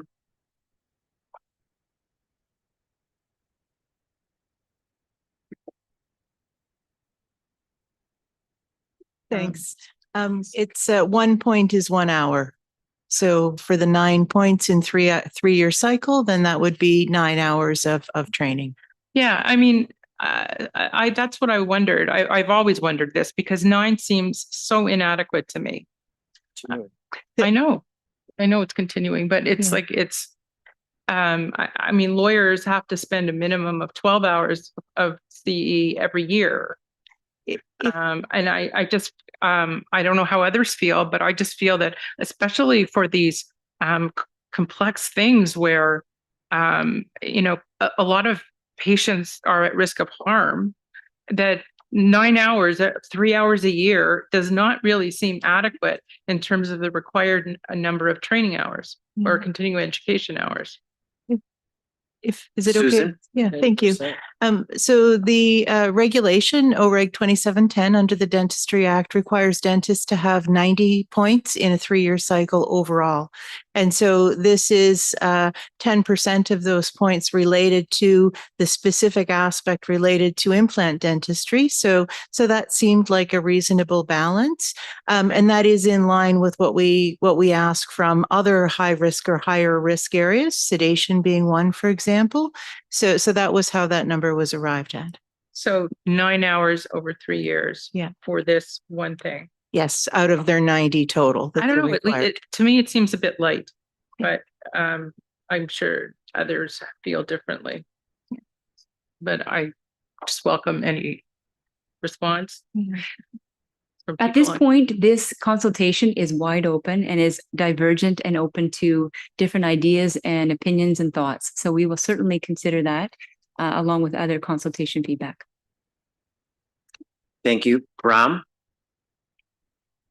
Very good presentation. I have a question.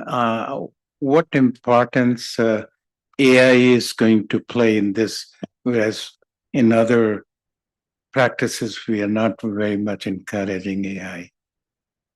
Thank you for your question. That was a concern that ODA had as well. Our understanding is that this practice of implant dentistry would be governed by RCDSO's guidance on AI, the guidance document that you saw this morning and passed. So as AI evolves, RCDSO will be controlling the impact of that through the guidance document. Anthony Lisho. Thank you. Just to, I don't know what the echo is. Just to be fair, the 9 hours of continuing education are continuing education. This is after a very extensive training program, not in your regular 4 years of dentistry. You know, people take a course over a 9-month period, a 12-month period, 3 times, like a weekend a month or 2 weekends a month, or they take it at University of Toronto offers that, University of Western Ontario offers that, other universities as well. Manufacturers courses are offered as well. Individuals like Dr. Frank Lin offers that at his institute. So you just, I don't know today how much implant dentistry they get in school and in the undergraduate level, but I'm sure it's just a minor exposure. And so the 9 hours are just as a continuing thing, not that's all you need, for sure. Thank you. Thank you. Neil? Thank you. Just to piggyback on that, I think regardless of whether you're placing implants or not, if you're going to do 9 hours, apply it across the board, because you got to be able to recognize failures and things like that, even if you're not doing the procedures per se. So, and they're going to become more and more common out there. My question is, you know, implants, you know, people have been placing them for 30 years. In the beginning, the courses weren't as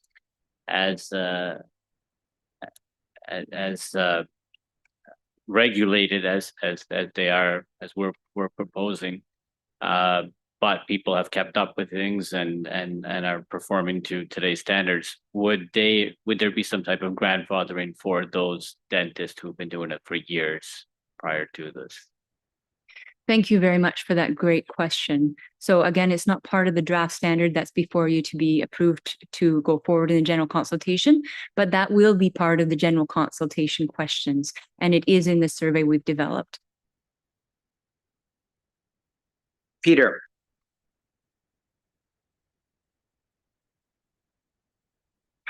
Thank you. I just wanted to help Bram understand how AI is kind of used. These days, implants are often combined with CT scans. Imagine having a CT scan of the mouth combined maybe with a model. You actually send that off to a lab, and a lab will give you a surgical kind of a guide if you wanted to place an implant. And so you almost have to rely sometimes on labs and their accuracy and their reading of the model in the CT scan. I don't know if there was any mention of that in the standards, but to me that raises a whole other bunch of issues, you know, that you're got to rely on a technician somewhere who's reading the software, who's got software, who will decide on where that implant is placed. And a lot of people rely on these things. I'm not a big fan, but maybe Sarah can talk a little bit about that, or somebody can talk a little bit about that, how dentists who rely on other services, I'm going to say third parties, to complete their implant preparations, you know, if that's a good idea or a bad idea, or if it should be avoided altogether. Just to comment on that, we did meet with Dr. Peter Fritz, who is a very highly acclaimed specialist of AI in dentistry, and he's guided our response to these types of questions. After the general consultation, we will be putting together a frequently asked question that could address specific questions like this. It may not reach the standard, but it certainly would be provided in guidance to the dentist. Thank you. Anthony Mayer? Thank you. I'm just wondering if I could clarify, perhaps also for the benefit of the public members, that given this standard, that a basic dental education would not qualify you to do either form of implant dentistry, but a specialty education in periodontics, OMFS, or prosthodontics would. Is that correct? I'm sorry, it takes. That a general dental education, like with no other training, would That's not absolutely correct. right. But if you were qualified as a specialist in one of those three specialties, you would be able to place implants on day one. Yes, you would be able to provide the straightforward implant dentistry on that, in that particular specialty, yes. Thank you. Thank you. Dan Haas? Thanks. I just want to get back to Judy's comment on the 9 hours. And just to be clear, this is a continuing education for those who already are qualified to do implants. They've gone through that training. And admittedly, there's guesswork as to how much is appropriate. Even the 90 hours, we're kind of estimating, is that appropriate for dentistry in general over 3 years? So their recommendation is, well, 10% of that should be in implant. And we'll find out if that's working or not. It seems reasonable, given the dentist will be taking other CE courses as well. But admittedly, we guess as to how much is appropriate, because I'm not aware of any hard evidence that a certain number of hours is what's required for every specific aspect of dentistry. But it does seem like a reasonable proposal at this point. Thank you for that, Dan. Can I just take a second? I see your point, but I think that with some things like implant dentistry, and all of these specialties, which change so quickly, I just have concerns that 3 hours a year on that particular specialty is not enough to really stay current. And that's how I feel about it. But I would like to see them. If I can get back, there also has to do with availability of refresher courses. A lot of the implant courses given on a CE level are to train practitioners to begin with. So you either do the full thing, which are many, many, many hours, or what's left. So it may have to do with availability of refresher courses, which essentially it's a 3 hours to half-day course to stay current. It might not be too many options for dentists to continue doing that. And so I agree, we don't know, but I think it's a reasonable start at this point. And we'll see what the feedback is, but it doesn't seem unreasonable to me. Thank you. Thank you. Thank you again, Sarah, for your attendance and your presentation today. There are no other speakers on my list. So if I could have a motion number. No, I think it's. If I could have motion number 11 on the screen, please. And that's for council to approve the release of the draft standard of practice implant dentistry as appended for external consultation. Moved by Mark Trudell, seconded by Ram. All those in favor, please raise your virtual hand.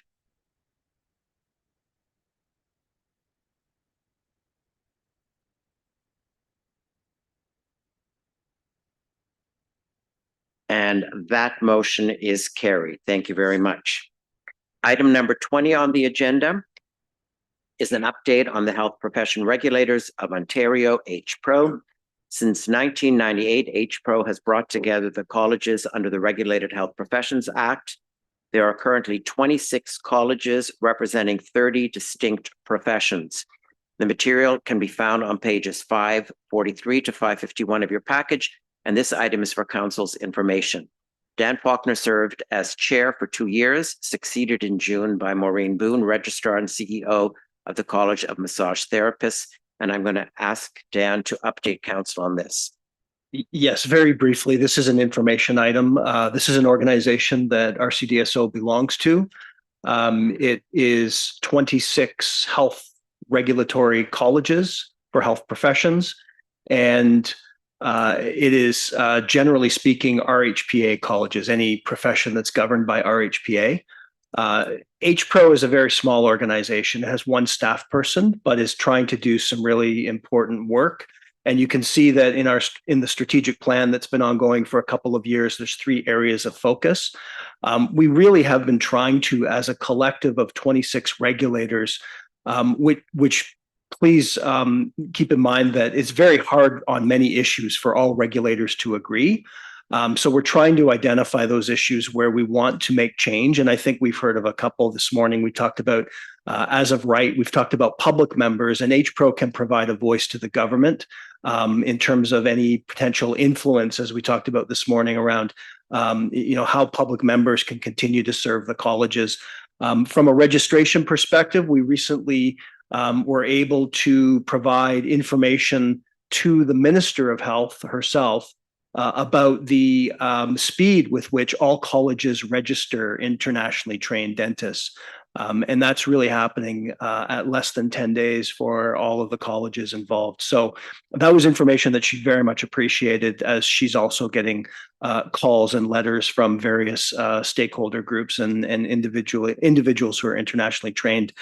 There's also a very active network process or structure within HPRO. So all of the legislative programs that quality assurance, registration, investigations, and then others like communications and equity, diversity, and inclusion have a network where individuals from all the colleges or many of the colleges get together and just share information. So that's a really helpful structure so that we learn from each other.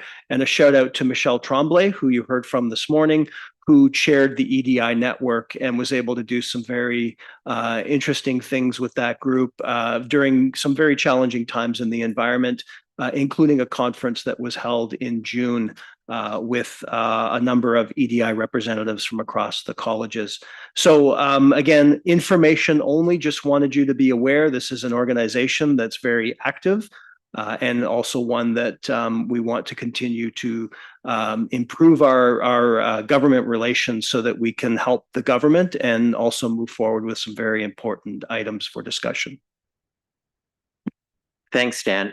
Any questions for Dan? Patrick, your hand is up, but I'm not sure if it's up for a question or if we just haven't. Okay, that not a problem. Thank you. Mark. Dan, any further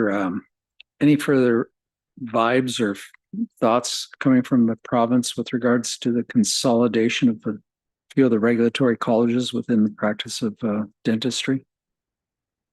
I don't think we should expect that anytime soon from the government. Okay, thank you.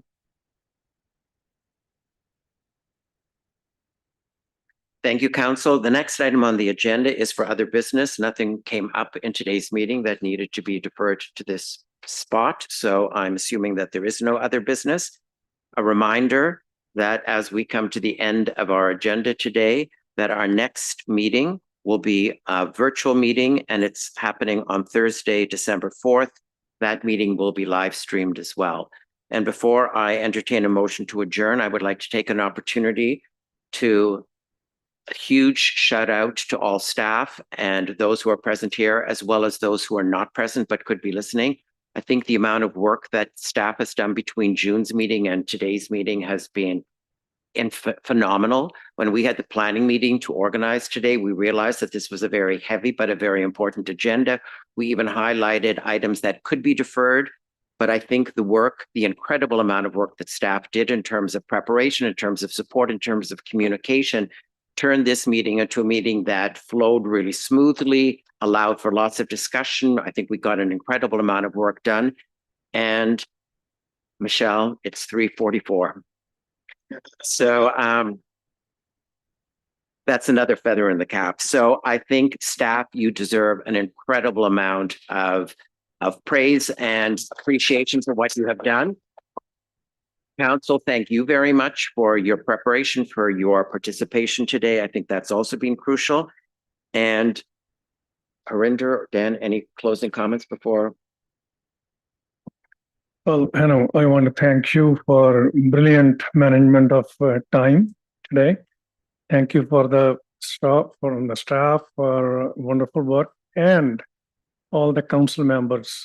Today was a very significant meeting. It was one of the most significant change I think we are making on PLP, and you have stuck together. You have asked very tough questions over past few months, and Dan was able to give all those answers. Our legal counsels were able to help.